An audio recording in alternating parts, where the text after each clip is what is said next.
ಅನಂತಕೃಷ್ಣ ಅಂದೆ ಪಟೇಲ್ರ ಮನೆ ಬಾಬಣ್ಣ. ಪೊಡವಿಯಲ್ಲಿ ಹೆಸರಾಂತ ಕೋಟದ ಪೊಡು ಸೆರಗ ಹಂದಟ್ಟು ಗ್ರಾಮದಿ.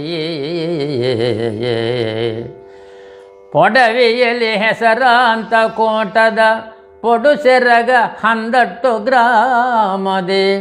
ಬಿಡದೆ ಕಲೆ ಸಂಸ್ಕೃತಿಯ ಪೋಷಿಪ ಹಂದೆ ಮನತನದಿ. ಬಿಡದೆ ಕಲೆ ಸಂಸ್ಕೃತಿಯ ಪೋಷಿಪ ಹಂದೆ ಮನೆತನದಿ. ಉಡುಪತಿಯ ತೆರನಂತೆ ಜನಿಸಿದ ಉಡುಪತಿಯ ತೆರನಂತೆ ಜನಿಸಿದ ಹುಡುಗನಿ ಅನಂತ ಕೃಷ್ಣನೋ. ಹುಡುಗನಿ ಅನಂತ ಕೃಷ್ಣನು ಪಡೆದ ಪಿತ ರಾಮದೇವ ಮತ್ತ ಮಾತೆ ಪದುಮಾಕ್ಷಿ. ಪಡೆದ ಪಿತ ರಾಮದೇವ ಮತ್ತ ಮಾತೆ ಪದುಮಾಕ್ಷಿ.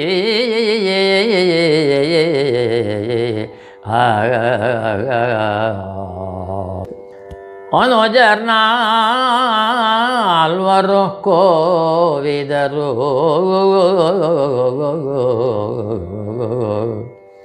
ಅನುಜರ್ನಾಲ್ವರು ಕೋವಿದರು ವರಗನುಜಗೈವರು ಗಮಕಿ ಸಾಹಿತಿಯೇ.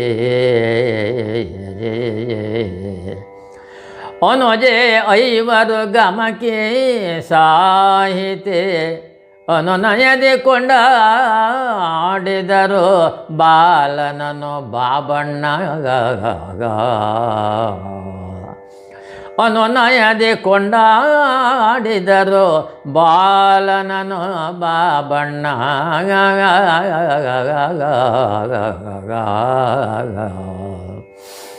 ಅನುಜ ಸದಾನಂದ ಕರೆಸಿದ ಸುನುಮತದಿ ಮುಂಬೈಗೆ.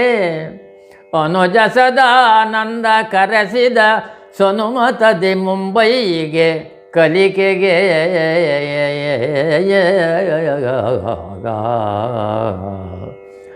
ವಿನಯ ನಿವ ಗೋಡ್ರೇಜಲ್ ಉನ್ನತ ಪದವಿಯಲ್ಲಿ ಮೆರೆದ. ವಿನಯ ನಿವ ಗೋಡ್ರೇಜಲ್ ಉನ್ನತ ಪದವಿಯಲ್ಲಿ ಮೆರೆದ.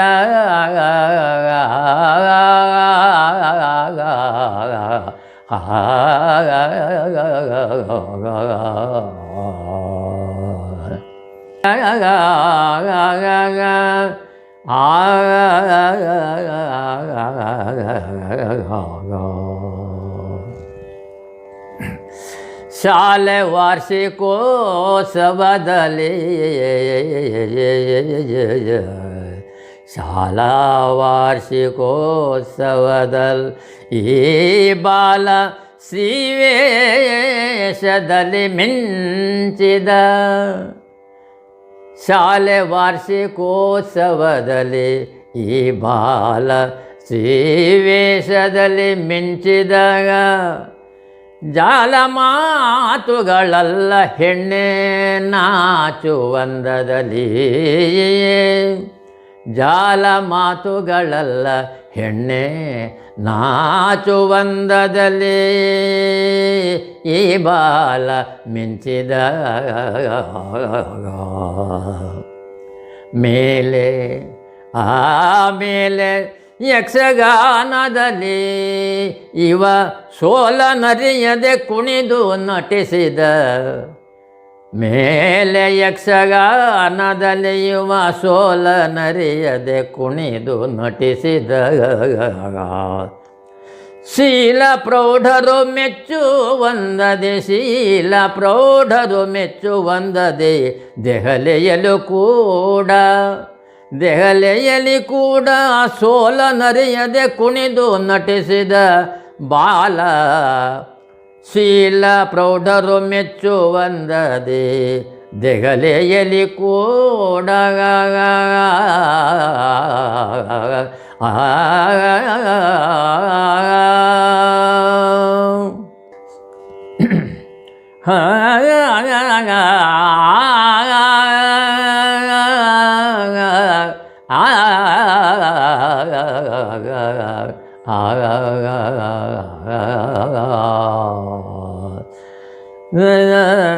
ಸುಂದರಾಂಗಗೆ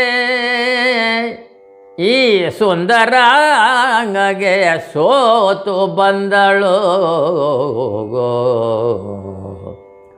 ಸುಂದರಾಂಗಗೆ ಸೋತು ಬಂದಳು ಚಂದಿರಾನನ ವಿಮಲ ಸೋತು ಬಂದಳು ಚಂದಿರಾನನ ವಿಮಲ ಗುಂಡ್ಮೆಯ ವಂದ್ಯ ವರ ಶ್ರೀಕಂಠಗಿರಿ ಜಯ ಕುವರಿ ಚಂದಿರಾನನ ವಿಮಲ ಗುಂಡ್ಮೆಯ ವಂದ್ಯ ವರ ಶ್ರೀಕಂಠಗಿರಿ ಜಯ ಕುವರಿ ಸೋದರಿಕೆ ಸೋತು ಬಂದಳು ಸುಂದರಾಂಗಗೆ ಸೋತು ಬಂದಳು ವಿಮಲ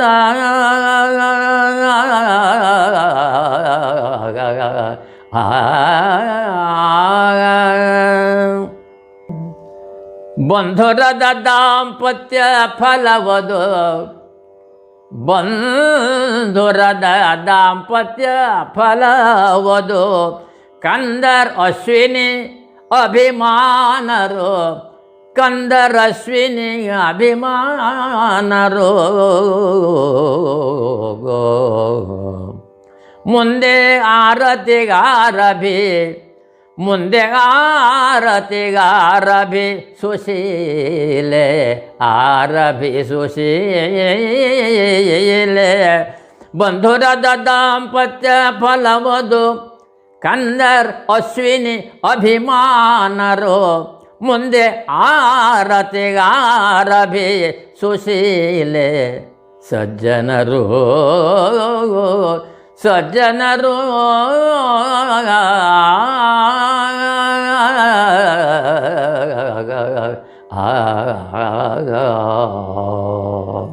ವರುಷ 80 ವರುಷ 80 ಕಾಲನ ಕರೆಯು ಬಂದಿತು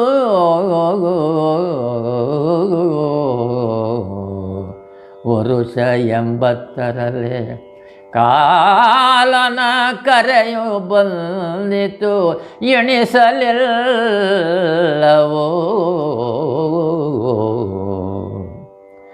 ಅರರೆ ವಿಧಿ ಸಂಕಲ್ಪ ಮೀರುವರ್ಯಾರು ಅರರೆ ವಿಧಿ ಸಂಕಲ್ಪ ಮೀರುವರ್ಯಾರು ಜಗದೊಳಗೆ ಜಗದೊಳಗೆ ವಿಧಿಯ ಸಂಕಲ್ಪ ಮೀರುವರ್ಯಾರು ಜಗದೊಳಗೆ ಜಗದೊಳಗೆ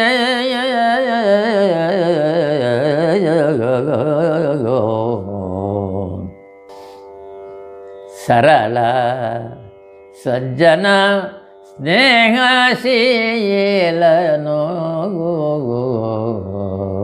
ಸರಳ ಸಜ್ಜನ ಸ್ನೇಹಶೀಲನೋ ಸಿರಿ ಸುಖವನ್ನನುಭವಿಸಿ ಸರಳ ಸಜ್ಜನ ಸ್ನೇಹಶೀಲನೋ ಸಿರಿ ಸುಖವನ್ನನುಭವಿಸಿ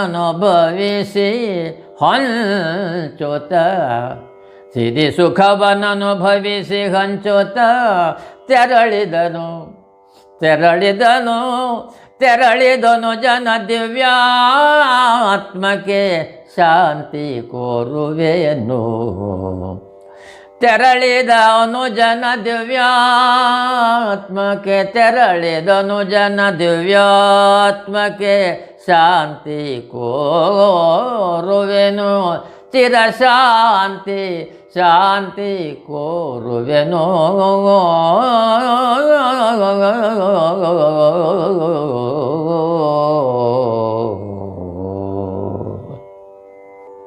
ನಮಸ್ತೆ. ಶ್ರೀಧರಂದೆ ಕೋಟ ಮಕ್ಕಳ ಮೇಳ ಸಾಲಿಗ್ರಾಮ. ಬಾಬಣ್ಣ ಅನ್ನೋದು ಕೊಂಗಾಟದ ಹೆಸರು. ಅವನ ನಿಜವಾದ ಹೆಸರು ಅನಂತ ಕೃಷ್ಣ ಅಂದೆ ಅಂತೇಳಿ.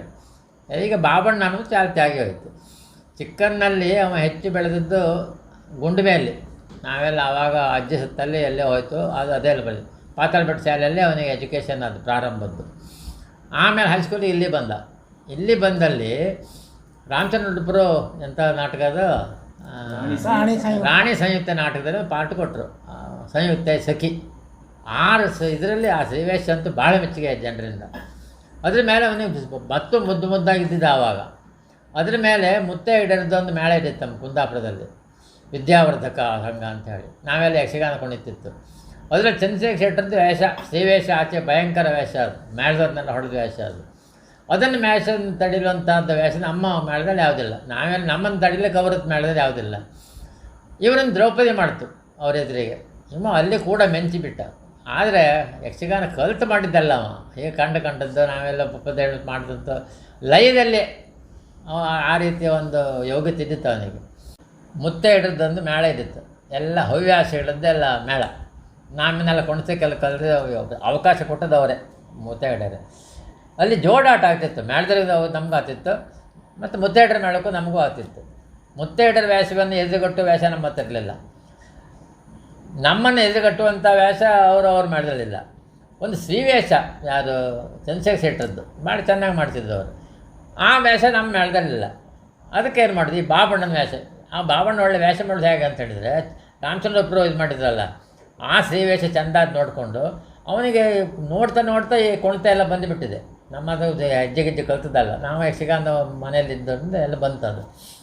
ಅಲ್ಲಿ ದ್ರೌಪದಿ ವೇಷ ಜೋಡಾಟದಲ್ಲಿ ಅವರನ್ನು ಹೊಡೆದಾಕಿಬಿಟ್ಟ ಅವ, ಆ ರೀತಿ ತಯಿಸಿಬಿಟ್ಟಿದ್ದಾನೆ. ಅಲ್ಲ ಚಿಕ್ಕಂದಲ್ಲಿ ಸ್ವಲ್ಪ ತುಂಟನೇ ಅವ. ಒಂದು ಸಲ ಅವನು ಹುಂಟಿ ಕಳೆದೋಯ್ತು. ಹುಂಟಿ ಕಳೆದೋದ್ರೆ ನಮ್ಮ ಅಪ್ಪ ಎಲ್ಲ ಜೋರು ಮಾಡಿಬಿಟ್ರು. ಮೊನ್ನೆ ಹುಂಟಿ ಕಂಡು ಹೇಳೋದಲ್ವ ಅಂತೇಳಿ ಅವ ಉತ್ತರ ಕೊಟ್ಟಿದ್ದಾನೆ. ನನ್ನ ಕಿವಿ ನಾನು ಕಾಣಲಿಕ್ಕಾಗ್ತದೋ, ನೀವು ನೋಡಬೇಕು ಬೇಡವೋ? ಇವ ದೊಡ್ಡ ವಕೀಲ ಆತ ಅಂಥೇಳಿ ಅಪ್ಪ ಜೋರು ಮಾಡಿದ್ರು. ಕಡೆಗೆ ವಕಾಲತ್ತು ಕಲ್ತಿದ್ದವಲ್ಲ, ವಕೀಲ LLB ಆಗಿದ್ದಾನೆ. LLB ಆಗಲಿಕ್ಕೆ ಕಾರಣ ಇಲ್ಲೇ ಇದ್ದರೆ ಆಗ್ತಾ ಇರಲಿಲ್ಲ. ನಾವೆಲ್ಲ ಬೇರೆ ಎಜುಕೇಷನ್ನೇ BA ಎಲ್ಲ ಹೋಗಲಿಲ್ಲ, ಭಾಳ ಕಷ್ಟದ ಕಾಲ ಅದು. ಅಣ್ಣ ಕರ್ಕೊಂಡು ಹೋದ ಬೊಂಬಾಯಿಗೆ. ಆ ಬೊಂಬಾಯಲ್ಲಿ ಅವನಿಗೆ ಎಜುಕೇಷನ್ ಎಲ್ಲ ಕೊಟ್ಟು LLB ಕೂಡ ಮಾಡಿದ. ಗಾಡ್ರೇಜಲ್ಲಿ ಕೆಲಸ ಸಿಕ್ತು. ಗಾಡ್ರೇಜಲ್ಲಿ ಕೆಲಸ ಸಿಕ್ಕಿದೆ. ಗಾಡ್ರೇಜ್ ಅಂದರೆ ಇನ್ನೂ ನೆನಪಾಗುತ್ತೆ ನನಗೆ. ನಮ್ಮಲ್ಲಿ ಯಾವ ಕವಾಟ ಅಂತ ಇರಲಿಲ್ಲ. ನಾವು ದುಡ್ಡು ಗಿಡ ಕಿಸೆಯಲ್ಲಿ ಇಟ್ಕೊಳ್ಳೋದು, ಅಲ್ಲ ಇಲ್ಲಿ ಹಾಸಿಗೆ ಅಡಿ ಇಡೋದು, ಹೀಗೆ ಇಡೋದು. ದುಡ್ಡು ಹೆಚ್ಚಿರಲಿಲ್ಲ ಮಾಡಿ ಗಡಿಬಿಡಿ ಏನಿಲ್ಲ. ಬೀಗೂ ನಂಬತ್ತಿರಲಿಲ್ಲ. ಇವ ಒಂದು ಗಾಡ್ರೇಜ್ ಕವಾಟ ಅಲ್ಲಿ ಕಳಿಸ್ದ. ಆವಾಗ ಆ ಗಾಡ್ರೇಜ್ ಕವಾಟ ಇವತ್ತು ಉಂಟು ನಮ್ಮ ಹತ್ರ. ಅದರಲ್ಲಿ ದುಡ್ಡೆಲ್ಲ ಇಡ್ಲಿಕ್ಕೆ ಶುರು ಮಾಡುತ್ತೆ ನಾವು ಇದ್ದದ್ದೆಲ್ಲ. ಅದು ಇನ್ನೂ ನಮಗೆ ಬೀದಿಕಾಯಿ ಹಾಕಿ ಇಡುವಂಥ ಪರಿಸ್ಥಿತಿ ಇಲ್ಲದವರಿಗೆ ಇನ್ನೂ ಆ ಕವಾಟಿನಲ್ಲಿ ಆ ದುಡ್ಡನ್ನ ಇಡುವಂಥದ್ದು ಪ್ರಗತಿ ಬಂದು ನಾವು ಸ್ವಲ್ಪ ಹಣ ಕೂಡ ಇಡುವ ಪರಿಸ್ಥಿತಿ ಬಂತು. ಅದು ಅವನದೇ ಒಂದು ನಮಗನಗೆ ಒಳ್ಳೆ ಯೋಗ ಅದು ನೆನಪು ಮಾಡ್ಕೊಳ್ಬೇಕಾಗುತ್ತೆ. ಒಂದು ಫ್ಯಾನ್ ಕೂಡ ಕೊಟ್ಟಿದ್ದ, ಮತ್ತು ಫ್ಯಾನ್ ಇರಲಿಲ್ಲ, ಅದು ಕೂಡ ಉಂಟು ಅವನ ನೆನಪಿಗಾಗಿ. ಆಗಾಗ ಬೊಂಬೈಯಿಂದ ಮನೆ ಬರ್ತಿದ್ದ, ನಾವು ಕೂಡ ಅಲ್ಲಿ ಹೋಗಿದ್ದೇವೆ. ಒಳ್ಳೆ ಆತಿಥ್ಯ ಸಿಗೋ ನಮ್ಮಲ್ಲಿ ಅಣ್ಣ ಭಾರಿ ಪ್ರೀತಿ ಎಲ್ಲ ತೋರಿಸ್ತಿದ್ದ. ಅದರಲ್ಲಿ ಅವನಲ್ಲಿ ಜೀವನವನ್ನು ಎಂಜಾಯ್ ಮಾಡಲಿಕ್ಕೆ ಅವನದ್ದು ಕಲಿಬೇಕು ನಾವು. ಏನಿದ್ರು ಕೂಡ ಅದನ್ನು ತಮಾಷೆಯೆಲ್ಲ ಇದು ಮಾಡಿಯೋ ಏನೇನು ಬೇಕು ಅದನ್ನೆಲ್ಲ ಮಾಡ್ಕೊಂಡಿದ್ದಾನೆ. ಒಳ್ಳೆ ಖುಷಿ ಅವನಿಗೆ. ಆದರೆ ಕಳೆದ ಸಲ ಬಂದಿದ್ದಾನೆ. ಬಂದಲ್ಲಿ ಒಂದು ವಾರ ಇಟ್ಟಿದ್ದಾನೆ. ನಾನು ಒಂದು ವಾರ ಇಲ್ಲೇ ಇರ್ತೇನೆ, ಮತ್ತೆಲ್ಲಿ ಹೋಗೋದಿಲ್ಲ ಅಂಥೇಳಿ ಇಲ್ಲೇ ಇಟ್ಟಿದ್ದ. ಇವಳು ಬೇಕಾದ್ದೆಲ್ಲ ಮಾಡಿ ಹಾಕಿದ್ದಾನೆ. ಭಾರಿ ಸಂತೋಷದಲ್ಲಿ ತಿಂತಾನೆ ಅವನು. ಮತ್ತು ಇನ್ನೊಂದು ಸಲ ಬರ್ತೇನೆ ಅಂತ ಹೇಳಿದ್ದಾನೆ, ಅಲ್ಲಿ ಬರಲಿಕ್ಕಾಗಲ್ಲ ಅಂತ ಮಾಡಿ. ಆ ಶಿಸ್ತು, ಚೊಕ್ಕಟ ಮತ್ತು ಸಮಯ ಪಾಲನೆ ಇದೆಲ್ಲ ನಾವು ನಮ್ಮ ಅಪ್ಪಯಿಂದ ಕಲ್ತಿದ್ದೇವೆ. ಅವನು ಕೂಡ ಅದು ಮಾಡ್ತಿದ್ದ. ಮೊದಲಿಂದಲೇ ಇಟ್ಕೊಂಡಿದ್ದಿಲ್ಲ, ಮನೆ ಬಗ್ಗಂಡೇ ಹೋಯ್ಕ ಯಾರು ಎಲ್ಲ ಉದ್ದದವ್ರು ಬಂದವ್ರು ಮಂಡಿ ಹೊಡ್ಸ್ಕೊಂಡು ಹೋಗ್ತಾ ಇಲ್ಲ ವಾಪಸ್ಸು. ನಮ್ಮಲ್ಲಿ ಅಣ್ಣ ತಮ್ಮೆಲ್ಲ ಕುಳ್ಳೆಯ, ನಮಗೇನು ತೊಂದರೆ ಇಲ್ಲ. ಇವ ಬಂದಲ್ಲಿ ಪ್ರತಿ ಸಲ ಹೋಗುವಾಗ ಬರುವಾಗ ಮಂಡಿ ಹೊಡ್ಸ್ಕೊಂಡು ಹೋದಿಲ್ಲ. ಏನು ಮಾಡೋದು, ನಮಗೆ ದೊಡ್ಡ ದೊಡ್ಡ ಮನೆ ಕಟ್ಟೋಕ್ಕೆಲ್ಲ ಭಾಳ ಕಷ್ಟ ಆಗಲಿಕ್ಕೆ ಅಂತ ಈ ಮನೆ ಕಟ್ಟುವಾಗ ಇದೊಂದು ದೊಡ್ಡ ದ್ವಾರ ಮಾಡಿತ್ತು. ಇನ್ನು ಬಾಬಣ್ಣನ ಮಂಡಿ ಹೊಡ್ಸ್ಕೊಳತ್ತಿಲ್ಲ, ಆ ಒಂದು ದೇವರು ನಡೆಸಿಬಿಟ್ಟ ಅಂಥೇಳಿ ಅದೊಂದು ಮನೆ ಖುಷಿಯಲ್ಲಿದ್ದೆ ನಾನು. ಅಲ್ದ ಬಾಬಣ್ಣ ಬಾಯ್ ಊರಿಗೆ ಬಂದರೆ ನಮ್ಮ ಚೆಂದ ಎಷ್ಟು ಫ್ರೀಯಾಗಿ ಇರ್ತಿದ್ರಂತೆ. ಖುಷಿಯಾಪದ ನಮಗೆ. ಅವ್ರಿಗೆ ಹೆಂಗಸ್ರು ಮಕ್ಕಳು ಹಾಗಿಂದೆಲ್ಲ ಭೇದ ಇಲ್ಲ. ನಮಗೂ ಅವ್ರು ಭಾವಗಿವಂತ ಆ ಥರ ಇಲ್ಲವೂ ಇಲ್ಲ. ನಮ್ಮವ್ರ ಕಡೆಗೆ ನಮಗೊಂಥರ ತುಂಬ ಆಯ್ಕ ಮಾತು ಕತೆ ಎಲ್ಲ. ಈ ಸಲಂತೂ ಒಂದು ವಾರ ಬಂದು ಆಯ್ಕೊಂಡು ಎಷ್ಟು ಮಾತುಕತೆ ಆಡಿತ್ತೇನೋ ನಾವು ಕೂತ್ಕೊಂಡೆಲ್ಲ. ಹಳೆ ವಿಚಾರ ಅದು ಇದೆಲ್ಲ ಈಗ ಮೊನ್ನೆ ಹಂಗಾಯ್ತು ಅಂದರೆ ನಂಬೋಕೆ ಆಗ್ತಿಲ್ಲ, ನನ್ನ ಕೈಲಿ ಇನ್ನೂ ಆಗ್ತಿಲ್ಲ. ಇದ್ದರೆ ಬೊಂಬಾಯಿಗಿದ್ರೆ ಬತ್ತರ ಅಂತ ಪ್ರತಿ ವರ್ಷ ಶ್ರಾದ್ದಕ್ಕೆ ಬರ್ತಿದ್ರು, ಇರ್ತಿದ್ರ, ಜೊತೆ ಮಾತಾಡ್ತೇಕಂತಿದ್ರೆ. ಹುಷಾರಿದ್ದಾಗ ವಿಚಾರಿಸ್ಕೊಂಬ ಮಾಡೋದು, ಹೆಂಗಿದ್ದೆ ಅಂತ ಏಗಳಿಗೂ ಕೇಳ್ತಾ ಇದ್ದಿದ್ರೆ, ಎಲ್ಲ ಮಾಡ್ತಿದ್ದಿದ್ರೆ. ತುಂಬ ಹಚ್ಕೊಂಡಿದ್ದೀರಪ್ಪ, ನಾವು ಎಲ್ಲ ತುಂಬ ಹಚ್ಕೊಂಡಿತ್ತು ಅವ್ರನ್ನು.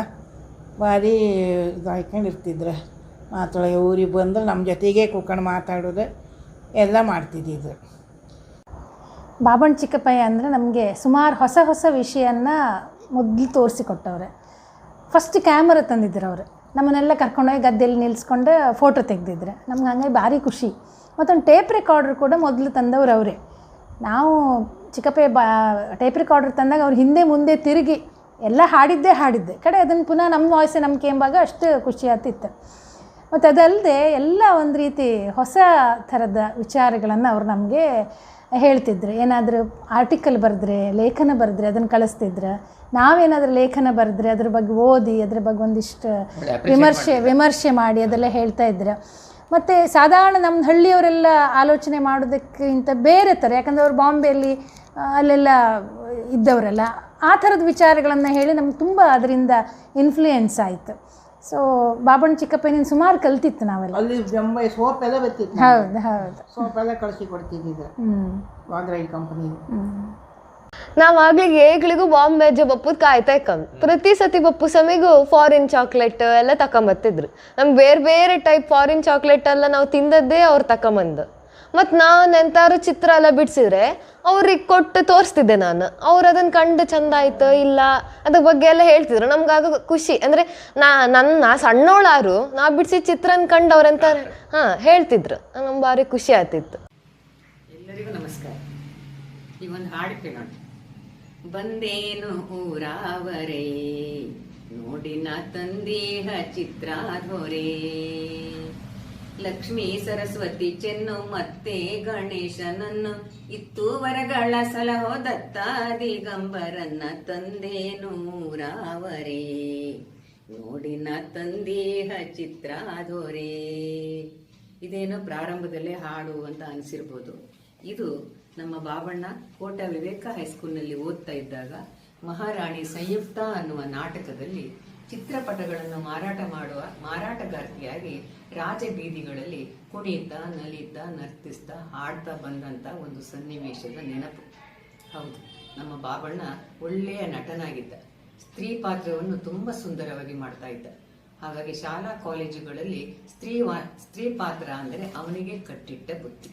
ಶಾಲಾ ಕಾಲೇಜುಗಳಲ್ಲಿ ಮಾತ್ರ ಅಲ್ಲ, ಬೇರೆ ಕಡೆಗಳಲ್ಲಿಯೂ ಕೂಡ ಊರಿನಲ್ಲಿ ಆಗ್ತಾ ಇದ್ದಂತ ನಾಟಕ ಇತ್ಯಾದಿಗಳಲ್ಲಿ ಸ್ತ್ರೀ ಪಾತ್ರಕ್ಕೆ ಅವನಿಗೆ ಕರೆ ಬರ್ತಾ ಇತ್ತು. ಬರೀ ನಾಟಕದಲ್ಲಿ ಮಾತ್ರ ಅಲ್ಲ, ಯಕ್ಷಗಾನದಲ್ಲಿಯೂ ಕೂಡ ಅವನು ಸ್ತ್ರೀ ವೇಷವನ್ನ ಸುಂದರವಾಗಿ ಮಾಡ್ತಾ ಇದ್ದ.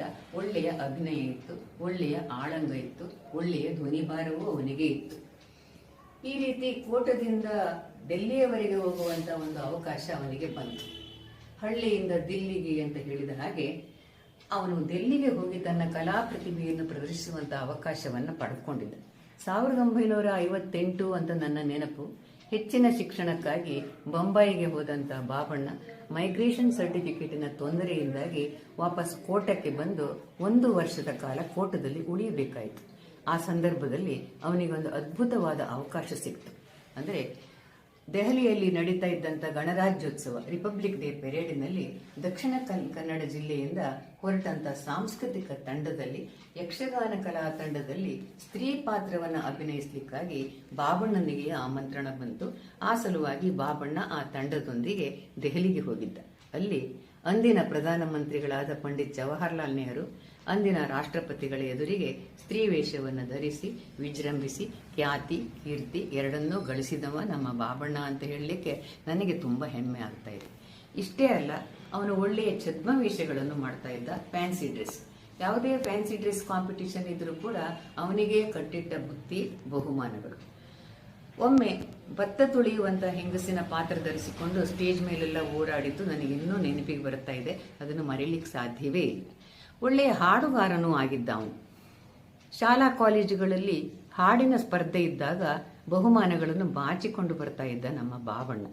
ಶಾಲೆಯಲ್ಲಿ ಹೈಸ್ಕೂಲ್ನಲ್ಲಿ ಯಾವುದೇ ಫಂಕ್ಷನ್ನಿಗೆ ಹೊರಗಿನಿಂದ ಅತಿಥಿಗಳನ್ನು ಕರೆಸಿದಾಗ ಆ ಅತಿಥಿಗಳ ಎದುರಿನಲ್ಲಿ ಹಾಡುವಂಥ ಅವಕಾಶವೂ ನಮ್ಮ ಬಾಬಣ್ಣನಿಗೆ ಸಿಗ್ತಾ ಇತ್ತು. ಆ ರೀತಿ ಹಾಡ್ತಾ ಇದ್ದಂಥ ಸಂದರ್ಭದಲ್ಲಿ ಬಂದ ಅತಿಥಿಗಳಲ್ಲಿ ಕೆಲವರು ಬಾಬಣ್ಣನಿಗೆ ನಗದು ಪುರಸ್ಕಾರಗಳನ್ನು ಕೊಟ್ಟು ಹೋಗ್ತಾ ಇದ್ರು. ಆ ಸಿಕ್ಕಿದಂಥ ನಗದು ಹಣದಿಂದ ಬಾಬಣ್ಣ ಸಾಲಿಗ್ರಾಮದಲ್ಲಿ ವಾಣಿ ಟಾಕೀಸ್ ಅಂತ ಒಂದು ಟಾಕೀಸ್ ಇತ್ತು, ಅದೊಂದು ಟೂರಿಂಗ್ ಟಾಕೀಸ್ ಆಗಿತ್ತು. ಅಲ್ಲಿ ಒಳ್ಳೆಯ ಸಿನಿಮಾ ಬಂದಾಗ ಸಿನಿಮಾ ನೋಡ್ಲಿಕ್ಕೆ ಹೋಗ್ತಾ ಇದ್ರು. ಸಿನಿಮಾ ನೋಡ್ಲಿಕ್ಕೆ ಹೋಗುವಂಥ ಸಂದರ್ಭದಲ್ಲಿ ಜೊತೆಗೊಬ್ಬರು ಬೇಕಲ್ಲ, ಆ ಜೊತೆಗಾತಿಯಾಗಿ ಅವನು ನನ್ನನ್ನೇ ಕರ್ಕೊಂಡು ಹೋಗ್ತಾ ಇದ್ದ. ಇವತ್ತಿಗೂ ನನಗದು ಹಚ್ಚ ಹಸುರಾಗಿ ನೆನಪಿದೆ.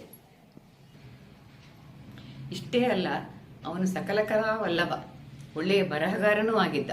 1980ರಿಂದ ನಾನು ರಾಜ್ಯ ಮಟ್ಟದ ಎಲ್ಲ ಪತ್ರಿಕೆಗಳಿಗೆ ವೈವಿಧ್ಯಮಯವಾದ ಲೇಖನಗಳನ್ನು ಬರೆಯತೊಡಗಿದ್ದೆ. ಅದರಲ್ಲೂ ಕನ್ನಡಪ್ರಭ ಪತ್ರಿಕೆಯಲ್ಲಿ ಆಗ ಕಾಲೇಜು ರಂಗ ಅನ್ನೋ ಒಂದು ಅಂಕಣ ಬರ್ತಾ ಇತ್ತು. ಆ ಅಂಕಣದಲ್ಲಿ ನಾನು ವಿಶೇಷವಾಗಿ ವೈಚಾರಿಕ ಲೇಖನ ಮತ್ತು ಶೈಕ್ಷಣಿಕ ಲೇಖನಗಳನ್ನು ಬರೀತಾ ಇದ್ದೆ. ಬಾಬಣ್ಣನಿಗೆ ಈ ವಿಚಾರ ಗೊತ್ತಾದಾಗ ನನ್ನಿಂದ ಆ ಲೇಖನಗಳ ಎಲ್ಲ ಪ್ರತಿಗಳನ್ನು ಅವನು ಬೊಂಬಾಯಿಗೆ ತರಿಸಿಕೊಂಡಿದ್ದ. ಬೊಂಬಾಯಿಗೆ ತರಿಸಿಕೊಂಡ ಆ ಪ್ರತಿಗಳನ್ನ ಬಾಬಣ್ಣ ಅಲ್ಲಿ ಪ್ರಕಟವಾಗ್ತಾ ಇದ್ದಂತಹ ಗೋಕುಲವಾಣಿ ಅನ್ನುವ ಪತ್ರಿಕೆಯಲ್ಲಿ ನನ್ನ ಲೇಖನಗಳ ಮರು ಮುದ್ರಣ ಮಾಡಿಸಿ ನಾನು ಕಂಡು ಕೇಳಿ ಅರಿಯದೇ ಇದ್ದಂತ ಆ ಗೋಕುಲವಾಣಿಯ ಓದುಗರಿಗೆಲ್ಲ ನನ್ನ ಪರಿಚಯ ಮಾಡಿಸಿ ನನ್ನನ್ನು ಹೆಸರುವಾಸಿಯನ್ನಾಗಿಸಿದಂತಹ ಹೆಗ್ಗಳಿಕೆ ನಮ್ಮ ಬಾಬಣ್ಣನದು. ಆ ನಂತರ ಅವನು ಲೇಖನಗಳನ್ನ ಬರೀಲಿಕ್ಕೆ ತೊಡಗಿದ.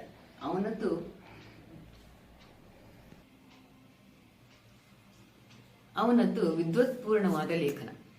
ಇಂಗ್ಲಿಷ್ ಪತ್ರಿಕೆಗಳಲ್ಲಿ, ರಾಷ್ಟ್ರ ಮಟ್ಟದ ಪತ್ರಿಕೆಗಳಲ್ಲಿ ಬರೀತಾ ಇದ್ದಂತಹ ಇಂಗ್ಲಿಷ್ ಲೇಖನಗಳು. ಆದರೆ ಅವನು ನನಗೆ ಹೇಳಿದ್ದು, ವಿಶಾಲು, ನೀನು ಬರೀಲಿಕ್ಕೆ ಶುರು ಮಾಡಿದ ಮೇಲೆ ನಾನು ಬರೀಲಿಕ್ಕೆ ಶುರು ಮಾಡಿದೆ, ನೀನೇ ನನಗೆ ಸ್ಫೂರ್ತಿ ಅಂತ. ಎಂತಹ ಮಾತು! ಎಲ್ಲಿಯ ಬಾಬಣ್ಣ, ಎಲ್ಲಿಯ ನಾನು, ಅವನೇನು ನಾನೇನು. ಆದರೂ ಅದು ಅವನ ಹೃದಯವಂತಿಕೆ ಮತ್ತು ಸಹೃದಯತೆ ಮತ್ತು ಅವನ ಔದಾರ್ಯವನ್ನು ತೋರಿಸುತ್ತೆ ಅಂತ ನನ್ನ ನಂಬಿಕೆ. ಕೂಟ ಮಹಾಜಗತ್ತಿನವರು ಕೂಟ ಕಣ್ಮಣಿ ಕಣಜ ಅನ್ನುವಂತಹ ಒಂದು ಕಾರ್ಯಕ್ರಮವನ್ನು ನಡೆಸಿದರು. ಅದರಲ್ಲಿ ಕೂಟ ಮಹಾಜಗತ್ತಿನ ಸಾಧಕರ ಕುರಿತಾದ ಪರಿಚಯಾತ್ಮಕವಾದ ಲೇಖನಗಳನ್ನು ಅವರು ಆಹ್ವಾನಿಸಿದರು. ಆ ಕಣಜದಲ್ಲಿ ನಮ್ಮ ಮನೆಯಿಂದ ಶ್ರೀಧರಣ್ಣಯ್ಯ, ಜನಾರ್ದನ, ಸುಜಿ ಮತ್ತು ನನ್ನ ಕುರಿತಾದ ಪರಿಚಯಾತ್ಮಕವಾದ ಲೇಖನಗಳೆಲ್ಲ ಬಂದವು. ಆ ಲೇಖನಗಳು ಫೇಸ್ಬುಕ್ಕಿನಲ್ಲಿ ಅವರು ಹಾಕಿದಾಗ ಬಾಬಣ್ಣನ ಗಮನಕ್ಕೂ ಅದು ಬಂದಿತ್ತು. ಆಗ ಅವನು ಬೊಂಬಾಯಿನಲ್ಲಿ ಅವನ ಕ್ಯಾನ್ಸರ್ ಕಾಯಿಲೆಯ 2ನೇ ಅಲೆಯಲ್ಲಿ ಕೆಮೊಥೆರಪಿಯಲ್ಲಿದ್ದ.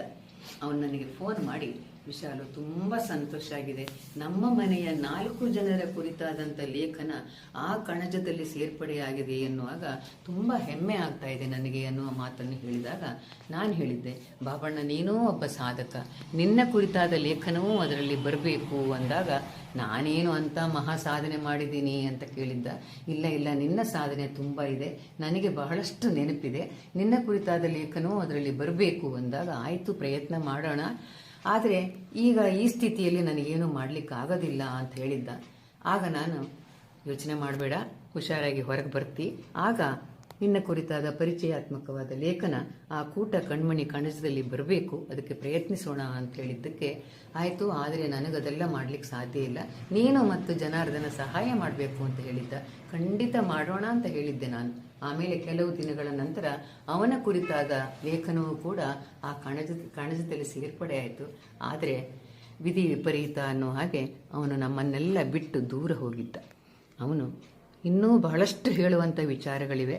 ಬಟ್ಟೆ ಬರೆ, ವಸ್ತ್ರ ಒಡವೆ, ಉಡುಗೆ ತೊಡುಗೆ, ಅಂದ ಅಲಂಕಾರ, ಅದರಲ್ಲೆಲ್ಲ ತುಂಬ ಆಯ್ಕೆ ಮಾಡುವಂಥ ವ್ಯಕ್ತಿತ್ವ.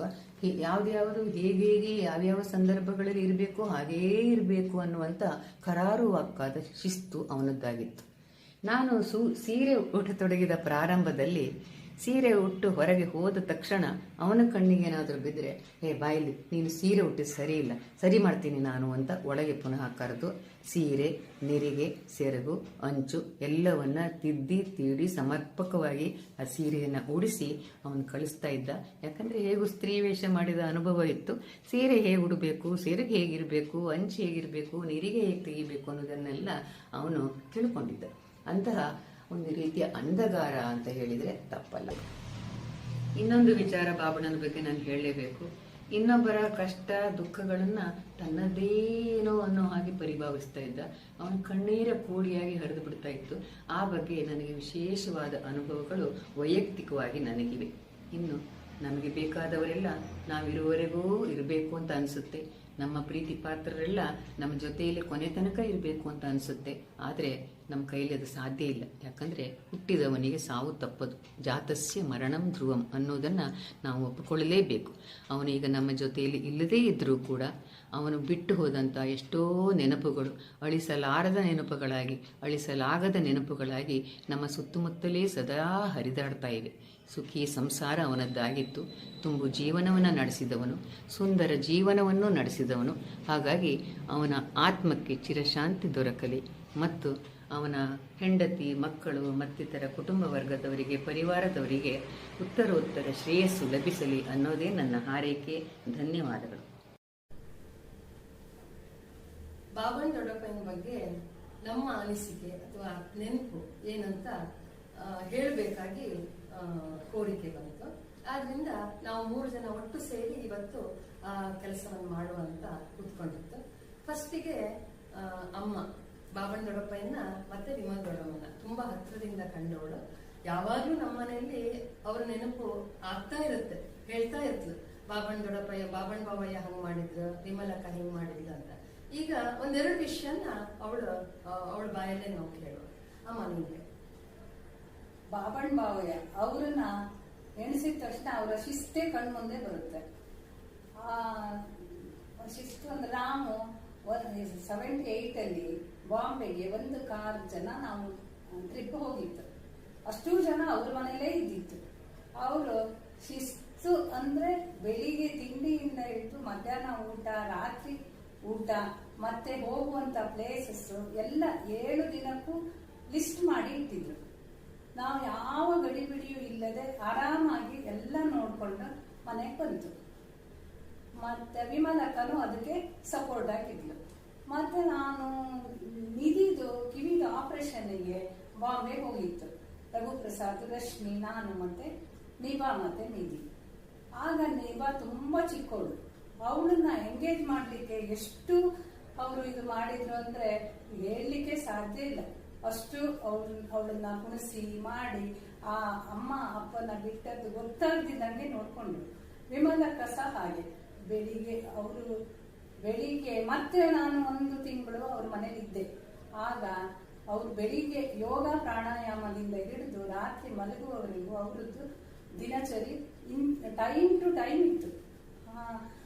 ಅದನ್ನ ಅವರ ಜೀವನೋತ್ಸಾಹ, ಅವರ ಲವಲವಿಕೆ ಅದನ್ನೆಲ್ಲ ನಾವು ಪಾಲಿಸ್ಬೇಕು ಅಂತ ನನ್ನ ಆಸೆ. ನನ್ನ ಮಕ್ಕಳು ಅದೇ ದಾರಿಲಿ ಹೋಗ್ಲಿ ಅಂತ ನಾನು ಆಸೆ ಪಡ್ತೀನಿ. ಅಮ್ಮಂದೊಂದೆರಡು ವಿಷಯ ನೀವು ಕೇಳಿದ್ರಿ. ನಂಗೆ ಬಾಬಣ್ಣ ದೊಡ್ಡಪ್ಪಯ್ಯ ಅಂತ ಹೇಳಿದ್ರೆ ತುಂಬಾ ನೆನಪುಗಳು ಬರ್ತಾ ಇರುತ್ತೆ. ಆದ್ರೆ 2 ವಿಷಯದಲ್ಲಿ ಯಾವತ್ತಿಗೂ ಅವ್ರು ನಮ್ಗೆ ನೆನಪಾಗ್ತಾ ಇರೋದು. ಮೊದಲನೇದು, ಒಂದು ಹೆಣ್ಣಿಗೆ ಬೇಕಾದ ಶೃಂಗಾರ, ಅದನ್ನ ಅವರು ಅನುಭವಿಸುವ ಒಂದು ಕಲೆ. ಯಾವತ್ತಾದ್ರೂ ಫಂಕ್ಷನ್ಗೆ, ಯೂಶುವಲಿ ನಾವು ಫಂಕ್ಷನ್ಗೆ ಒಟ್ಟಾಗ್ತಾ ಇದ್ದದ್ದು. ಯಾರಾದ್ರೂ ಸೀರೆ ಗೀರೆ ಉಟ್ಕೊಂಡು ಬಂದಾಗ ಆ ಸೀರೆಯನ್ನ ಕಾಮುದು, ಮತ್ತೆ ಅವರು ಹಾಕಿದ ಆಭರಣಗಳನ್ನ ನೋಡುದು ಮಾತ್ರ ಅಲ್ಲ, ಅದ್ರ ಬಗ್ಗೆ ಅಪ್ರಿಸಿಯೇಷನ್ ಭಾರಿ ಚಂದ ಇತ್ತಿದಂತ. ಮತ್ತೆ ಭಾರಿ ಒಂದು ಖುಷಿ ಆಗುದು ನಂಗಂತ ಹೇಳಿದ್ರೆ, ವಿಮಲ್ ದೊಡ್ಡಮ್ಮ ಬಂದ್ ಕೂಡ್ಲೆ ಹಂಗೆ ನನ್ನ ಹೆಂಡತಿ ಹೊಡ್ತಾ ಹೆಂಗ್ ಕಾಣ್ತದ, ಭಾರಿ ಚಂದ ಕಾಣ್ತದ, ಹೀರೋಯಿನ್ ಅವಳು ಅಂತ ಹೇಳಿ ಒಂದು ಗರ್ವದಿಂದ ಅವರು ಮಾತಾಡ್ತಾ ಇದ್ರು.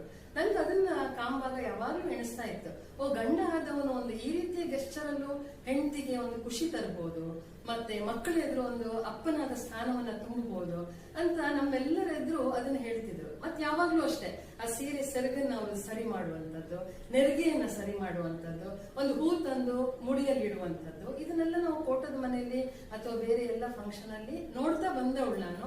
ನನಗೆ ಅದೊಂದು ಭಾರಿ ಆಪ್ತವಾಗಿ ಕಾಣ್ತಾ ಇತ್ತು. ಅದು ಒಂದು ವಿಷಯ. ಮತ್ತೆ ಪ್ರಮುಖವಾದದ್ದು ಇನ್ನೊಂದು ವಿಷಯ ಏನಂತ ಹೇಳಿದ್ರೆ, ನನ್ನ ವೃತ್ತಿ ಜೀವನದಲ್ಲಿ ಅವರು ನನಗೆ ಸಹಾಯ ಮಾಡಿದ್ರು. ಯಾವತ್ತಿಗೂ ನಾನು ನೆನಪು ಬಿಡುದಿಲ್ಲ. ತುಂಬಾ ಆರ್ಟಿಕಲ್ಸ್ ಬರೀತಿದ್ರು ಬಾಬಣ್ಣ ದೊಡ್ಡಪ್ಪಯ್ಯ.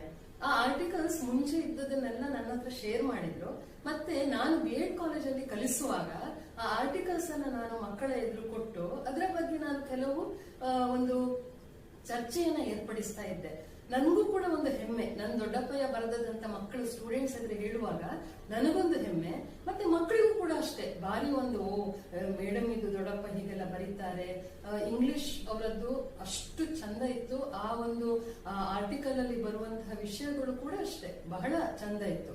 ಅದನ್ನು ಕೂಡ ಮಾಡ್ತಾ ಇದ್ದೆ. ಇದಲ್ಲದೆ ಶಿಕ್ಷಣಕ್ಕೆ ಸಂಬಂಧಿಸಿದ ಅನೇಕ ವಿಚಾರಗಳನ್ನು ಅವರು ವಾಟ್ಸ್ಆಪ್ ಮೂಲಕ ಆಗ್ಲಿ ಅಥವಾ ಇಮೇಲ್ ಮೂಲಕ ಆಗ್ಲಿ ನನ್ನೊಟ್ಟಿಗೆ ಶೇರ್ ಮಾಡ್ತಾ ಇದ್ರು. ಪ್ಲಸ್ ಅದರ ಬಗ್ಗೆ ಫೀಡ್ಬ್ಯಾಕ್ ಅನ್ನ ಕೇಳ್ತಾ ಇದ್ರು. ಅದು ದೊಡ್ಡಪ್ಪಯ್ಯ ಮಾಡಿದ್ದ ಒಂದು ದೊಡ್ಡ ವಿಷಯ. ಫೀಡ್ಬ್ಯಾಕ್ ನಾನು ಕೊಡದೇ ಇದ್ರೆ ಅಂದ್ರೆ ನಾನು ಓದ್ಲಿಲ್ಲ ಅಥವಾ ನಾನು ನೋಡ್ಲಿಲ್ಲ ಅಂತ ಅರ್ಥ. ಆದ್ರಿಂದ ದೊಡ್ಡಪ್ಪಯ್ಯನ ಆ ಶಿಸ್ತಿಗೆ ಮಣಿದು ಅವರು ಕಳಿಸಿದ ಕೂಡಲೇ ಓದಿ ಅದರ ಬಗ್ಗೆ ಫೀಡ್ಬ್ಯಾಕ್ ಅನ್ನ ನಾನು ಕೊಡ್ತಾ ಇದ್ದೆ. ಇದನ್ನ ನಾವು ಶಿಕ್ಷಣ ಕ್ಷೇತ್ರದಲ್ಲಿ ಇರಬಹುದು ಅಥವಾ ಬೇರೆ ನಮ್ಮ ಸಾಮಾನ್ಯ ಜೀವನದಲ್ಲಿಯೂ ಕೂಡ ಇಂಥ ಸಣ್ಣ ಪುಟ್ಟ ವಿಚಾರಗಳನ್ನ ನಾವು ಅವರಿಂದ ಕಲಿತು ಅಳವಡಿಸಿಕೊಳ್ಳಲೇಬೇಕು. ಇದು ಎರಡು ಅತ್ಯಂತ ಪ್ರಮುಖವಾಗಿ ನಮಗೆ ಕಾಡುವಂತ ಒಂದು ವಿಚಾರಗಳು. ಇನ್ನು ಬಾಬಣ್ಣ ದೊಡ್ಡಪ್ಪಯ್ಯನ ವಿಷಯಗಳು ಬೇಕಾದಷ್ಟು ಇದೆ. ಆದ್ರೆ ಇದೇ ಎರಡನ್ನ ನಾನು ಇಲ್ಲಿ ಹೇಳಲಿಕ್ಕೆ ಇಷ್ಟಪಟ್ಟೆ ಹೇಳಿದ್ದೇನೆ. ಇನ್ನು ಮುಂದಕ್ಕೆ ನನ್ನ ಅಪ್ಪಯ್ಯ ಬಾಬಣ್ಣ ದೊಡ್ಡಪ್ಪಯ್ಯನ ತಮ್ಮ ತುಂಬಾ ಹತ್ತಿರದಿಂದ ನೋಡಿದವರು, ತುಂಬಾ ಸಲ ಬೊಂಬಾಯಿಗೆ ಅವರ ಮನೆಗಂತ ಹೋಗಿ ಇದ್ದವರು. ಅವರು ಕೆಲವು ವಿಷಯಗಳನ್ನ ನಿಮ್ಮ ಹತ್ರ ಹಂಚಿಕೊಳ್ಳಿಕ್ಕೆ ಇಷ್ಟಪಡ್ತಾರೆ. ಅಪ್ಪಯ್ಯ ನಮಸ್ಕಾರ. ಬಾಬಣ್ಣ ಅಂತ ಹೇಳಿದ್ರೆ ಸಣ್ಣ ಮಗುವೇನು ಬಾಬು, ಅಷ್ಟು ಒಳ್ಳೆಯ ಮನಸ್ಸು. ಪ್ರಥಮವಾಗಿ ಬೊಂಬಾಯಿಂದ ಬರುವಾಗ ನಮಗೆ ತಗಡಿನ ಟಿನ್ ಬಾಕ್ಸ್ ಅಲ್ಲಿ ಚಾಕ್ಲೇಟ್ ತರ್ತಿದ್ರು ಅವರು. ನಮಗೆ ಚಾಕ್ಲೇಟಿನ ಆಸೆ, ಆ ಟಿನ್ ಬಾಕ್ಸಿನ ಮೇಲೆ ಆಸೆ. ಬಾಬಣ್ಣ ಬೊಂಬಾಯಿಂದ ತರ್ತಾರೆ ಅನ್ನೋದೊಂದು ಪ್ರೀತಿ. ಕಾಯ್ತಾ ಇರ್ತಿದ್ವಿ ನಾವು ಎಷ್ಟೊತ್ತಿ ಬಸ್ ಸೇರಿದ್ದಾರೆ ಅಂತ ಹೇಳಿ. ಹಾಗೆ ನಾನು ಉದ್ಯೋಗಕ್ಕೆ ಸೇರಿದಾಗ ಕೂಡ ನಮ್ಗೆ ಹೊಸ ಪ್ಯಾಂಟ್ ಹಾಕೊಳ್ಬೇಕು ಅಂತ ಇತ್ತು. ಅದು ಬೊಂಬಾಯಿಂದ ತಂದು ಕೊಟ್ರೆ ಇಲ್ಲಿ ಯಾರ ಹತ್ರ ಇಲ್ಲ ಅಂತ ನನಗೊಂದು ಮನಸ್ಸಲ್ಲಿ ಇತ್ತು, ಹುಚ್ಚು. ಅವನಿಗೆ ಹೇಳಿದಾಗ ಅವನು ತಂದು ಕೊಟ್ಟಿದ್ದೆ. ಅದನ್ನ ತಂದು ಕೊಟ್ಟಾಗ ಇದು ಇಲ್ಲೂ ಸಿಕ್ಕತ್ತ ಮನೆ ಅಂತ ಹೇಳಿದ. ನಾನು ಅದನ್ನು ಹಾಕಿಕೊಂಡು ತುಂಬಾ ಆನಂದ ಪಟ್ಟಿದ್ದೆ. ಹಾಗೆ ಅವನ ಕಲೆಯ ವಿಷಯ ಹೇಳಲಿಕ್ಕೆ ಹೋದ್ರೆ ಅಷ್ಟು ಮಿಂಗಲ್ ಆಗ್ತಾನವನು. ಆ ಪದ್ಯ ಹೇಗೆ, ಈ ಯಕ್ಷಗಾನ ಹೇಗೆ, ಅವನ ಚಾರಿತ್ರ್ಯ ಏನು, ನಾವು ಹೇಗೆ ಅವ್ರ ಜೊತೆಗಿರ್ಬೇಕು ಅನ್ನೋದು, ಫ್ರೆಂಡ್ಶಿಪ್ ಅನ್ನೋದು ಕಟ್ಕೊಡ್ಲಿಕ್ಕೆ ಬಾಬಣ್ಣ ಒಳ್ಳೆಯ ಒಂದು ಉದಾಹರಣೆ. ಯಾಕಂತ 4 ಭಾಷೆಗಳನ್ನು ತಿಳಿದವ. ಆದಷ್ಟು ಬೇಗವೇ ಅವನ ಔಟ್ ಆಫ್ ಸ್ಟೇಟ್ ಊರು ಬಿಟ್ಟು ಹೋದವ. ಕಷ್ಟ ಕಾರ್ಪಣ್ಯಗಳೇನಂತ ಸ್ವತಃ ಅನುಭವಿಸಿದವರು, ಸುಖವನ್ನು ಅನುಭವಿಸಿದವರು. ಹಾಗೆ ಅವರ ಜೀವನ ನಮಗೆಲ್ಲ ಒಂದು ಆದರ್ಶಪ್ರಾಯವಾಗಿದೆ. ಇನ್ನು ನಾನು ಸಹ ಟೂರಿಗೆ ಹೋಗಿ ಮತ್ತೆ ಬರುವಾಗ ಬೊಂಬಾಯಿಗೆ ಬಂದು ಮನೆಯನ್ನು ತಗೊಳ್ಬೇಕಾ ಆಶೆಯನ್ನು ಇಟ್ಕೊಂಡಿದ್ದೆ. ಹೇಳಿದಾಗ ಅವನು ತಕ್ಷಣ ತನುಮನದನ ಸಹಾಯ ಮಾಡಿದ್ದಾರೆ. ಅದು ನಮಗೆ ಸ್ಫೂರ್ತಿ. ಕಷ್ಟ ಕಾಲದಲ್ಲಿ ಉಪಕಾರ ಮಾಡೋದು ಮುಖ್ಯವಾದ ವಿಷಯ. ಇದ್ದವರಿಗೆ ಕೊಡುವುದು ವಿಷಯ, ದೊಡ್ಡ ವಿಷಯ ಅಲ್ಲ ಅದು. ನಮ್ಮ ಇಡೀ ಫ್ಯಾಮಿಲಿಯನ್ನು ಸಹ ತುಂಬಾ ಚೆನ್ನಾಗಿ ಅರ್ಥ ಮಾಡಿಕೊಂಡು ಇಡೀ ಮನೆಯವರಾಗೆ ಇರ್ತಿದ್ರು. ಮತ್ತೆ ಅಜ್ಜನ ಮನೆ ಅಂದ್ರೆ ಹೆಂಡತಿ ಮನೆಗೂ ಸಹ ಆ ಭಾರಿ ಪ್ರೀತಿ ಅವರಿಗೆ. ಎಲ್ಲರನ್ನೂ ತನ್ನವರು ಅನ್ನೋ ಒಂದು ತಿಳ್ಕೊಳ್ಳೋ ಒಂದು ಭಾವನೆ. ಆ ಭಾವನೆ ಸ್ವತಃ ಒಳ್ಳೆಯ ಗುಣದವರಿಗೆ ಮಾತ್ರ ಬರ್ತದೆ. ಏನೋ ಒಂದು ಕಲ್ಮಶ ಇದ್ದ ಮನಸ್ಸಿನವರಿಗೆ ಅದು ಬರೋದಿಲ್ಲ. ಹಾಗೆ ವಿಮಲ ಕೂಡ ಹಾಗೆ. ನಾವು ಬೊಂಬಾಯಿಗೆ ಹೋಗಿದ್ದಾಗ ನನ್ನ ಸ್ನೇಹಿತರು ಪ್ರದೀಪ ಕಲ್ಕೂರು, ಹರಿಕೃಷ್ಣ ಪೂನೂರು ಎಲ್ಲ ನಾವು ಅಲ್ಲಿ ಇದ್ದೆವು. ಅಷ್ಟು ಚೆನ್ನಾಗಿ ನೋಡ್ಕೊಂಡ್ರು. ಅವರು ಕೂಡ ಹೇಳಿದ್ರು, ನಮ್ಗಿರೋ ಅಪರಿಚಿತರ ಅಂತ ಅನಿಸ್ತೇ ಇಲ್ಲ ಅಂದೇವರೇ ನಿಮ್ಮ ಅಣ್ಣ ಅಂತ ಹೇಳಿದ್ರು. ಇಂಗ್ಲಿಷ್ನಲ್ಲಿ ಭಾಷಣ ಮತ್ತೆ ತರ್ಜುಮೆ ಮಾಡೋದು, ಭಾಷಾಂತರ ಮಾಡೋದು, ಅಲ್ಲಿ ಕನ್ನಡ ಸಾಹಿತ್ಯ ಪರಿಷತ್ತಿನ ಕೆಲಸ ಮಾಡಿದ್ದು, SKDPಯಲ್ಲಿ ಬಾಂಬೆ ವಿಂಗ್ನಲ್ಲಿ ಪದಾಧಿಕಾರಿಗಳಾಗಿರೋದು ಎಲ್ಲರದ್ದು ಅವನು ಮಾಡ್ತಿದ್ದ. ಮತ್ತೆ ಎಷ್ಟೋ ಜನರಿಗೆ ಮಾರ್ಗದರ್ಶನ ಕೊಡ್ತಿದ್ದ. ಯಾವ ಮರಾಠಿ, ಹಿಂದಿ, ಇಂಗ್ಲಿಷ್ ಎಲ್ಲ ಭಾಷೆಯನ್ನು ತಿಳ್ಕೊಂಡು. ಹಾಗಾಗಿ ನಮಗೆ ಬಾಬಣ್ಣ ಅಂತ ಹೇಳಿದ್ರೆ ಇನ್ನೂ ಇಲ್ಲೇ ಇದ್ದಾನೆ ಅಂತ ಕಾಣ್ತದೆ. ಹಾಗೆ ಈ ಕಾರ್ಯಕ್ರಮವನ್ನು ನೀವು ಸಂಯೋಜನೆ ಮಾಡಿದ್ದೀರಿ. ಹೇಳಲಿಕ್ಕೆ ಹೋದರೆ ಹೇಳದೇ ಉಳಿದೆಯ ವಿಷಯಗಳು ಸುಮಾರು 100 ಇವೆ. ಅದು ಇವತ್ತು ಹೇಳುವ ಸಂದರ್ಭವೂ ಅಲ್ಲ. ನೀವೆಲ್ಲರೂ ಸೇರಿ ಇದನ್ನು ಆಯೋಜನೆ ಮಾಡಿದ್ದೀರಿ. ಅದು ನಮಗೆ ತುಂಬಾ ಸಂತೋಷವನ್ನು ತಂದಿದೆ. ನೀವು ಯಾರೆಲ್ಲ ಇದನ್ನು ವೀಕ್ಷಣೆ ಮಾಡ್ತೀರೋ ನಮ್ಗೆ ಗೊತ್ತಿಲ್ಲ. ಹಾಗಾಗಿ ಅರೇಂಜ್ ಮಾಡಿದವರಿಗೆ, ಬಾಬಣ್ಣನ ಧರ್ಮಪತ್ನಿ, ಮಕ್ಕಳು, ಸೊಸೆಯಂದರು, ಅಳಿಯಂದಿರು ಎಲ್ಲರಿಗೂ ಕೂಡ ನಮ್ಮ ಹಂದೆ ಮನೆತನದ ಪರವಾಗಿ ನಾನು ಧನ್ಯವಾದಗಳನ್ನು ಕೊಡ್ತೇನೆ. ನಮಸ್ಕಾರ.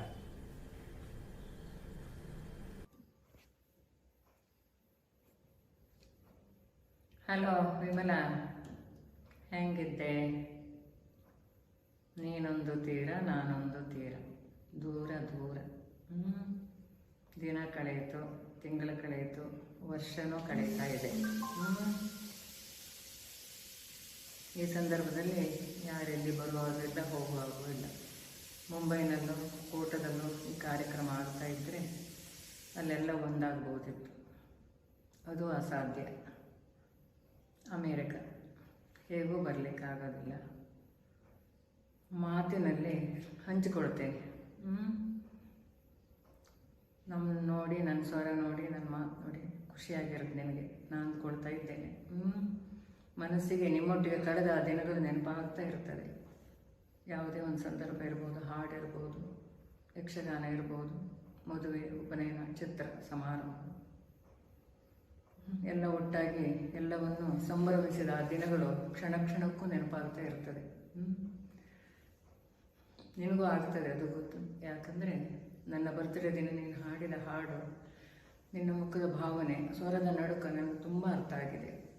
ಆ ಹಾಡು ತುಂಬ ಇಷ್ಟ ನನಗೆ, ತುಂಬ ಇಷ್ಟ, ತುಂಬ ಖುಷಿ. ನಾನು ಈಗಲೂ ಆ ವಿಡಿಯೋ ಪದೇ ಪದೇ ನೋಡ್ತೇನೆ, ಖುಷಿ ಪಟ್ಕೊಳ್ತಾ ಇರ್ತೇನೆ. ನಿಮ್ಮ ಜೊತೆ ತೆಗೆದ ಫೋಟೋಗಳು ತುಂಬ ಇದೆ, ಒಂದೊಂದೇ ಕಳಿಸ್ತಾ ಇರ್ತೀನಿ.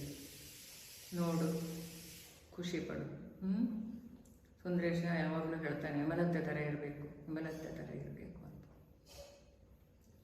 ಅರುಂಧತಿನೂ ಕಳೆದ ವರ್ಷ ಆ ಸಂದರ್ಭದಲ್ಲಿ ಒಂದು ಮಾತಾಡಿದ್ರು. ವಿಮಲ್ನ ಹತ್ರ ಇದನ್ನು ಕಲಿ ಕನ್ಸಯ್ಯ ಅಂತ ಫೋನಲ್ಲಿ ಹೇಳಿದ್ರು. ಒಮ್ಮೆ ಸಖೇದ ಆಶ್ಚರ್ಯ ಆಯಿತು ನನಗೆ. ಆಮೇಲೆ ಚಿಂತನ ಮಂಥನ ಮಾಡುವಾಗ ಯಾವುದೋ ಮೂಲೆಯಲ್ಲಿ ಆ ಮಾತು ಸತ್ಯ ಸತ್ಯ ಸತ್ಯ ಅಂತ ಅನಿಸಿತು, ಈಗಲೂ ಅನ್ನಿಸ್ತಾ ಇದೆ. ನೀನೆಲ್ಲರಿಗೆ ಮಾದರಿ ಎಂಬ ಅರ್ಥದಲ್ಲಿ ಹೇಳಿದರು. ವಿಷಯ ಸತ್ಯ. ಮತ್ತು ತಿಳ್ಕೊಳ್ಳುವ ವಿಷಯದಲ್ಲಿ ಬೇರೆಯವರು ಬೇರೆ ಬೇರೆ ರೀತಿಯಲ್ಲಿ ಅದನ್ನು ಚಿಂತನ ಮಂಥನ ಮಾಡುತ್ತಾರೆ. ಅದು ನಮಗೆ ಸಂಬಂಧಪಟ್ಟಿರೋದಿಲ್ಲ. ಮತ್ತು ಮಕ್ಕಳು ಅಶ್ವಿನ ಮನೆಯಲ್ಲಿ ಕಾರ್ಯಕ್ರಮ ಆಗ್ತಾ ಇದೆ, ಮೂವರು ಅಲ್ಲೇ ಇರೋಕ್ಕೆ ಹೋಗಿ ಒಟ್ಟಾಗಿ ಎಲ್ಲವನ್ನು ಮಾಡುವಂಥ ಒಂದು ಸಂದರ್ಭ ಇದು ಒದಗಿ ಬಂದಿದೆ. ದೂರದಲ್ಲಾದರೂ ನಮ್ಗೆ ನೋಡುವಂಥ ಒಂದು ವ್ಯವಸ್ಥೆ ನಾವು ಮಾಡಿದ್ದಾರೆ, ನೋಡ್ತಾ ಇದ್ದೇವೆ. ಹಿಂದೆ ಮುಂದೆ ಆದರೂ ಕೂಡ ಸಮಯವನ್ನು ಅನುಕೂಲ ಮಾಡಿಕೊಂಡು ನೋಡುವುದಕ್ಕೆ ಆಸ್ಪದ ಆಗಿದೆ. ಮತ್ತು ಕೆಲವು ಹಾಡು ಬಾಬಣ್ಣ ನಮ್ಮ ಹತ್ರ ಹಂಚಿಕೊಂಡದ್ದು, ಎಸ್ ಜಾನಕಿದಿರ್ಬೋದು, ಲತಾ ಮಂಗೇಶ್ಕರ್ದಿರ್ಬೋದು, ಭಾವನಾತ್ಮಕವಾಗಿ ಒಳಗೆ ಹೋಗ್ತಾನೆ. ಅದು ತುಂಬ ಅಪ್ಯಾಯಮಾನವಾಗಿದೆ. ಅವನು ಮುಖದಲ್ಲೇ ಆ ಭಾವನೆ ತೋರಿಸ್ತಾನೆ. ಮತ್ತು ಅಲಂಕಾರ ಪ್ರಿಯ. ನಿನ್ನ ಸೀರೆಯೋ, ನಿನ್ನ ನೆಕ್ಲೆಸೋ, ನಿನ್ನ ಬಳೆನೋ ಸರಿ ಮಾಡೋದಲ್ಲ, ತಂಗಿ ಅಂತ ಅದು ನಮ್ಮದು ವಿಷಾದದಿರ್ಬೋದು, ನನ್ನದು ಇರ್ಬೋದು. ಮೊನ್ನೆ ಕೂಡ ಫಂಕ್ಷನಲ್ಲಿ ಊರಲ್ಲಿ ಒಟ್ಟಿಗೆ ಇದ್ದಾಗ ಸೀರೆ ನೆರಗೆ ಸರಿ ಮಾಡ್ಲಿಕ್ಕೆ ಬಂದವ. ಸರಿಯಾಗಿಲ್ಲ, ಒಂಚೂರು ಹಿಂದೆ ಮುಂದೆ ಆಯ್ತಲ್ಲ ಅನ್ಸೀಯ, ನೀ ಹಾಗೆ ಮಾಡ್ಕೊಳತ್ತಿದ್ದೇನೆ ಬಾ ಅಂತ ಸರಿ ಮಾಡಿ ಕಳ್ಸದೆ. ಹಿಂದೆ ಕೆಲವು ಸೀರೆ ಉಡಿಯುವಂಥ ಒಂದು ಇದನ್ನು ನಾನು ಅವನಿಂದ ಕಲ್ತಿದ್ದೇನೆ. ಯಾಕಂದರೆ ಅವನು ಸ್ತ್ರೀವೇಷ ಮಾಡುವಾಗ ಆ ಕಾಲದಲ್ಲೇ ಅದನ್ನು ಮನನ ಮಾಡಿಕೊಂಡವನು. ಸಂಪೂರ್ಣ ತಿಳ್ಕೊಂಡಿದ್ದಾನೆ. ಯಾವುದು ಚಂದ, ಯಾವುದು ಎಷ್ಟು ಬೇಕು ಬೇಡ, ಕೇದಕ್ಕೆ ಮುಂದಲೇ ಇರ್ಬೋದು, ಮುಂಡಾಸನ ಇರ್ಬೋದು. ಆ ಗೋಟ್ ವರ್ಣನೆ ಮಾಡುವಾಗ ಅದನ್ನು ಸುತ್ತುವಾಗ ಅದರ ಗ್ಯಾಪ್ ಎಷ್ಟಿರುತ್ತೆ ನೋಡು, ಒಂದಕ್ಕೊಂದು ಎಷ್ಟಿದೆ ಅಷ್ಟೇ ಇರ್ತೈತೆ ಕೊನೆಯವರೆಗೂ. ಹೇಗಿದೆ ನೋಡ ಮುಂಡಾಸ, ಅದ್ರ ಶೇಪ್ ನೋಡಿದು ಹೇಳುವಾಗ, ಅದು ಎಂಜಾಯ್ ಮಾಡುವಾಗ ನನಗೆ ಅದೇ ನೆನಪ. ಈಗಲೂ ಯಕ್ಷಗಾನ ನೋಡುವಾಗ ನೆನಪಾಗುತ್ತದೆ. ಕೆಲವು ಪ್ರಸಂಗಗಳ ಪದ್ಯಗಳು ಅದನ್ನು ಹೇಳುವಾಗ ಯಾವ ಭಾಗವತರು ಹೇಗೆ ಹೇಳ್ತಾರೆ ಅನ್ನೋ ವಿಷಯದ ಬಗ್ಗೆ ತುಂಬ ನೆನಪಾಗುತ್ತದೆ. ಮತ್ತು ನಾನು ವಿಶಾಲು ಮುಂಬೈಗೆ ಬಂದಾಗ ನಿನ್ನೊಟ್ಟಿಗೆ ಕಳೆದ ದಿನಗಳು, ವಾಕಿಂಗ್ ಹೋಗಿದ್ದಿರ್ಬೋದು, ತಿಂಡಿ ತಿಂತ ಇರ್ಬೋದು, ಭಜನೆ ಮಾಡ್ತಾ ಇರ್ಬೋದು, ನೀನು ಹಾಡು ಹೇಳಿದ್ದೆ ನಮ್ಮ ಜೊತೆ, ಅದು ನೆನಪಾಗ್ತದೆ. ನಿನ್ನ ಕೆಲವೊಂದು ಹಾಡುಗಳು ಈಗಲೂ ರೇಡಿಯೋದಲ್ಲಿ ಬಂದಾಗ ಸಡನ್ನ ವಿಮಲಂದೇ ನೆನಪಾಗೋದು ನನಗೆ. ಒಂದು ತುಣುಕು ಹೇಳುತ್ತೇನೆ, ಕೇಳು.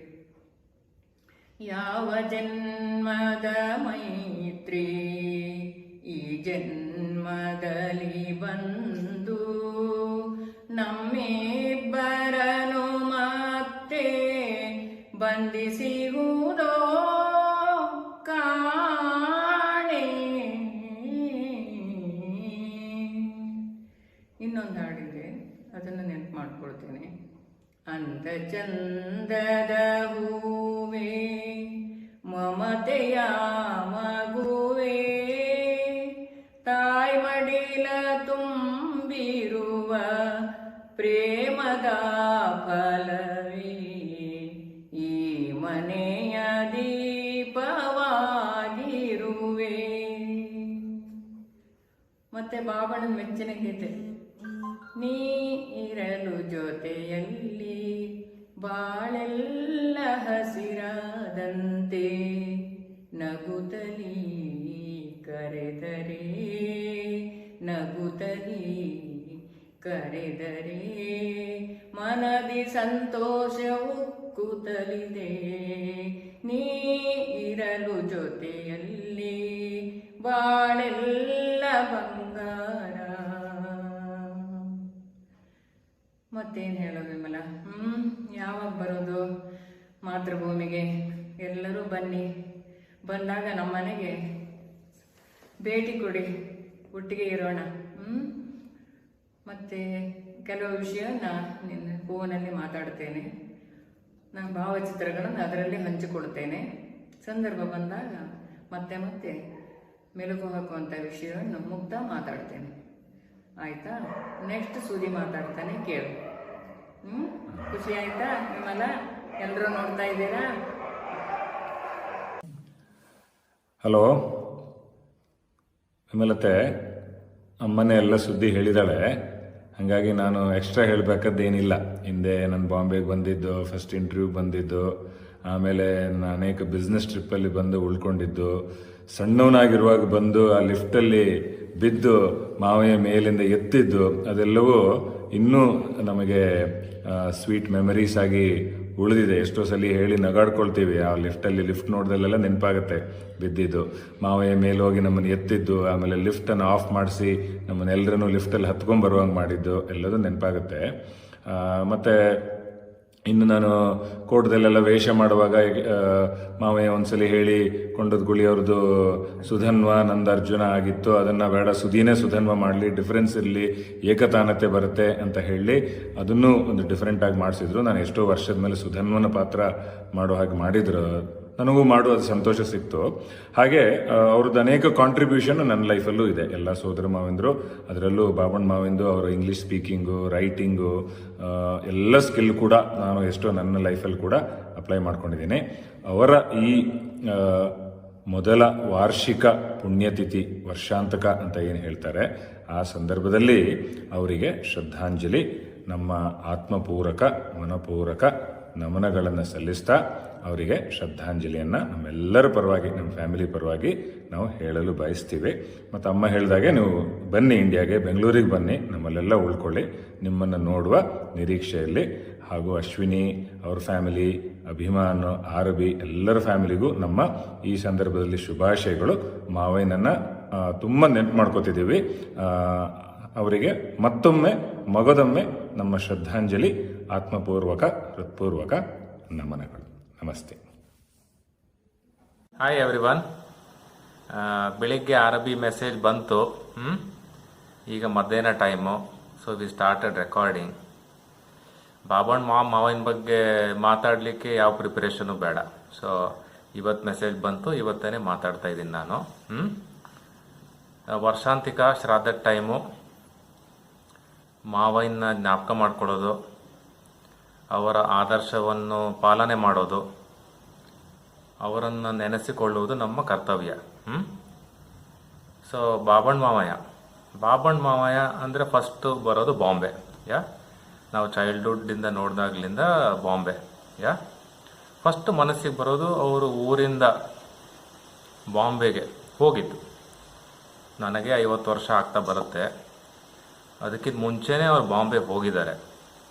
ಅದು ಎಂತಹ ಸಾಧನೆ ಇರ್ಬೋದಲ್ವಾ.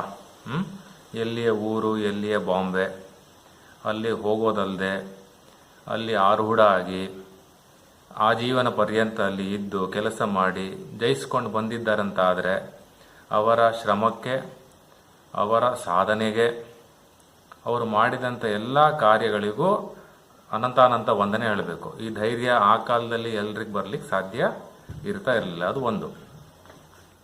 ಎರಡನೇದು, ಬಾಬಣ್ಣ ಮಾವಯ್ಯ ಅಂದ ಕೂಡಲೇ ಜ್ಞಾಪಕಕ್ಕೆ ಬರೋದು ಅವರ ಇಂಗ್ಲೀಷ್ ಹಾಗೂ ಅವರ ಹಿಂದಿ. ನಾವು ಓದುವ ಕಾಲದಲ್ಲಿ, ಇಂಗ್ಲೀಷ್ ಓದಲಿಕ್ಕೆ ನಾವು ಕಷ್ಟಪಡ್ತಿದ್ದ ಕಾಲದಲ್ಲಿ ಅವರ ಇಂಗ್ಲೀಷಿನ ಬಗ್ಗೆ ಇದ್ದಂಥ ಒಂದು ಜ್ಞಾನ, ಅವರ ಹಿಂದಿ, ಅವರ ಮಾತುಗಳು ಎಂದಿಗೂ ಮರೆಯಲಾಗದ ಒಂದು ಅವಿಸ್ಮರಣೀಯವಾದಂಥ ಒಂದು ಅನುಭವ. ಆ ರೀತಿಯ ಇಂಗ್ಲೀಷ್ ನಾನು ಯಾರಲ್ಲಿಯೂ ಕೇಳಲಿಲ್ಲ ಆ ಟೈಮಲ್ಲಿ. ಈ ಕಾಲಕ್ಕೆ ಕೂಡ ಆ ರೀತಿಯ ಇಂಗ್ಲೀಷ್, ಆ ರೀತಿಯ ಮಾತನಾಡುವವರು, ಆ ರೀತಿಯ ಹಿಂದಿ, ಆ ರೀತಿಯ ಒಡನಾಟ ಅದು ಅವಿಸ್ಮರಣೀಯವಾಗಿ ನನ್ನ ಎದೆಯಲ್ಲಿ ಈ ಕಾಲಕ್ಕೂ ಉಳಿದುಕೊಂಡಿದೆ. Is an inspiration the way he speaks.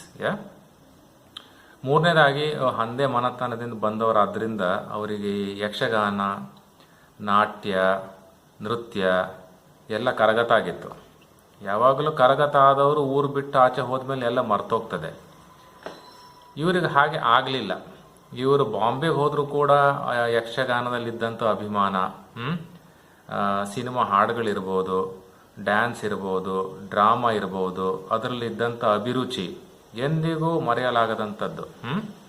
ಕೊನೆ ಕಾಲದವರೆಗೂ ಅದನ್ನು ಉಳಿಸ್ಕೊಂಡು ಬಂದರು, ಬೆಳೆಸ್ಕೊಂಡು ಬಂದರು. ಅದಕ್ಕೆ ಅವ್ರನ್ನ ನೆನೆಸ್ಕೊಳ್ಬೇಕು. ಅವರಿಂದ ನಾವು ಇದನ್ನು ಕಲಿಯುವಂತಹ ಒಂದು ಪಾಠವಾಗಿದೆ. ಇನ್ನು ಕೆಲವು ವಿಷಯ, ಬಾಬಣ್ಣ ಮಾವನಿಗೆ ಜನರಂದ್ರೆ ಬಹಳ ಪ್ರಾಣ. ನಮ್ಮವರಂತಲ್ಲ, ನಮ್ಮೂರವ್ರಂತಲ್ಲ, ಯಾರಾದರೂ ಆಗತ್ತೆ ಅವರಿಗೆ.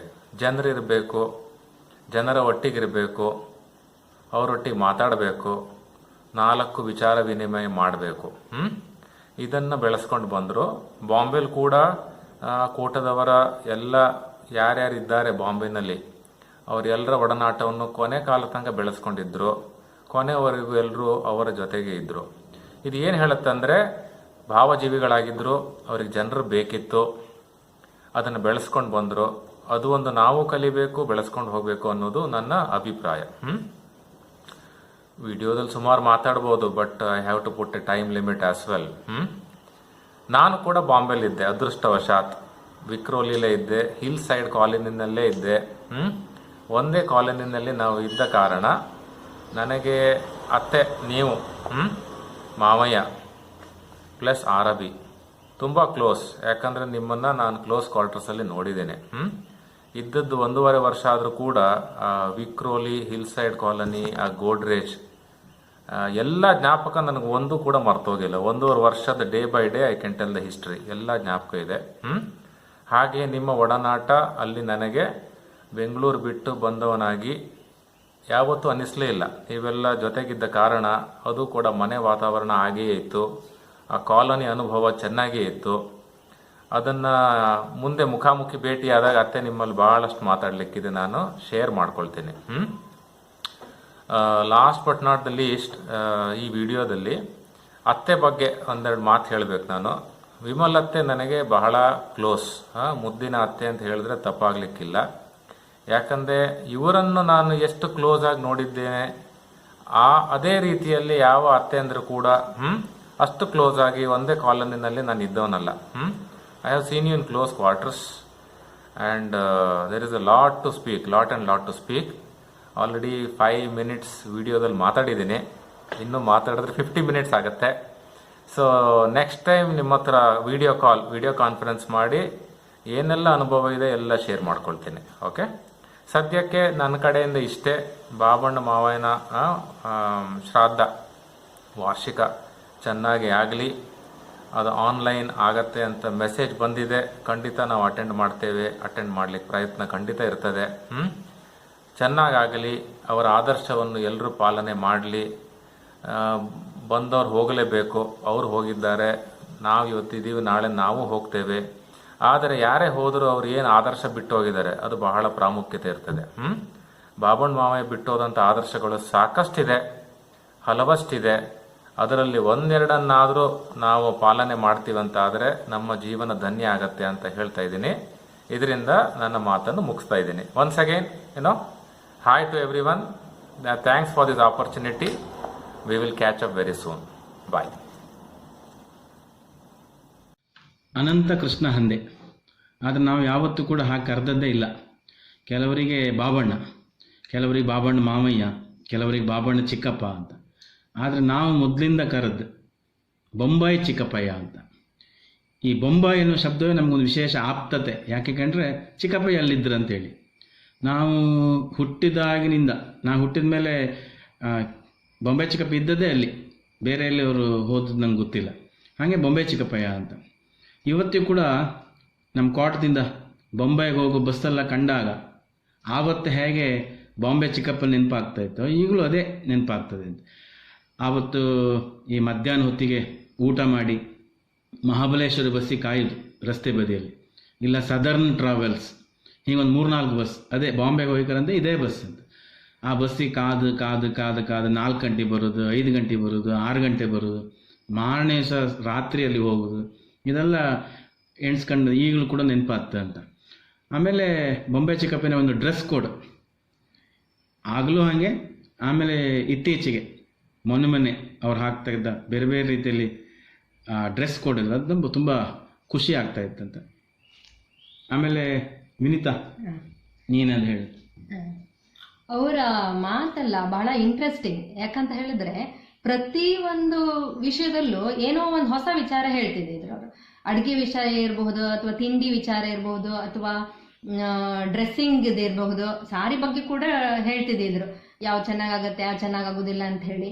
ಆಮೇಲೆ ಧಾರಾವಾಹಿ ಪಾತ್ರಗಳ ಬಗ್ಗೆ ಸುಮಾರೆಲ್ಲ ಡಿಸ್ಕಸ್ ಮಾಡ್ತಿದ್ವಿ, ಯಾವ್ದಾವ್ದು ಪಾತ್ರ ಒಳ್ಳೇದು, ಯಾರು ಹೇಗೆ ಮಾಡ್ತಾರೆ ಅಂತ ಹೇಳಿ. ನಂತರ ಬಾಂಬೆ ವಿಷಯವೂ ಸುಮಾರೆಲ್ಲ ಹೇಳಿದ್ರು. ಅದರೊಟ್ಟಿಗೆ ಅಮೆರಿಕದ ಸಿಸ್ಟಮ್ ಬಗ್ಗೆ ತುಂಬಾ ವಿಚಾರ ಗೊತ್ತಾದದ್ದು ಅವರಿಂದಾನೆ. ಆಮೇಲೆ ಬೊಂಬೆ ಚಿಕ್ಕಪ್ಪ ಮತ್ತು ವಿಮಲ್ ಚಿಕ್ಕಿ ಒಂದೇ ಸಲ ಜಗಳ ಮಾಡ್ಕೊಂಡು ಆಮೇಲೆ ಕೂಡಲೇ ಪ್ರೀತಿ, ಗಂಡ ಹೆಂಡತಿ ಪ್ರೀತಿ ಹಾಗೆ, ಜಗಳು ಹಾಗೆ, ಇಬ್ಬರು ಜೋರು ಮಾತು. ಇದೆಲ್ಲ ಈಗ ನೆನಪಾಗ್ತೈತೆ ನಮಗೆ. ಇಷ್ಟು ಬೇಗ ಚಿಕ್ಕಪ್ಪಯ್ಯ ಹೋತಂದು ನಾವು ಯಾರು ಎಣಿಸ್ಕೊಳ್ಳಿಲ್ಲ. ಕೊನೆ ಅವರು ಅವರ ಸಾವಿನ ಸಂದರ್ಭದಲ್ಲಿ ನಾವೆಲ್ಲ ಯಾರು ಇಲ್ಲ ಅನ್ನುವಂಥದ್ದು ಬಹುಶಃ ಕುಟುಂಬದವರು ಎಲ್ರಿಗೂ ಅದೊಂದು ಭಾಳ ಬೇಜಾರಿದೆ ಅಂತ ನಂಗೆ ಅನಿಸ್ತಾ ಇದೆ. ಚಿಕ್ಕಪ್ಪಯ್ಯ ಅಂದ ಕೂಡಲೇ ನೆನಪಾಗೋದು ಅವ್ರದ್ದೊಂದು ಒಳ್ಳೆ ನಗು, ವಿಶಿಷ್ಟವಾದ ನಗು. ಅದೊಂದು ಮನಸ್ಸು ತುಂಬಿ ಹೃದಯ ತುಂಬಿ ಜೋರಾಗಿ ಒಂದು ನೆಗಾಡೋದು ಇವಾಗ್ಲೂ ಕೂಡ ಕಿವಿಯಲ್ಲಿ ಒಂಥರ ಕೇಳಿಸ್ತಾ ಇದೆ ಅಂತ ಅನಿಸ್ತಾ ಇದೆ. ಇನ್ನೊಂದು ಅವ್ರು ನಂಗೆ ಹೇಳ್ಕೊಟ್ಟಿರೋದು, ನಂಗೆ ಕಷ್ಟದ ಕೆಲಸ ಅಂದ್ರೆ ಮುಸುಂಬಿ ಹಣ್ಣಿನ ಸಿಪ್ಪೆ ತೆಗೆಯೋದು. ಚಿಕ್ಕಪ್ಪಯ್ಯ ಅದಕ್ಕೆ ಹೇಳಿದ್ರೆ ಕಷ್ಟ ಇಲ್ಲ ಕಾಣ, ಇಡೀ ಮುಸುಂಬಿ ಹಣ್ಣು ತಗೊಂಡು ಹಿಂಗ್ 4 ಕಟ್ ಮಾಡ, ಹಿಂಗ್ ಸಿಪ್ಪೆ ಹಿಂಗ್ ಸುಲಿದು ತಿಂದ್ಬಿಡ, ಸುಲಭ ಅಂತ ಅವ್ರು ಹೇಳ್ತಾರೆ. 2 ಮುಸುಂಬಿ ಹಣ್ಣು ಸುಲಭ ತಿಂದ್ಬಿಟ್ಟಿದ್ರು. ಅದು ನಂಗೆ ಯಾವಾಗ್ಲೂ ತುಂಬಾ ಈಸಿ ಕೆಲಸ, ನಾನು ಮಾಡ್ತಾ ಇರ್ತೆ ಆ ಕೆಲಸ. ಮತ್ತೆ ಚಿಕ್ಕಪ್ಪನ ಹತ್ರ ಹೆಚ್ಚು ಫೋನಲ್ಲಿ ಮಾತಾಡಿರ್ಲಿಲ್ಲ ನಾನು. ಆದ್ರೆ ಅವ್ರು ಕೊನೆ ಕಾಲದಲ್ಲಿ ಅವ್ರಿಗೊಂಥರ ದೈಹಿಕ ನೋವಿತ್ತು, ನಂಗೊಂಥರ ಮಾನಸಿಕ ನೋವಿತ್ತು. ಆಗ ನಾವು ಫೋನ್ ಮಾಡಿದಾಗ ಶೇರಿಂಗ್ ಇರ್ತಿತ್ತು ನಮ್ಮಲ್ಲಿ. ಸೊ ಈಗಲೂ ಕೂಡ ನಂಗೆ ಅನಿಸ್ತಾ ಇದೆ ಚಿಕ್ಕಪ್ಪಯ್ಯ ಇನ್ನೂ ನಮ್ಮ ಜೊತೆಗೆ ಇದ್ರು. ನಮ್ಮ ಜೊತೆಗೆ ಅಂದ್ರೆ ಅಮೆರಿಕದಲ್ಲಿ ಮಕ್ಳ ಜೊತೆಗಿದ್ರು. ಒಂದ್ಸಲ ಮತ್ತೆ ವಾಪಸ್ ಬರ್ತಾರ 6 ತಿಂಗಳಾದ ಕೂಡಲೇ ಬೆಂಗಳೂರು ವಿಸಿಟ್ ಇರುತ್ತೆ, ನಮ್ಮನೆಗೆ ಪುನಃ ಬರ್ತಾರ ಅಂತ ನಾನು ಇನ್ನೂ ಕಾಯ್ತಾ ಇದ್ದೆ. ಅವ್ರ ನೆನಪು ಯಾವಾಗ್ಲೂ ಅವ್ರು ನಮ್ಮ ನೆನಪಲ್ಲಿ ಹೆಸರಾಗೇ ಇದ್ದಾರೆ. ನನಗೆ ಬಾಬಣ್ಣ ದೊಡ್ಡಪ್ಪಯ್ಯ ಅಂತ ಅಂದ ತಕ್ಷಣ ನೆನಪಿಗೆ ಬರೋದು ಅವರದ್ದು ವಾರ್ಮ್ ವೆಲ್ಕಮಿಂಗ್ ಸ್ಮೈಲ್ ಮತ್ತು ಎಲಿಗೆಂಟ್ ಪರ್ಸನಾಲಿಟಿ.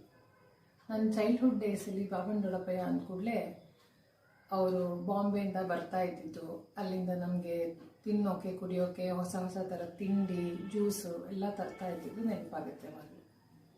ಹಾಗೆ ಅವ್ರ ಅಣ್ಣ ತಮ್ಮ ಅಕ್ಕ ತಂಗಿ ಅವರೊಟ್ಟಿಗೆಲ್ಲ ಮೇಲ್ಮನೆ ತೋಟದಲ್ಲಿ ಯಕ್ಷಗಾನ ಕುಣಿಯೋದು, ಹಾಡು ಹೇಳೋದು, ಅಂತ್ಯಾಕ್ಷರಿ ಆಡೋದು, ನಮ್ಗದೆಲ್ಲ ಒಂಥರ ಆಶ್ಚರ್ಯ.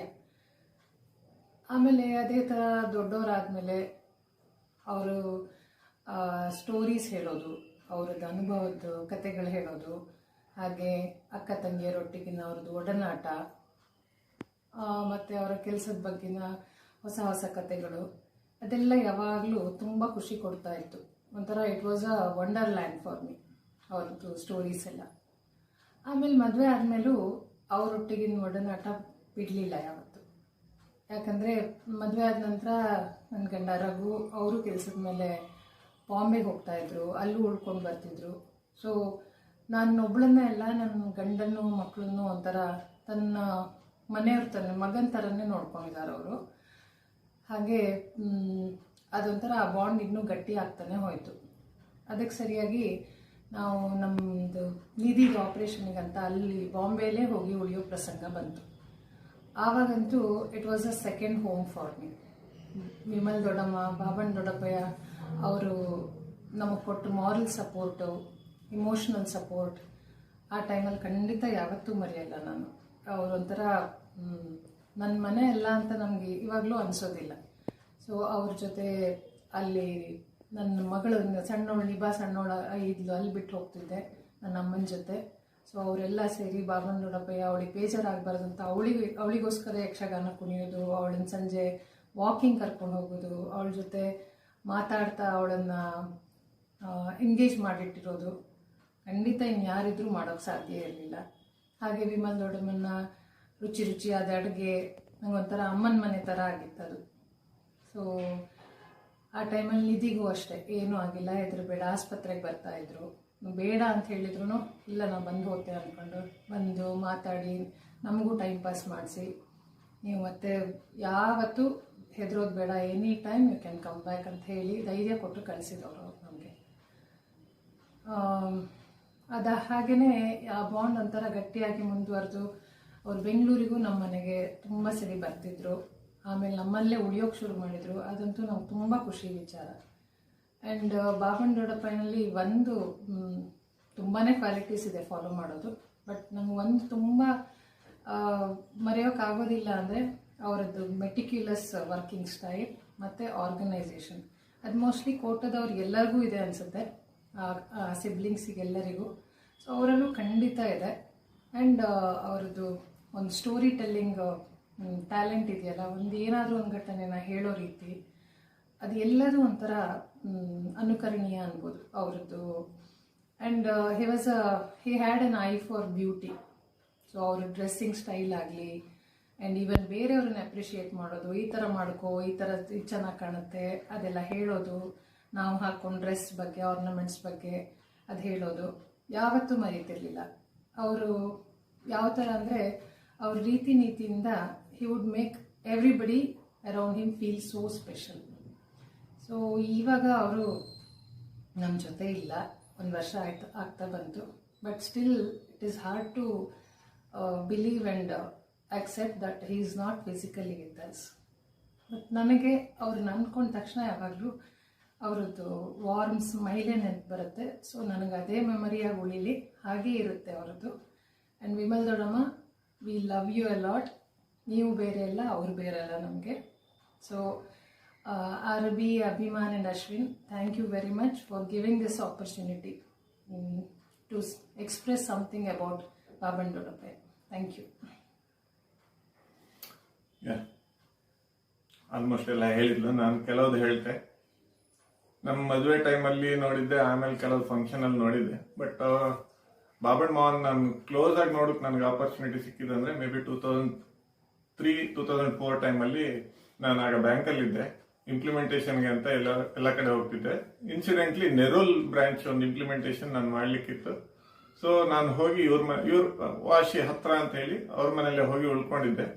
ಆ ಟೈಮಲ್ಲಿ I got an opportunity to closely watch him, closely interact with him. Such a welcoming and friendly person. ಒಂದ್ಸತಿ ಅವ್ರ ಜೊತೆ ಐ ಥಿಂಕ್ ಇಂಟ್ರಾಕ್ಷನ್ ಆದ್ರೆ ಮತ್ತೆ ಒಂಥರ ಫೆವಿಕಾಲ್ ಬಾಂಡ್ ಅದು. ನಾನ್ ಮಾತ್ರ ಅಲ್ಲ, ನಾನು ಅವ್ರಿಗೆ ಅಲ್ಲಿ ಬ್ರಾಂಚಿಗೆ ಕರ್ಕೊಂಡು ಹೋಗಿದ್ದೆ, ರಾದರ್ ಅವ್ರು ನನಗೆ ಕರ್ಕೊಂಡು ಹೋಗಿದ್ರು. ಅಲ್ಲಿ ಮ್ಯಾನೇಜರ್ ಹತ್ರ ಅವ್ರ ಹತ್ರ ಪರಿಚಯ ಮಾಡಿಸಿದ್ಮೇಲೆ ಐ ಥಿಂಕ್ ನಾನಲ್ಲಿ second line, he was there in the front. So such is his quality that he got some magnetic power. Everybody will get attracted to him, and he engages with everyone. Such a welcoming person. So it continue ಆಯಿತು. We had lot of interactions. ನಾನು ತುಂಬಾ ಸತಿ ಬಾಂಬೆಗೆ ಹೋಗ್ತಿದ್ದೆ, ಆಮೇಲೆ company change ಮಾಡಿದಾಗ್ಲೂ ಹೋಗ್ತಿದ್ದೆ, ಆಗ visit ಮಾಡ್ತಿದ್ದೆ. Of course ನಿಧಿ treatment ಟೈಮಲ್ಲೂ ಅಲ್ಲಿ ಇದ್ದಿತ್ತು.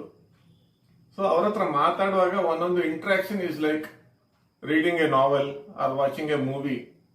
ಸೊ ಅವರದ್ದು ಚೈಲ್ಡ್ಹುಡ್ ಎಕ್ಸ್ಪೀರಿಯನ್ಸಸ್ ಇರ್ಬೋದು, ಬಾಂಬೆ ಸ್ಟ್ರಗಲ್ ಇರ್ಬೋದು, ಅಥವಾ take any topic, any concept. He got such a beautiful and he's blessed with superb oratory skills and articulation skills. ಒಂಥರ ಅವ್ರು ಮಾತಾಡ್ತಾ ಇದ್ರೆ ಕೇಳ್ತಾ ಕೂತ್ಕೊಳ್ಳೋ ಅಂತ ಅನ್ಸುತ್ತೆ. ಸೊ ಆ ಇಂಟ್ರಾಕ್ಷನ್ಸ್ ನಾನು ಯಾವತ್ತೂ ಮರೆಯೋದಿಲ್ಲ. Lot of good interactions. ಅವ್ರು ಬರೀ ಮಾತಾಡೋದು ಮಾತ್ರ ಅಲ್ಲ, is a very good listener also. ನಾವು ಹೇಳೋದನ್ನು ಕೇಳ್ತಿದ್ರು. ಪ್ಲಸ್ ಅವರಿಗೆ ಬರೆಯೋ ಅಭ್ಯಾಸ ಇತ್ತು. ಅವರು ಒಂದು Gokul Vani, if I am not wrong, Gokul Vani ಅಂತ ಒಂದು ಪೇಪರಿಗೆ ಆರ್ಟಿಕಲ್ ಬರೀತಿದ್ರು. ಅದನ್ನ ನನಗೆ ಕಳಿಸ್ತಿದ್ರು, ಇಮೇಲ್ ಮಾಡ್ತಿದ್ರು. So I use to go through, I use to provide my inputs or feedback, and he use to appreciate that. So that is the best quality in him. So all those interactions will remain, ever green in my memory. That is one thing. Second thing, ಅವರಿಬ್ರು ಗಂಡ ಹೆಂಡತಿ interaction. ಎದ್ರಿ ಕಾಮ್ಕೆ ಏನೋ bike ಅಂತೂ ಇದು ಮಾಡ್ತಾರೆ, but they used to compliment each other so well. So perfect couple I must say. ತುಂಬಾ ಚೆನ್ನಾಗಿ ಖುಷಿ ಆಗ್ತಿತ್ತು ನಮ್ಗೆ. ಸೊ ವಿಮಲತೆಗೆ ಯಾವಾಗ ಸುಮ್ಮನೆ ಇರ್ಕೊ ಅಂತ ಗೊತ್ತು, ಅಥವಾ ಯಾವಾಗ ಹೇಳ್ಕಂತನೂ ಗೊತ್ತು. ಸೊ ಆ ಅಂಡರ್ಸ್ಟ್ಯಾಂಡಿಂಗ್ ಅಷ್ಟು ಚೆನ್ನಾಗಿರ್ತಿತ್ತು ಅವ್ರದ್ದು. ವಿಮಲತೆ ವಿಷಯ ಹೇಳ್ಕಾದ್ರೆ ಅವ್ರ ಜೊತೆ ಸಾಯಂಕಾಲ ಮಾರ್ಕೆಟಿಗೆ ಹೋಗೋದು, ಅದು ಇದು ಹರಟೆ ಹೊಡ್ಕಂತ ಮಾರ್ಕೆಟಿಗೆ ಹೋಗೋದು, ಪ್ಲಸ್ ಅಲ್ಲೆಲ್ಲ ದೇವಸ್ಥಾನ ಇರ್ತಿತ್ತು, ದೇವಸ್ಥಾನಕ್ಕೆ ಹೋಗೋದು. So all those things are awesome experiences, awesome memories. So yes, ಇವಳು ಹೇಳ್ದಾಗೆ ಬಾಬಣ್ಣ ಮಾವ ಈಗ ನಮ್ಮ ಜೊತೆ ಇಲ್ಲ, 1 ವರ್ಷ ಆಯ್ತು. ಬಟ್ ನಾವ್ ಏನು ಅದರಿಂದ ಕಲಿಬೇಕು, ಅವರಿಂದ ಕಲಿಬೇಕು. ಅವ್ರು ಯಾವತ್ತೂ ಹೇಳ್ತಿದ್ರು, ನಾವ್ ಎಲ್ಲಿದ್ರು ಅಲ್ಲಿ ಹೊಂದ್ಕೊಂಡು ಹೋಗ್ಬೇಕು. ವೆದರ್ ನಾನು ಇಲ್ಲಿ ಬಾಂಬೆಲಿ ಇದ್ದೆ ಅಂದ್ರೆ ಇಲ್ಲಿ ಸರೌಂಡಿಂಗಿಗೆ ಹೊಂದ್ಕೊಂಡು ಇಲ್ಲಿ ಜನರಿಗೆ ಬೇಕಾದ ಹಾಗೆ ಇರ್ತೇನೆ ನಾನು. ಅಲ್ಲಿ US ಹೋದ್ರೆ ಮಕ್ಕಳ ಜೊತೆ ಮಕ್ಳಿಗೆ ತೊಂದರೆ, ನಮ್ಮಿಂದ ಮಕ್ಳಿಗೆ ತೊಂದರೆ ಆಗ್ತಾಗ ಅಂತ ಹೇಳ್ಬಿಟ್ಟು ಅವ್ರು ಇದು ಮಾಡ್ತಿದ್ರು. So live in that moment. ಎಲ್ಲಿ ಯಾವ ತರ ಬೇಕು ಆ ತರ ಅಡ್ಜಸ್ಟ್ ಆಗಿ live in that moment, enjoy your life. That's what the biggest lesson I learn from him. So hats up to that person. Thank you very much for this opportunity. I love you all. Thank you. Hi everyone. I have not seen Baban Mavaya as much as Amma has seen, but during my limited interaction with him in Kota during summer holidays, what I have noticed about him was his unlimited love for his family and for everyone else, how proud he was about his kids, and his unique style which always stood out. I cannot end this without talking about Atte. She has always been very supportive of her family, and I have always admired the joy she has in cooking and feeding everyone. Mavaya will always be alive in my memory. Thank you for letting me share my thoughts with you. ಪ್ರೀತಿಯ ವಿಮಲಾ ಚಿಕ್ಕಮ್ಮ, ಆರಬಿ, ಅಭಿಮಾನ್ ಮತ್ತು ಅಶ್ವಿನರಿಗೆ ಅಮ್ಮ ಶೈಲಕ್ಕ, ಶೇಖರಣ್ಣಯ್ಯ ಅವರ ಪರವಾಗಿ ಪೂರ್ಣಿಮಾ ಮತ್ತು ನನ್ನ ನಮಸ್ಕಾರಗಳು. ಬಾಬಣ್ಣ ಚಿಕ್ಕಪ್ಪಯ್ಯ ಅವರ ವರ್ಷಾಂತಿಗೆ ಸಂದರ್ಭದಲ್ಲಿ ಕೆಲವು ಸವಿನೆನಪುಗಳು, ಪ್ರಾಮುಖ್ಯವಾಗಿ ಅಮ್ಮನಿಂದ. ಅಮ್ಮ ಅಪ್ಪಯ್ಯ ಮುಂಬೈನಲ್ಲಿರುವಾಗ ಬಾಬಣ್ಣ ಚಿಕ್ಕಪ್ಪಯ್ಯ ಅವರ ಜೊತೆ ವಾಸವಾಗಿದ್ದಾಗ ಬಾಬಣ್ಣ ಚಿಕ್ಕಪ್ಪಯ್ಯ ಸುಮಾರು ಬಾರಿ ಒಳ್ಳೆಯ ಅಡುಗೆಗಳನ್ನು ಮಾಡಿ, ರುಚಿಯಾದ ಅಡುಗೆಗಳನ್ನು ಮಾಡಿ ಅವರ ಕೈಚಳಕ ಮತ್ತು ಕೌಶಲ್ಯವನ್ನು ತೋರಿಸಿದ ನೆನಪು ಅಮ್ಮನಿಗೆ ಸದಾ ಬರುತ್ತೆ. ಆದಮೇಲೆ ಬೆಂಗಳೂರಿಗೆ ಅಪ್ಪಯ್ಯ ಅಮ್ಮ ಬಂದು ವಾಸವಾಗಿದ್ದಾಗ ಪ್ರತಿ ಸಲವೂ ಬಾಬಣ್ಣ ಚಿಕ್ಕಪ್ಪಯ್ಯ ಮತ್ತು ವಿಮಲಾ ಚಿಕ್ಕಮ್ಮ ಅವರ ಮನೆಯಲ್ಲಿ ಏನೋ ಒಂದು ಒಳ್ಳೆಯ ಕಾರ್ಯಕ್ರಮ ನಡೀಬೇಕಿದ್ದರೂ ಅಪ್ಪಯ್ಯ ಅಮ್ಮನ ಮನೆಯಿಂದಲೇ ಶುರುವಾಗಬೇಕು ಅಂತ ಒಂದು ಅಭಿಮಾನ ಇಟ್ಕೊಳ್ತಾ ಇದ್ದರು. ಮತ್ತು ಪ್ರತಿ ಸಲ ಬಂದು ನಮ್ಮ ಮನೆಯಲ್ಲಿ ವಾಸವಾಗಿ ನಮ್ಮನ್ನೆಲ್ಲ ಮಾತಾಡಿಸಿಕೊಂಡು ಕೌಶಲ್ಯವನ್ನೆಲ್ಲ ಕೇಳಿಕೊಂಡು ನಾವು ಇಲ್ಲಿ US ಬಂದಾಗಲೂ ನಮ್ಮನ್ನೆಲ್ಲ ವಿಚಾರಿಸ್ಕೊಳ್ತಾ ಇದ್ದು ಬಾಬಣ್ಣ ಚಿಕ್ಕಪ್ಪಯ್ಯ. ಈ ಸಂದರ್ಭದಲ್ಲಿ ಈ ಥರ ವಿಡಿಯೋ ಮಾಡಿ ಅವರ ಸವಿ ನೆನಪುಗಳನ್ನು ತಮ್ಮ ಜೊತೆ ಹಂಚಿಕೊಳ್ಳೋದಕ್ಕೆ ಈ ಅವಕಾಶ ಕೊಟ್ಟಕ್ಕೆ ತಮ್ಮೆಲ್ಲರಿಗೂ ಕೃತಜ್ಞತೆಗಳು. ಹಲೋ ಚಿಕ್ಕಮ್ಮ, ಹೇಗಿದ್ದೀರಿ? ನೀವು ಮತ್ತು ಬೊಂಬಾಯಿ ಚಿಕ್ಕಪ್ಪಯ್ಯ ತುಂಬ ವಿಷಯಗಳಲ್ಲಿ ನನ್ನ ಅಪ್ಪಯ್ಯನನ್ನು ಸಪೋರ್ಟ್ ಮಾಡಿದ್ರಿ, ಅಂದರೆ ಸಪೋರ್ಟಿವ್ ಆಗಿದ್ದಿದ್ರಿ. ಅದನ್ನೇ ಅಪ್ಪಯ್ಯ ಕೊನೆಯವರೆಗೂ ಹೇಳುತ್ತಿದ್ದರು.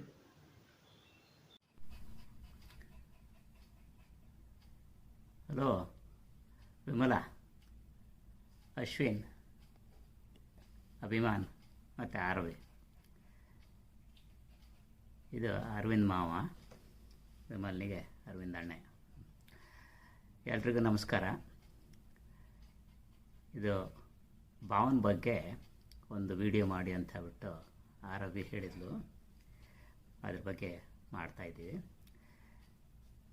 ನನಗೆ ಭಾವನ ಬಗ್ಗೆ ಅಷ್ಟು ಒಂದು 10ರಿಂದ ನಾನು ಅವರ ಇಂಟ್ರ್ಯಾಕ್ಷನ್ನು ಸ್ವಲ್ಪ ಕಡಿಮೆ.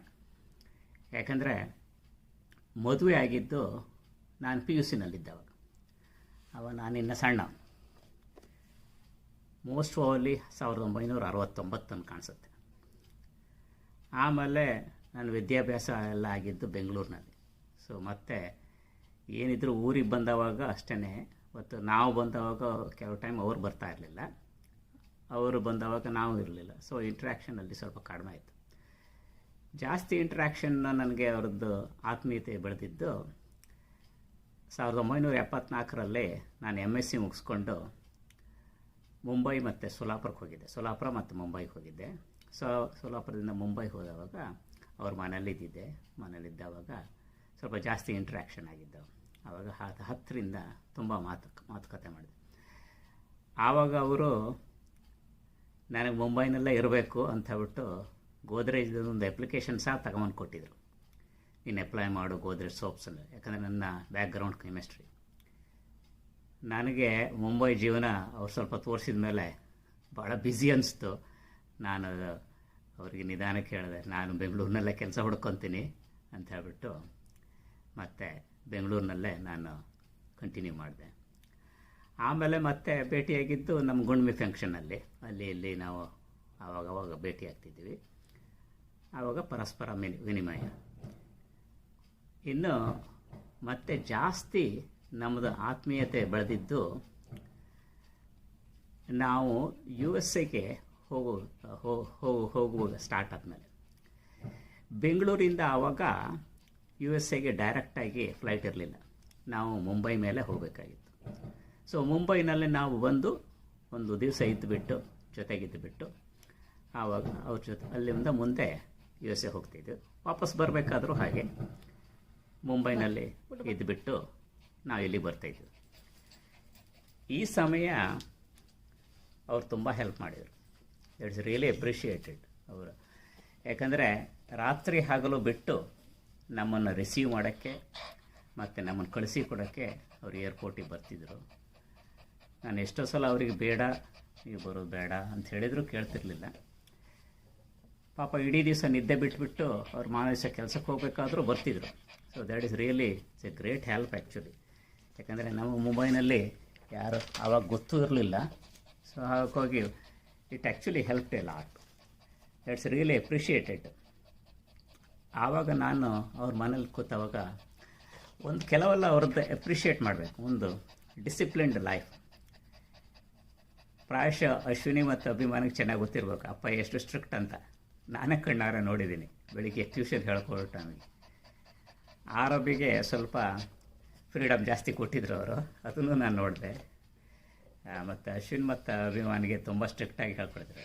I think that's one of the reason actually you people are today highly disciplined and then you went to a very high level. Okay, that's really good. ಇದು ಆಮೇಲೆ ಇನ್ನೊಂದು ಏನಂತ ಹೇಳಿದ್ರೆ, ನಮ್ಮ ಭಾವನ ವಿಚಾರದ ಹೇಳಿದರೆ ಅವರ ಇದು ಪರ್ಟಿಕ್ಯುಲರ್ಲಿ ಅವರು ಲೇಖನ ಎಲ್ಲ ಬರೀತಿದ್ರು ನ್ಯೂಸ್ ಪೇಪರಿಗೆ. ಅದನ್ನೆಲ್ಲ ನನಗೆ ತೋರಿಸಿದ್ರು.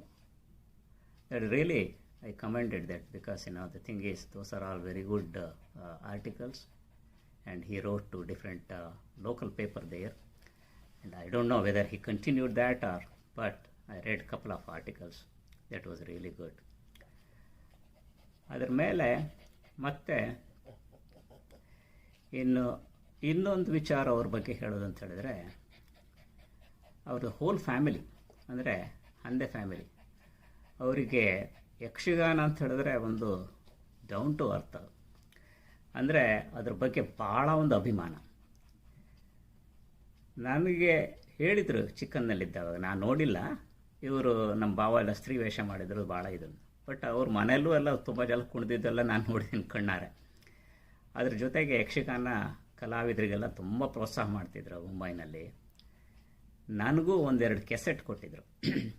ಅದು ಭಾಳ ಚೆನ್ನಾಗಿದೆ.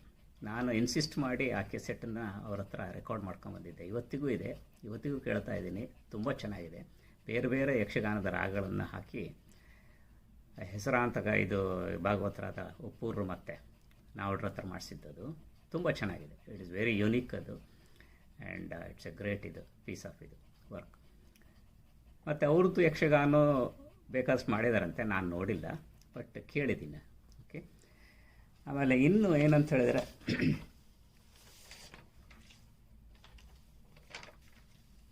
ನಾನು USA ಬಂದಮೇಲೂ ಯಕ್ಷಗಾನಗೆ ಅವ್ರಿಗೆ ಮಾಡಬೇಕಂತ ಹೇಳ್ಬಿಟ್ಟು ದಾಲಸ್ನಲ್ಲಿದ್ದವಾಗ ನನಗದು ಒಂದು ಇದ್ದಿತ್ತು ಮನಸ್ಸಿನಲ್ಲಿ. ಅಲ್ಲಿ ನಾಗರಾಜ ಉಪಾಧ್ಯಾಯರಿದ್ದರು. ಅವ್ರಿಗೊಂದು ಸ್ವಲ್ಪ ಹೇಳಿಬಿಟ್ಟು ನಮ್ಮ ಭಾವ ಇದ್ದಾರೆ, ಅವ್ರ ಹತ್ರ ಸ್ವಲ್ಪ ಟ್ರೈನಿಂಗ್ ಸ್ವಲ್ಪ ಎಲ್ಲ ಕೊಡೋಕ್ಕೆ ಹೇಳಿ, ಯಾಕಂದರೆ ಹೇಳಬೇಕಂತಿದ್ದೆ. ಅಷ್ಟರೊಳಗೆ ಕಾರಣಾಂತರದಿಂದ ವಿಧಿ ನಿಯಮನೇ ಬೇರೆ ಆಯಿತು. ಅವರಿಗೆ ಕಾರಣ ಇದು ಊರಿಗೆ ಹೋದಾಗ ಅನ್ಫಾರ್ಚುನೇಟ್ಲಿ ಈ ಕೋವಿಡ್ ಇದರಿಂದ ಅವರಿಗೆ ಹಾಸ್ಪಿಟಲ್ನಲ್ಲೇ ಆ ಕಡೆ ದಿನಗಳನ್ನು ನೋಡುವ ಕೆಲಸ ಇದಾಯಿತು. ಇದೊಂದು ಭಾಳ ಒಂದು ಬೇಸರದ ಸಂಗತಿ. ಯಾಕಂದರೆ ಇಷ್ಟೆಲ್ಲ ಮಾಡಿ ಎಲ್ಲ ಇದು ಮಾಡಿ ಅವರಿಗೆ ಆ ಕೊನೆ ಗಳಿಗಿನಲ್ಲಿ ಯಾರು ಜೊತೆಗಿರಲಿಲ್ಲವಲ್ಲ ಅಂತ. ಎಲ್ಲರೂ ಇರ್ಬೋದಾಗಿತ್ತು, ಆದರೆ ಅನ್ಫಾರ್ಚುನೇಟ್ಲಿ ಆ ಸಿಚುವೇಶನ್ ಯಾವ ರೀತಿ ಆಯಿತು ಅಂತ ಹೇಳಿದ್ರೆ, ಆ ಗಳಿಗೆನಲ್ಲಿ ಯಾರೂ ಇಲ್ಲದ ಹಾಗೈತಲ್ಲ, ಅದ್ರ ಬಗ್ಗೆ ಒಂದು ಭಾಳ ಒಂದು ಅತೀವ ಬೇಸರ ನಮಗೆ ಮತ್ತು ಎಲ್ಲರಿಗೂ ಆಗಿದೆ, ನಿಮಗೆಲ್ಲ ಆಗಿದೆ. ಅದೆಲ್ಲ ಕರೆಕ್ಟು. ನಿಮಗೆಲ್ಲ ಆ ಇದರಿಂದ ಆಗಲಿದ ದುಃಖ ದೂರ ಹೋಗಲಿ ಮತ್ತು ಇದಾಗಲಿ ಅಂತ ಹೇಳ್ಬಿಟ್ಟು ಅವರು ಆತ್ಮಕ್ಕೆ ಶಾಂತಿ ಸಿಗಲಿ ಅಂತ ನಮ್ಮೆಲ್ಲರ ಪ್ರಾರ್ಥನೆ. ಅದೇ ರೀತಿ ನಾನಿಲ್ಲಿ ನನ್ನ ತಂಗಿ ವಿಮಲ್ನ ಬಗ್ಗೆ ಸ್ವಲ್ಪ ಹೇಳಬೇಕು. ನನಗೆ ಭಾಳ ಆತ್ಮೀಯಗಳಾಗಿದ್ದ ನಮ್ಮ ಸಂಬಂಧಿಕರಲ್ಲಿ, ನಮ್ಮ ಸಿಬ್ಲಿಂಗ್ಸ್ನಲ್ಲಿ ಭಾಳ ಆತ್ಮೀಯಗಳಂದ್ರೆ ಹತ್ತರಿಂದ ಅಂತ ಹೇಳಿದ್ರೆ ವಿಮಲ್. ಮೊದಲಿಂದ ಹಾಗೆ, ಚಿಕ್ಕಂದಿಂದ ಹಾಗೆ. ಅವಳಿಗೂ ನನಗೆ ಬೇಕಾದಷ್ಟು ಸಲಿಗೆ, ಬೇಕಾದಷ್ಟು ವಿಚಾರಗಳು ವಿನಿಮಯ ನಡೀತಿತ್ತು. ಅವಳಿಗೆ ಇದೊಂದು ಆಗಿತ್ತು ಅಂತ ಹೇಳಿಬಿಟ್ಟು ನನಗೆ ಭಾಳ ಒಂದು ದುಃಖದ ಸಂಗತಿ ಆಯಿತು. ಸೊ ವಿಮಲಾ, ದಯವಿಟ್ಟು ನಿನ್ನ ಜೊತೆಗೆಲ್ಲ ನಾವೆಲ್ಲ ಇದ್ದೀವಿ ಈ ಸಮಯದಲ್ಲಿ, ಮುಂದೆನೂ ಇದ್ದೀವಿ. ಸೊ ದಯವಿಟ್ಟು ಇದು ಧೈರ್ಯ ತಗೋ. ಹಾಗೆ ನಮ್ಮ ಅವರ ಒಂದು ಅಗಲಕ್ಕೆ ದುಃಖ ನಿಮ್ಮ ಎಲ್ಲಿಂದ ಪರಿಹಾರ ಆಗಲಿ ಅಂತ ಹೇಳ್ಬಿಟ್ಟು ನಾವು ಶ್ರೀದೇವ್ರನ್ನ ಪ್ರಾರ್ಥನೆ ಮಾಡ್ಕೊಳ್ತಾ ಇದ್ದೀವಿ. ಸೊ ಫಂಕ್ಷನಿಗೆ ನಾನು ಬರ್ತೀನಿ. ಸೊ ನಿಮಗೆಲ್ಲರಿಗೂ ನಮಸ್ಕಾರ. ಲತಾ ಏನಾರು ಹೇಳೋದಿದ್ರೆ ಹೇಳು.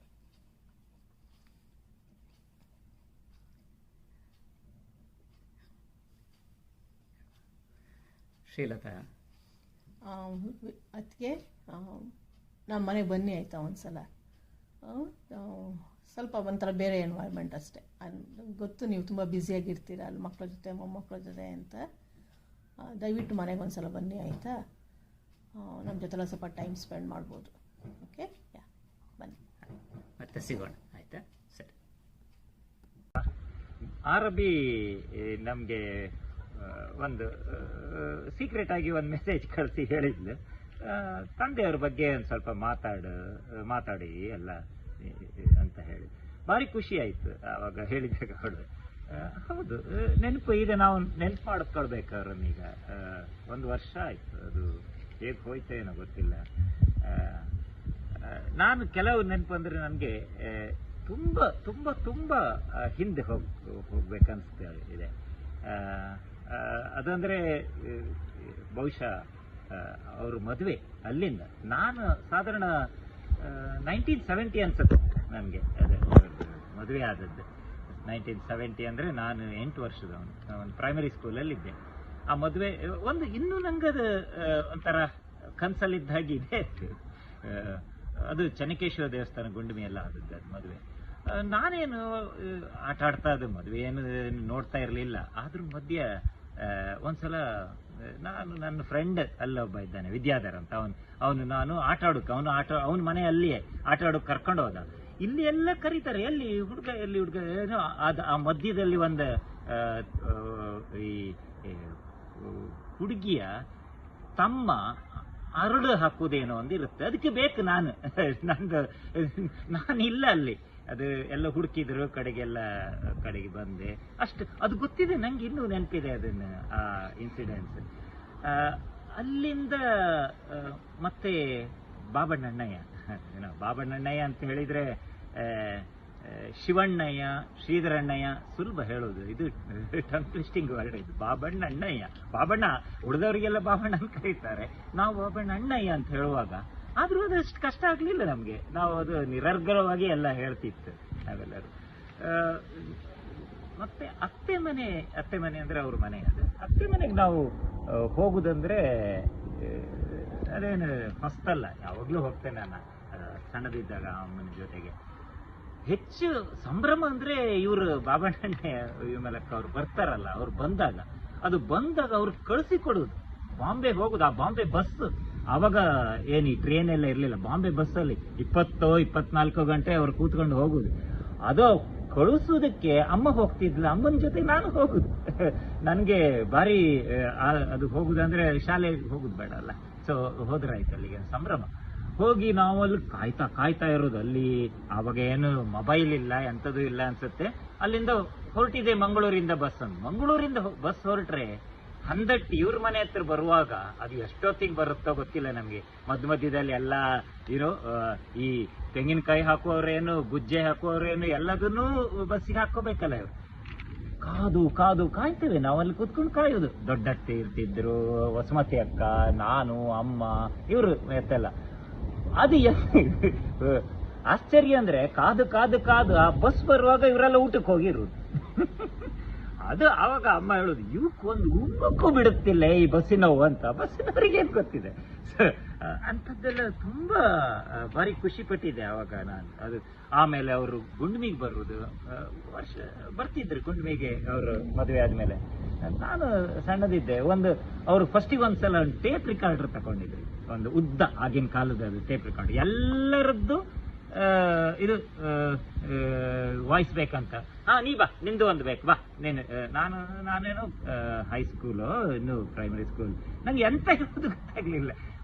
ಎಕ್ಸ್ಟೆಂಪರ್ ಹೇಳು ಅಂತ ಹೇಳಿದ್ರೆ ಕಡೆಗೆ ಒಂದು ಸಂಸ್ಕೃತ ಶ್ಲೋಕ ಹೇಳಿದ್ದು. ಆಯ್ತಾಯ್ತಾ ಅನ್ಕೊಂಡು ಹೇಳಿದ್ರು ಅದು. ಆಮೇಲೆ ಅವ್ರು ಬಂದು ಅವ್ರಿಗೆ ಪಟ್ಟಾಂಗ ಹೊಡೆಯುದು ಭಾರಿ ಖುಷಿ. ಆಚೆ ಮನೆಗೆ ಒಬ್ರು ರಾಜಮತ್ತೆ ಅಂತ ಬರ್ತಿದ್ರು, ರಾಜಮತ್ತೆ ಅದೇ ದೊಡ್ಡವರಿಗೆಲ್ಲ ಗೊತ್ತಿದೆ. ಅವ್ರು ಬಂದ್ರಂತೂ ಇವರಿಗೆ ಹಬ್ಬ. ಅವರಿಗೂ ಹಾಗೆ ಪಟ್ಟಂಗ ಹೊಡೆಯುವುದು, ಇವ್ರು ಪಟ್ಟಂಗ ಹೊಡೆಯುವುದು. ನಾವೆಲ್ಲ ಅಲ್ಲೇ ಸೈಡ್ ಕೂತು ಓದುವಾಗ ನಾನು ಜೋರು ಓದುವುದಕ್ಕೆ, ಇವ್ರು ಪಟ್ಟಂಗ. ಅದಕ್ಕೆ ಕಡೆ ಕೆಲವು ಟೈಮ್ ಹೇಳ್ತಿದ್ರೆ, ಸ್ವಲ್ಪ ನಿಧಾನ ಓದ್ತೀಯಾ. ಅದಂದ್ರೆ ಅವರು ಆ ಇನ್ವಾಲ್ವ್ಮೆಂಟ್ ಇದೆ ಅಲ್ಲ, ಅವರು ಇದನ್ನು ಭಾರಿ ಖುಷಿ ಆಗ್ತಿತ್ತು ನೋಡ್ಲಿಕ್ಕೆ.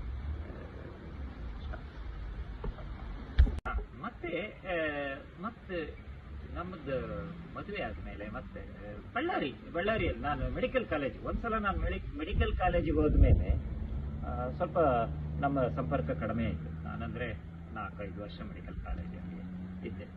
ಆದ್ರೂ ಅವರು ನನಗೆ ಇನ್ನೂ ನೆನಪು ಹೋಗುದಿಲ್ಲ ಆ ಘಟನೆಗಳು. ಅಂಗಿಗಳನ್ನು ಕಳಿಸ್ತಿದ್ರು. ಆಗ ನನ್ಗನ್ಸುತ್ತೆ ಅದು 1980-84 ಟೈಮ್. ಆ ಟೈಮಲ್ಲಿ ಅಮಿತಾಬ್ ಬಚ್ಚನ್ ಭಾರಿ ಪೀಕ್ ಅಲ್ಲಿದ್ದ. ಆವಾಗಿನ ಅಂಗಿಗಳೆಲ್ಲ ಹಾಗೆ ವೆರಿ ಗಾಡಿ, ಆ ಕಲರ್ ಡಾಟ್ಗಳು, ಕಲರ್ಫುಲ್ ಹೂವುಗಳು. ಆ ಅಂಗಿನೆಲ್ಲ ಸ್ವಲ್ಪ ದಿವಸ ಅವ್ರು ಹಾಕುದಲ್ಲಿ ಮೋಸ್ಟ್ಲಿ ಅನ್ಸುತ್ತೆ. ಅದಾದ್ಮೇಲೆ ಊರಿಗೆ ಬಂದಾಗ ಅಮ್ಮನ ಹತ್ರ ಕೊಡ್ತಿದ್ರು. ಅಮ್ಮ ನಾನು ಊರಿಗೆ ಹೋದಾಗ ಹೇಳ್ತಿದ್ಲಿ, ಬಾಬಣ್ಣ ಕೊಟ್ಟಿದ್ದ ನಿಂಗೆ ಅಂಗಿ. ಸುಮಾರು ಅಂಗಿಗಳು ಆ ತರದ್ ನಾನು ಹಾಕಿದ್ದೆ. ಅವರೆಲ್ಲ ನಮ್ಮ ಫ್ರೆಂಡ್ಸ್ ಎಲ್ಲ ಬಳ್ಳಾರಿಯಲ್ಲಿ ಹಾಕಿದ್, ಎಂತ ಮಾರ ಇಷ್ಟೊಳ್ಳೆ ಅಂಗಿ. ಆವಾಗ್ಲೂ ಆ ಸಿನಿಮಾದಲ್ಲೆಲ್ಲ ಬರ್ತಿತ್ತು ಆ ತರ ಡಿಸೈನಿನ ಅಂಗಿಗಳು, ಒಳ್ಳೆ ಕಾಲರ್ ಉದ್ದ, ಆಮೇಲೆ ಡಿಸೈನ್ ಇದೇ ತರ ಡಿಸೈನ್. ಇದಾದ್ರೂ ಕೆರೆಬಿಯನ್ ಡಿಸೈನ್, ಬಟ್ ಆವಾಗಿನ ಕಾಲದಲ್ಲಿ ಯು ಕ್ಯಾನ್ ಇಮ್ಯಾಜಿನ್. ಸೊ ಅಲ್ಲಿ ನನಗೆ ಒಳ್ಳೊಳ್ಳೆ ಅಂಗಿಗಳು. ಸೊ ಅದನ್ನು ಸಾಧಾರಣ ನಾನು ಫೈನಲ್ ಇಯರ್ ತನಕ ಸಾಧಾರಣ ಒಂದು 5-6 ವರ್ಷ ಅದನ್ನೆಲ್ಲ ಹಾಕಿದ್ದೆ. ಅದು ನೆನಪೇ ಹೋಗುದಿಲ್ಲ ನನಗೆ. ಅವ್ರು ಮೀಟ್ ಆಗ್ಲಿಲ್ಲ, ಬಟ್ ಅವಾಗ ಅಂಗಿಗಳೆಲ್ಲ ಸಿಕ್ಕಿತ್ತು ಅವರಿಂದ ನನಗೆ. ಮತ್ತೆ ಹಾಗೆ ಮುಂದೆ ನಾವು ಮದುವೆ ಎಲ್ಲ ಆದ್ಮೇಲೆ ಕೂಡ ಪರ್ಕಳಕ್ಕೆ ಪರ್ಕಳ ಮಣಿಪಾಲಕ್ಕೆ ರೆಗ್ಯುಲರ್ ವಿಸಿಟ್ ಕೊಡ್ತಿದ್ರು. ಊರಿಗೆ ಬಂದಾಗ ಅವ್ರಿಗೆ ಒಂದು ಭಾರಿ ನನಗೆ ವಿಶೇಷ ಅನ್ಸೋದಂದ್ರೆ, ಅವರು ಎಲ್ಲರ ಮನೆಗೆ ವಿಸಿಟ್ ಮಾಡ್ಬೇಕು. ಅವ್ರಿಗೆ ಎಲ್ಲ ಅವರ ರಿಲೇಟಿವ್ಸ್ ಮನೆಗೂ ವಿಸಿಟ್ ಮಾಡಬೇಕು. ಒಂಥರ ಪ್ಲಾನ್ ಮಾಡ್ಕೊಂಡಿರ್ತಾರೆ ಮನ್ಸಲ್ಲಿ. ಅದು ಹೀಗೆ ಜಾಟ್ ಡೌನ್ ಮಾಡಿದಾಗ ಈಚೆ ಉಡುಪಿ ಕಡೆ ಬಂದಾಗ ಯಾರನ್ನೆಲ್ಲ ಮೀಟ್ ಆಗುದು, ಇವ್ರನ್ನೆಲ್ಲ. ಅದು ಎಷ್ಟು ಮಟ್ಟಿಗೆ ಅಂದ್ರೆ, ನಾವು ಪರ್ಕಡಕ್ಕೆ ಬಂದಾಗ ಅವ್ರನ್ನ ಆಶನ ಚಿಕ್ಕಪ್ಪ ಒಬ್ರು ಇದ್ರು, ಅವ್ರ ಮನೆಗೂ ಕರ್ಕೊಂಡೋಗಿ ಬರ್ತಿದ್ದೆ. ಹಾಗೆ ನಾವು ಉಡುಪಿ ಟೆಂಪಲ್ಗೆ ಹೋಗುದು. ಆಮೇಲೆ ಟೆಂಪಲ್ ಪಕ್ಕ ಹೋದ್ರೆ ಅವ್ರು ಹೇಳ್ತಿದ್ರು, ಕ್ಯಾಸೆಟ್ ಕಾರ್ನರಿಗೆ ಹೋಗೋಣ ಅಂತ. ಕ್ಯಾಸೆಟ್ ಕಾರ್ನರ್ ಅಂದ್ರೆ ಅದು ಇದು ವಿಡಿಯೋ ಎಲ್ಲ ಸಿಕ್ತಿತ್ತು ಅಲ್ಲಿ ನನಗೂ ಒಂದು ಯಕ್ಷಗಾನದ ಬಗ್ಗೆ ತುಂಬಾ ಕೇಳಿರೋದ್ರಿಂದ ನಾನೊಂದು ಸ್ವಲ್ಪ ತಕ್ಕೊಳ್ಳೋದು, ಅವರೊಂದು ಸ್ವಲ್ಪ ವಿಡಿಯೋ ಇದೆಲ್ಲ ತಕ್ಕೊಳ್ಳೋದು. ಕಡೆಗೆ ನಾವು ಅದು ಹಂಚ್ಕೊಂಡು ನೀ ತಕೊಂಡದ್ ನಾಟಕ ಅಂತಿಲ್ಲ, ಕಡೆಗೆ ನಾವು ಅವರಿಗೆ ಒಂದು ಸಿಡಿಯಲ್ಲಿ MT ಸಿಡಿಯಲ್ಲಿ ಡ್ರೈವ್ ಬರೆದು ಕೊಡೋದು ಅವರಿಗೆ. ಅದನ್ನ ಭಾರಿ ಅದು ಯಕ್ಷಗಾನ ಕ್ಯಾಸೆಟ್ನೆಲ್ಲ ನಾವು ಎಕ್ಸ್ಚೇಂಜ್ ಮಾಡ್ಕೊತಿತ್ತು. ಮತ್ತೆ ಎಲ್ಲಿ ಹೋಗ್ತಿದ್ರು ಗಂಡ ಹೆಂಡತಿ ಒಟ್ಟಿಗೆ ಹೋಗ್ಬೇಕು, ಅದೊಂದು ಭಾರಿ ಅಪ್ರಿಷಿಯೇಬಲ್. ಎಲ್ಲ ವಿಮಾನಕ್ಕೆ ಗೊತ್ತಿದೆ ಅದು ಅನ್ಸುತ್ತೆ, ಇಬ್ರು ಅದು ಜೋಡಿಯೇ ಅಂದ್ರೆ ಬಾಬಣ್ಣ ವಿಮಾನ ಬರ್ತಾರಂತ ಲೆಕ್ಕ, ಒಬ್ಬರೇ ಬರುದಂತ ಆ ರೂಢಿಯೊಳಗೆ ಇಲ್ಲ. ಸೊ ಆ ಥರ ಇದ್ರೆ ಅವರು ಅದು ಕೆಲವುದೆಲ್ಲ ತುಂಬಾ ನಾವು ತಿಳ್ಕೊಳ್ಬೇಕಾದ ವಿಷಯ ಅದ್ರಿ.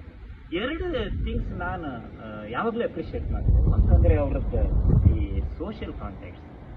ತುಂಬಾ ಸೋಷಿಯಲ್ ಕಾಂಟ್ಯಾಕ್ಟ್ ಇರ್ತಿದ್ರು. ಅವ್ರು ಮಾತ್ರ ಅಲ್ಲ, ಅವರು ಮಕ್ಕಳಿಗೆ ಇದ್ರೆ ಮಕ್ಕಳು ಅಳಿಯ ಸೊಸಿ ಎಲ್ಲರನ್ನೂ ಕರ್ಕೊಂಡು ಹೋಗಿ ಎಲ್ಲರ ಮನೆಗೂ ಅದೊಂದು ಭಾರಿ ಸಾಧ್ಯವೇ ಇಲ್ಲ ನಮ್ಗೆಲ್ಲ ಮಾಡ್ಲಿಕ್ಕೆ. ಆ ಥರದ್ದು ಮಾಡ್ತಿದ್ರು. ಎಲ್ಲೋ ಒಂದು ಸಣ್ಣ ಮೂಲೆ ಗುರ್ತಾ ಇದ್ರು ಕೂಡ.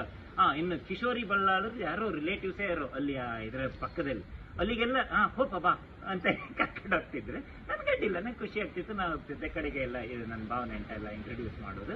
ಅಲ್ಲಿ ಹೋಗಿ ಕಡೆಗೆ ನಿನ್ ಕೆಲಸ ಮುಗಿಸ್ಕೊಂಡು ಕಡೆಗೆ ಬಾ ಪಿಕಪ್ ಅವರು ನಾನು ಮತ್ತೆ ಮಾಡ್ತಿದ್ದೆ, ಹಾಗೆ ಮಾಡ್ತಿದ್ದೆ. ಅದು ಆ ಸೋಷಿಯಲ್ ಕಾಂಟ್ಯಾಕ್ಟ್ ಇಟ್ಕೊಳ್ಳೋದು, ಊರಿಗೆ ಬಂದ್ರೆ ಎಲ್ಲರನ್ನು ಮೀಟ್ ಆಗೋದು. ಹೌದು, ವೆರಿ ಹೆಕ್ಟಿಕ್ ಸ್ಕೆಡ್ಯೂಲ್ ಅವ್ರದ್ದು. ಅದು ಹೇಳ್ತಿದ್ರು ಇದು ಇವತ್ತಿದೆ ನನ್ಗಿದೆ ಅದು ಅಂತ ಹೇಳಿ ಹಾಗೆ ಮಾಡ್ತಿದ್ರು. ಮತ್ತೆ ಇನ್ನೊಂದಂದ್ರೆ ಸಿಂಪಲ್ ಥಿಂಗ್ಸ್ ವ್ಯಾಲ್ಯೂಬಿಲಿಟಿ ಕೊಡೋದು, ಅದೊಂದು ಏನೋದು. ಅಂದ್ರೆ ಅವ್ರಿಗೆ ತುಂಬಾ ಐಷಾರಾಮ ಅಂಥದ್ದೆಲ್ಲ ಬೇಡ. ನಾನು ಎಷ್ಟೋ ಸಲ ಕಂಡಿದ್ದೆ ಅವ್ರನ್ನ, ನಾನು ಹೇಳೋದು ಬಾವ ಒಂದು ಒಳ್ಳೆ ಜ್ಯೂಸ್ ಕುಡಿಯೋ, ಅಂಗಡಿಗೆ ಹೋಗಿ ಕೂತ್ಕೊಂಡು ಅದು ಆ ಎಕ್ಸ್ಪೆನ್ಸಿವ್ ಜ್ಯೂಸ್ ಎಲ್ಲ ಬೇಡ. ಅವ್ರು ಹೇಳ್ತೀವಿ ನಿಂಗೆ ಕೊಡ್ಕಮ್ಮಿಗಿದ್ರೆ ಆ ಎಳನೀರು ಕೊಡು ಬಾ ಅಲ್ಲಿ ಹೋಗುವ. ಅದು ಅದರಲ್ಲಿ ಅವ್ರಿಗೇನ ಜ್ಯೂಸ್ ಇದು ಅಷ್ಟು ಎಕ್ಸ್ಪೆನ್ಸಿವ್ ಅದು ಕೂತ್ಕೊಂಡು ಬೇಡ, ಆ ಎಳನೀರು ಕುಡಿಯೋದು. ಹಾಗೆ ಅವರು ಫ್ರೂಟ್ಸ್ ತಕೊಂಬ ಅಂತ ಹೇಳೋದು. ನಾನೆಲ್ಲಾದ್ರೆ ಅವರು ಇದೆ ಎಕ್ಸ್ಪೆನ್ಸಿವ್ ಥಿಂಗ್ಸ್ ಎಲ್ಲ ಇರುತ್ತಲ್ಲ, ಇದೆ ಜಂಕ್ ಫುಡ್, ಅದೇ ಚಿಪ್ಸ್ ಅದಿದೆ, ಇಲ್ಲ ಫ್ರೂಟ್ಸ್ ತಕೊಂಬ, ನ್ಯಾಚುರಲ್ ಫುಡ್. ಆ ಒಂದು ಅವ್ರದ್ದು ವ್ಯಾಲ್ಯೂಬಿಲಿಟಿ ವಿತ್ ಇನ್ಎಫಿಷಿಯಂಟ್ ವೇ, ಅದು ತುಂಬಾ ನನಗೆ, ನಾನು ಯಾವಾಗ ನನ್ನ ಮಗಳಿಗೂ ಹೇಳ್ತೇನೆ ಜ್ಯೂಸ್ ಬರಲಿ ಎಳನೀರು ಕುಡಿ ಅಂತ. ಅವ್ರ ನೆನಪೇ ಬರೋದು ನನಗೆ ಅದು. ಅಥವಾ ಒಂದು ಫ್ರೂಟ್ ತಿನ್ನ, ಇದು ಅಂತಿಕ್ ಮರ ಐತಿ ಅಷ್ಟು ಜಂಕ್ ಫ್ರೂಟ್ ತಿನ್ನ ಅಂತ. ಸೊ ಅದೆಲ್ಲ.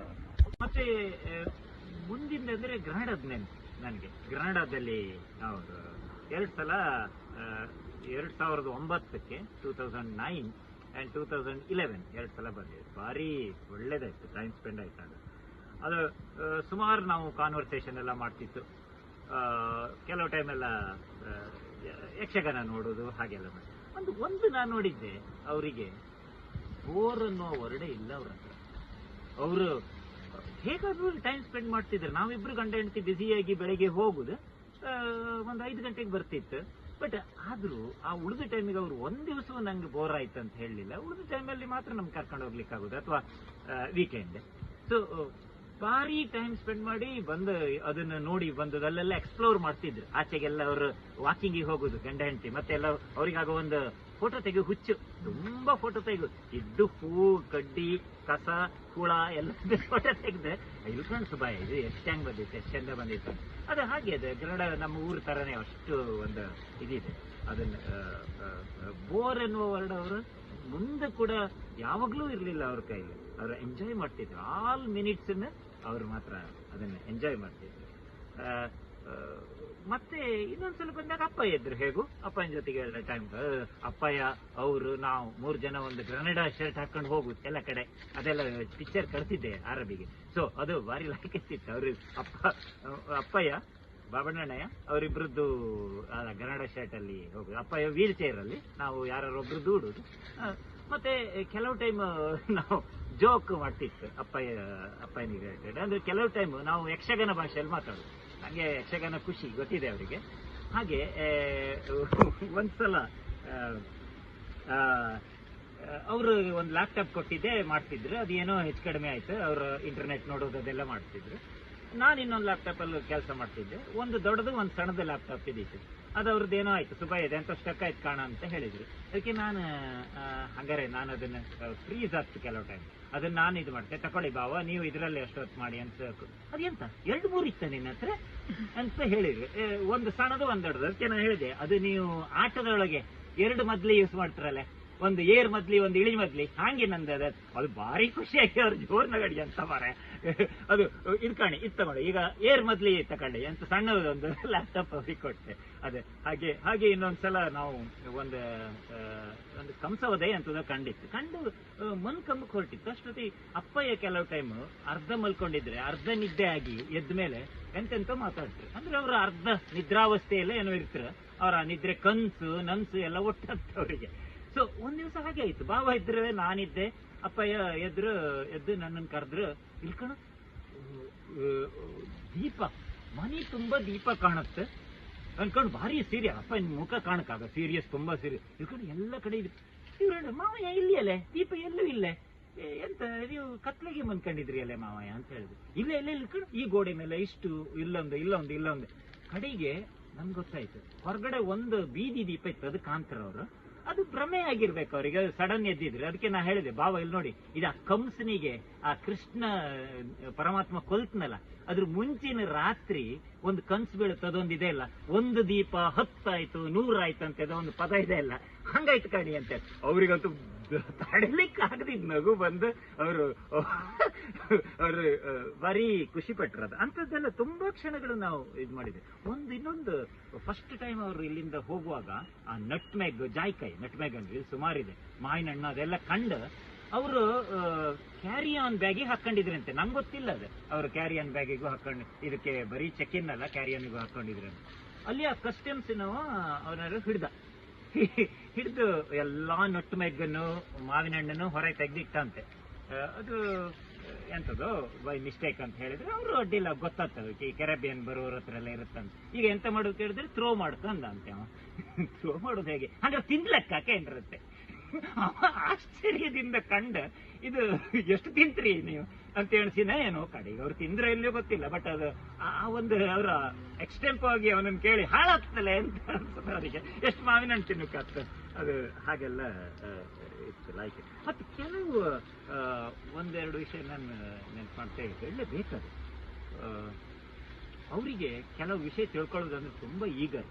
ಅದು ಹೆಲ್ತ್ ರಿಲೇಟೆಡ್ ಇದೆ ಅಲ್ಲ, ಅದನ್ನು ಕೇಳುವುದಂದ್ರೆ ತುಂಬಾ ಡೀಪ್ ಕೇಳ್ತಾರೆ ಅವರು. ಕ್ವಶನ್ ಕೇಳುವುದಂದ್ರೆ ಅದಾದ್ಮೇಲೆ ಅದು ಹೇಗೆ ಇದು ಹೇಗೆ ಅದು ಅಂದ್ರೆ ತುಂಬಾ ಮುಂದೆ ಯೋಚನೆ ಮಾಡ್ತಾರೆ ಅವರು. ಅದಕ್ಕೆ ನಮ್ಗೆ ಕೆಲವು ಟೈಮ್ ಆನ್ಸರ್ ಇರುವುದಿಲ್ಲ.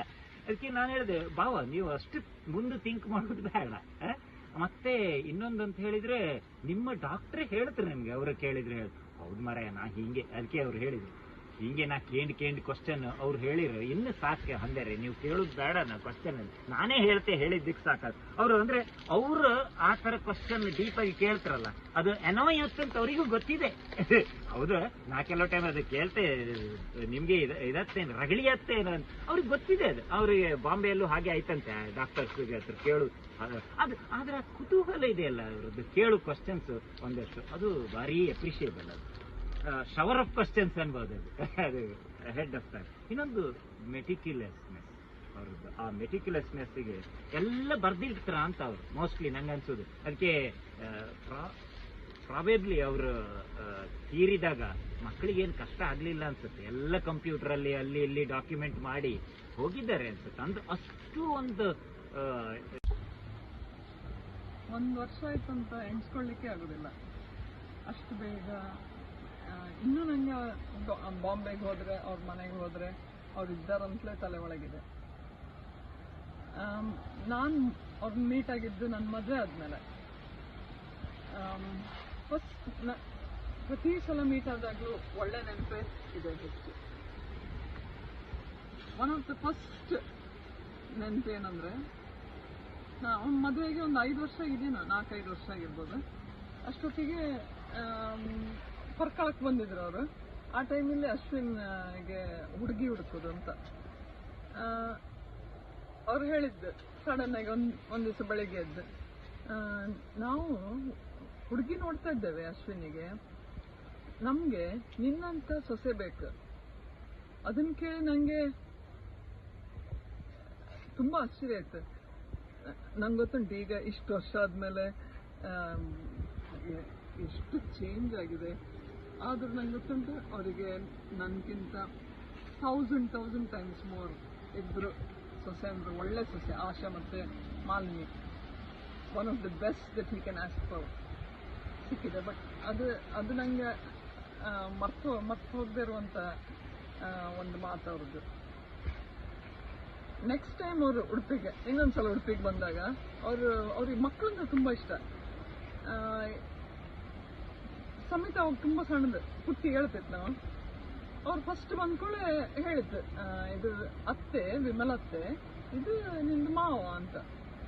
ಅವಳು ಅವ್ರನ್ನ ನೋಡಿ ಅವರು ಮಾವಂತರ ಕಾಣೋದಿಲ್ಲ, ಅವ್ರ ಅಜ್ಜಂತರ ಕಾಣ್ತಾರೆ, ಅವ್ರ ಅಜ್ಜ ಮಾಮ ಅಂತ. ಅದಾದ್ಮೇಲೆ ಅವ್ರಿಗೆ ತುಂಬಾ ಖುಷಿ ಆಯ್ತು ಅವಳು ಹೇಳಿದ್ದು. ಅದಾದ್ಮೇಲೆ ಅವರಿಗೆ ಅಜ್ಜ ಮಾಮನೇ ಆಗಿ ಉಳಿದ್ಲು. ಪ್ರತಿ ಸಲ ಅವ್ರನ್ನ ದೊಡ್ಡದಾದ್ಮೇಲೂ ಅವಳು ಅಜ್ಜ ಮಾಮನ್ ಅಂತಲೇ ಕರೀತಿದ್ಲ ಅವ್ರನ್ನ. ಅದು ಒನ್ ಆಫ್ ದ ನೆನ್ಪು ಹೋಗ್ದಿರುವಂತ ಒಂದು ಸಂಖ್ಯೆ. ಇನ್ನೊಂದ್ಸಲ ವಿಮಲತಿಗೆ ನೆನ್ಪುಂಟಲ್ಲೋ ಗೊತ್ತಿಲ್ಲ, ನಂಗಂತೂ ನೆನಪಿದೆ. ನಾವು ವರ್ಕಳಲ್ಲಿ ನಾನು ಫಸ್ಟ್ ಅಡುಗೆ ಮಾಡ್ತಾ ಇರೋದು, ಇನ್ನೂ ಜಸ್ಟ್ ಕಲಿತಾ ಇರೋದಷ್ಟೇ. ಅಷ್ಟೊತ್ತಿಗೆ ಒಂದು ದಿವಸ ನಾವು ಬೆಳಿಗ್ಗೆ ಬರೀಕಿ ದೋಸೆ ಮಾಡಿ ಅದು ಹಿಟ್ಟೆಲ್ಲ ಅರ್ಬಿಟ್ಟಿದ್ವಿ. ನಾನು ವಿಮಲತಿಗೆ ಸ್ಟಾರ್ಟ್ ಮಾಡಿದ್ದೆ ದೋಸೆ ಮಾಡಲಿಕ್ಕೆ. ಅದು ದೋಸೆ ಎಂತಾದ್ರೂ ಎಳ್ಕೋದಿಲ್ಲ, ಅವತ್ತು ಬರೀ ರಗಳೆ ಕೊಡ್ತಾರೆ. ಅಷ್ಟೊತ್ತಿಗೆ ಬಂದ್ರಿ ಅವ್ರಿಗೆ ತುಂಬ ಇಷ್ಟ. ಅವರಿಗೆ ಅಡುಗೆ ಮನೆಯೊಳಗೆ ಬರ್ತಾರೆ, ತುಂಬ ಆತ್ಮೀಯವಾಗಿ ಮಾತಾಡ್ತಾರೆ, ಮನೆಯವ್ರ ಥರನೇ. ಅವ್ರಿಗೊಂಚೂರು ಇದಿಲ್ಲ, ದಾಕ್ಷಿಣ್ಯ ಇಲ್ಲ, ಇದಿಲ್ಲ. ನಮಗೂ ಹಾಗೆ ಅವ್ರನ್ನ ನೋಡಿದ್ರೆ ನಾವು ಅಷ್ಟೇ ಆತ್ಮೀಯವಾಗಿ ಮಾತಾಡ್ತೇವೆ. ಬಂದು ಅಲ್ಲ ಅದು ಹಂಚ್ಕಾಯ್ಲಿಲ್ಲ ಅಂತ ಹೇಳಿದ್ರು. ಕೊನೆಗೆ 2 ನಿಮಿಷ ಬಿಟ್ಟು ಬಂದ್ರೆ ಮತ್ತೆ ದೋಸೆ ಇನ್ನೂ ಯಾವುದೂ ಇಲ್ಲ. ಕೊನೆಗೆ ಹೇಳಿದ್ರೆ ಅದು ನಿಮ್ದು ಹಿಟ್ಟು, ಅದಕ್ಕೊಂದು ಚೂರು ಇದು ಹಾಕ್ಬೇಕಿತ್ತು, ಅದು ಹಾಕ್ಬೇಕಿತ್ತು. ವಿಮಲತ್ತಿಗೆ ನೋಡಿದ್ರು. ಕೊನೆಗೆ ಅಕ್ಕ ನೀವು ಅಲ್ಲಿ ಹೋಗಿ ಕುತ್ಕೊಳ್ತೀರಿ ಎದ್ರೆ ನಾವು ನಿಮ್ಗೆ 2 ದೋಸೆ ತೊಂದ್ರೆ ಆಯ್ತಲ್ಲ ಅಂತ ಹೇಳಿದ್ರು. ಅದಾಗಿ 5 ನಿಮಿಷದಲ್ಲಿ ಅದು ಹೇಗೂ ಆಟೋಮೆಟಿಕ್ ಆಗಿ ಸಾಲ್ವ್ ಆಯ್ತು. ಹೇಗೆ ಅಂತ ನಂಗೆ ಗೊತ್ತಿಲ್ಲ, ಅದೆಲ್ಲ ಡೀಟೇಲ್ಸ್ ಎಲ್ಲ ಮರ್ತೋಗಿದೆ. ಆದ್ರೆ ಅವತ್ತು ಅವ್ರು ಹೇಳಿದ್ದು ಸೈಯಾ ಅಂತ, ಅವ್ರದ್ದು ಇನ್ನೂ ಮುಖ ಇನ್ನೂ ನೆನಪಾಗಿದೆ. ಸೈಯಾ ಅಂತ ಹೇಳಿ ಹೋಗಿ ಕೂತ್ರು. ಕೊನೆಗೆ ಇದು ಹೇಗಿದ್ದು ದೋಸೆ ಹೀಗಾಯ್ತು ಅಂತ ಮತ್ತೆ ಕೇಳ್ತಾರೆ. ವಿಮಲತಿಗೆ ನೆನ್ಪುಂಟಲ್ಲೋ ಗೊತ್ತಿಲ್ಲ, ಎಷ್ಟು ಸಲ ಆಗಿದೆಯೋ ವಿಮಲತಿಗೆ ಹಾಗೆ ನಂಗೆ. ಆದ್ರೆ ಅವತ್ತು ಗೊತ್ತಾಯ್ತು ಇವ್ರು ಸಹ ಕಂಟ್ರೋಲ್ ಮಾಡ್ತಾ ಇದ್ದಾರೆ ಅಂದ್ಯಾರನ್ನ ಅಂತ. ಅದಾದ್ಮೇಲೆ ಎಷ್ಟೋ ಸಲ ನಮ್ಮ ಮನೆಗೆ ಪರ್ಕಳಕ್ಕೂ ಬಂದಿದ್ದಾರೆ, ಇಲ್ಲಿ ಗ್ರ್ಯಾಂಡಕ್ಕೂ ಬಂದಿದ್ದಾರೆ. ಪ್ರತಿ ಸಲ ಆತ್ಮೀಯವಾಗೇ ಮಾತಾಡ್ತಾ ಇತ್ತು ನಾವು. ತುಂಬ ಚರ್ಚೆ ಎಲ್ಲ ಆಗ್ತಿತ್ತು, ನಮ್ಮ ವಿಮರ್ಶೆ ಆಗ್ತಿತ್ತು, ಡಿಸ್ಕಷನ್ಸ್. ಕೆಲವು ಸಲ ಹಾಟ್, ಕೆಲವು ಸಲ ವಾರ್ಮ್ ಎಲ್ಲ ಆಗ್ತಿತ್ತು. ಬಟ್ ಐ ಥಿಂಕ್ ತುಂಬ ಕ್ಲೋಸ್ ಆಗಿ ನಂಗೆ ಇನ್ನೂ ಅನಿಸ್ತಾ ಇಲ್ಲ ಅವರು ಇನ್ನೂ ನಮ್ಮೊಟ್ಟಿಗೆಲ್ಲ ಇದ್ದಾರೆ. ಈ ಎಲ್ಲ ಘಟನೆಯಿಂದಾಗಿ ಇನ್ನೂ ನಮ್ಮೊಟ್ಟಿಗೆ ಇದ್ದಾರೆ ಅನಿಸ್ತಾ ಇದೆ.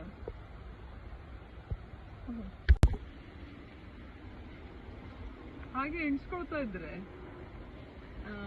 ಇನ್ನೊಂದು ಸಿಚುವೇಶನ್ ನೆನಪಾಗ್ತದೆ.